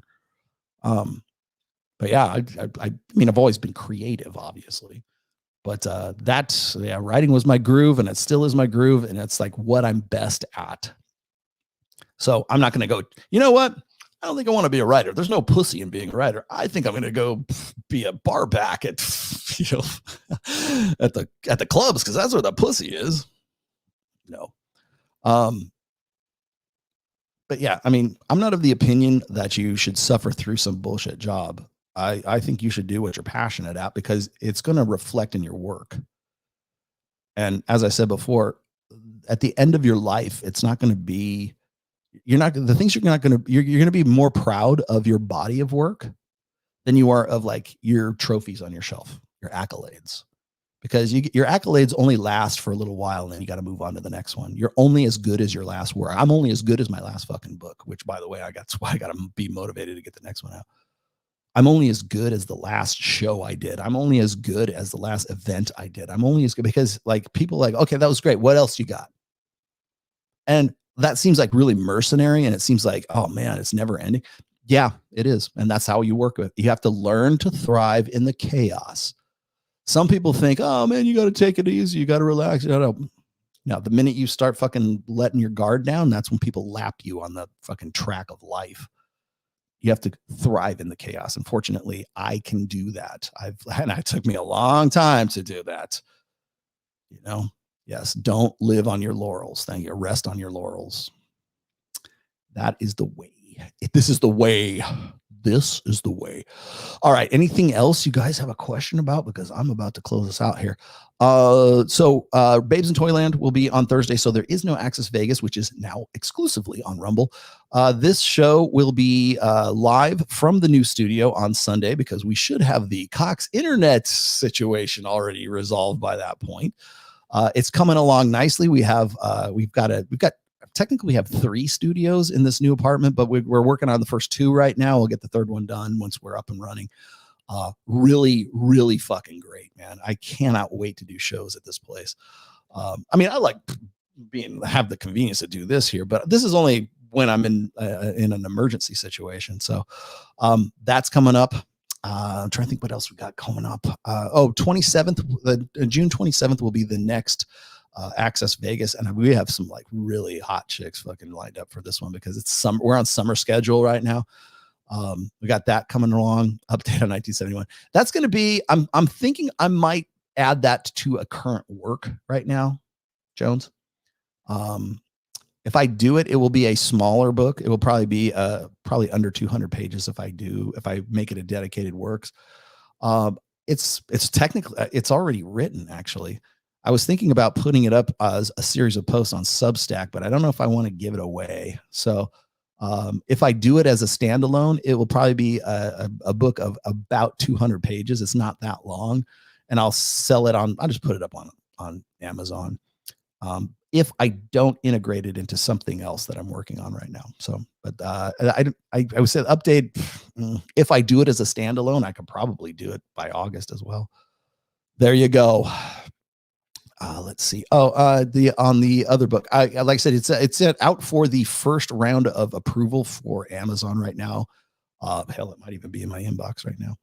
But I'm probably going to have to like rejigger some parts of it. So like I got to go through a second round of edits on it, but I would say probably end of July, maybe also August as well. So, and it's going to be a hardback. So that's another, I have to meet the criteria for a hardback, which I've never done before. So I'm doing a hardback for the second edition of the first book.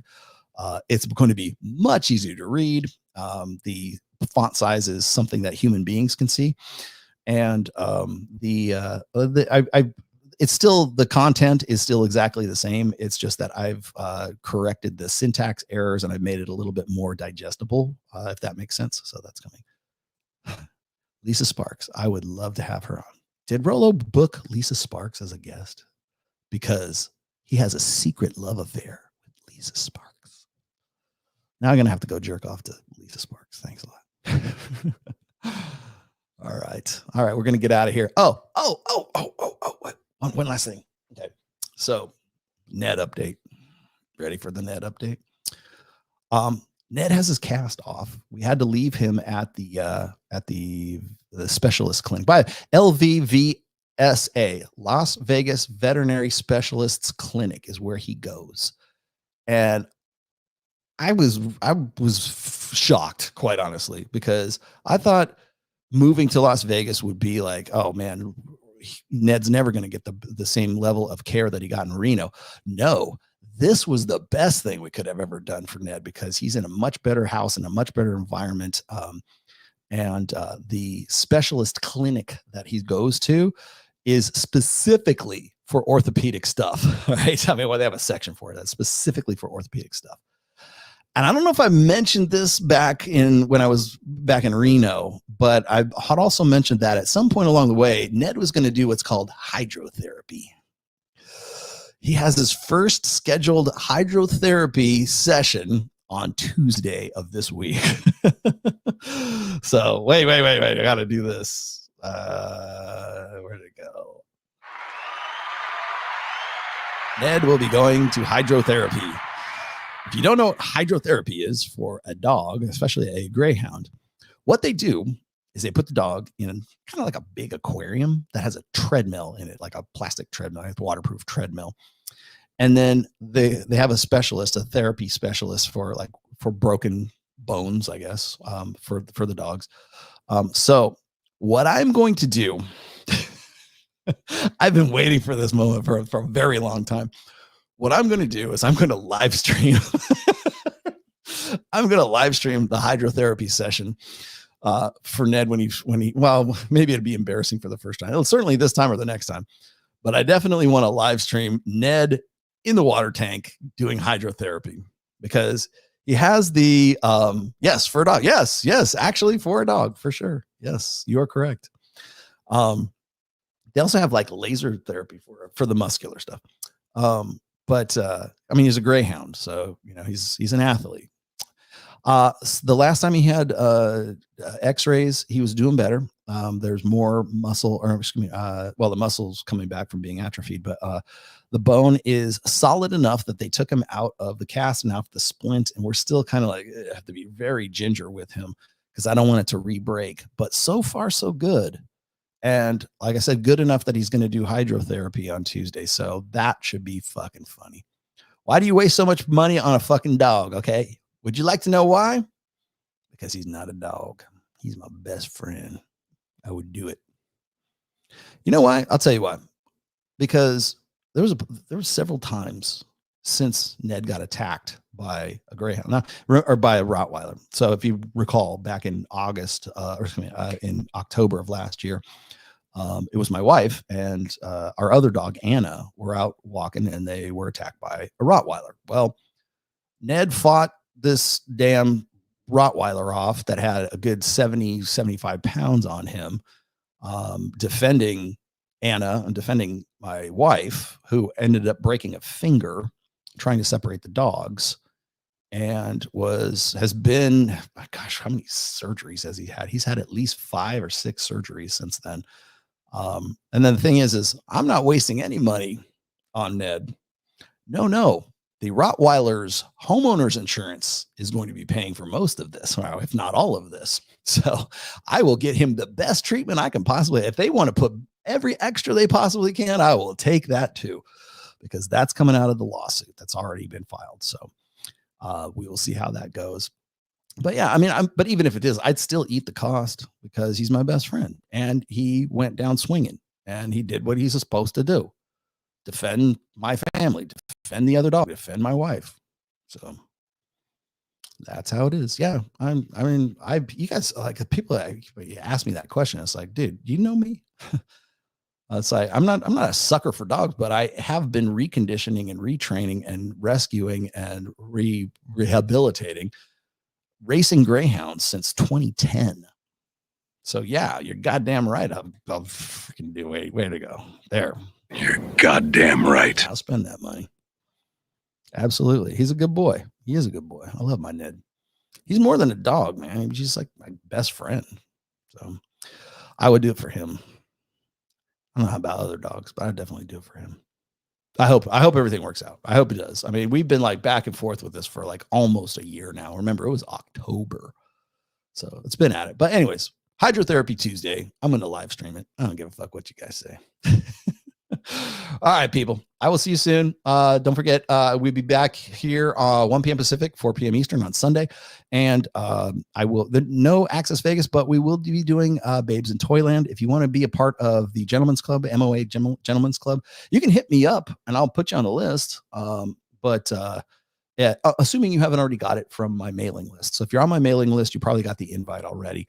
I think I'm pretty sure we got 4 or 5 guys, maybe 6. We'll see. But anyways, thanks for watching today, guys. And I hope you guys learned something from this. I hope the pod class has benefited you.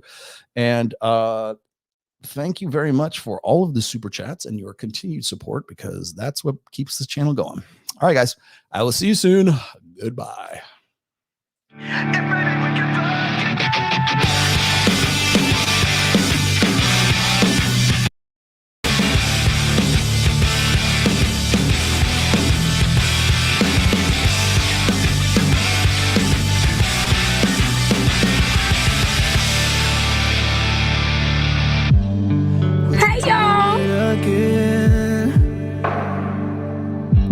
I need to feel you on top of me.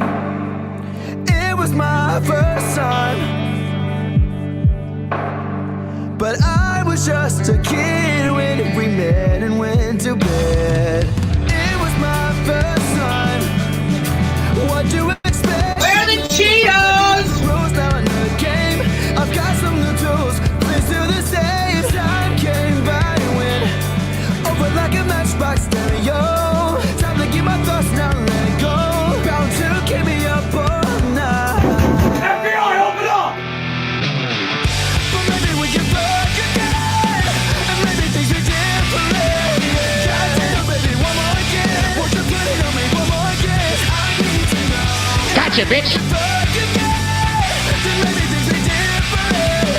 Goddamn, baby, one more again. Best in my life. Oh, those guys are back!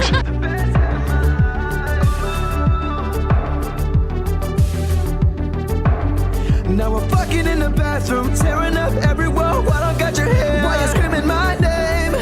That's nasty. It is nasty, right? Isn't it nasty? Ugh. She was swinging in the bedroom, whole time stopping and stuffing with her head. Like she's calling you Kelly. Well, I'm a whore. Want me? Ride me up and down like a pony. Turning up my song, getting messy. Working up and down on your body. Want me? Ride me up and down like a pony. Turning up my song on your body. Tell these bitches to go to hell. Maybe we can fuck again. And maybe things be different. Goddamn, baby, one more again. Won't you put it on me one more again? I need to know. And maybe we can fuck again. Then maybe things be different. Goddamn, baby. All right. Preceding podcast has been a production of the Rational Male. All rights reserved. 2024 registered trademark. Don't steal Ned's stuff. Like, man, roll to my shit, don't get no hoes, man.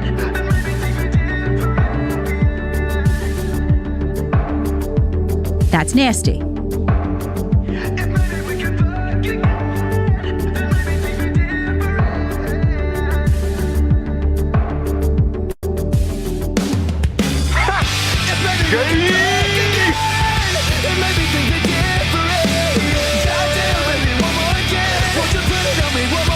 I feel like I just took a bath in battery acid.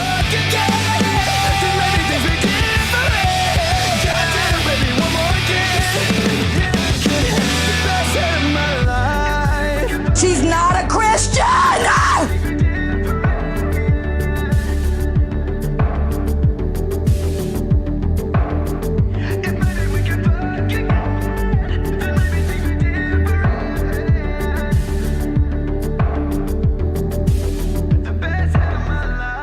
Tell that bitch to be cool. I'm gonna kill you! Say, bitch, be cool. Be cool, honey. Say, bitch, be cool.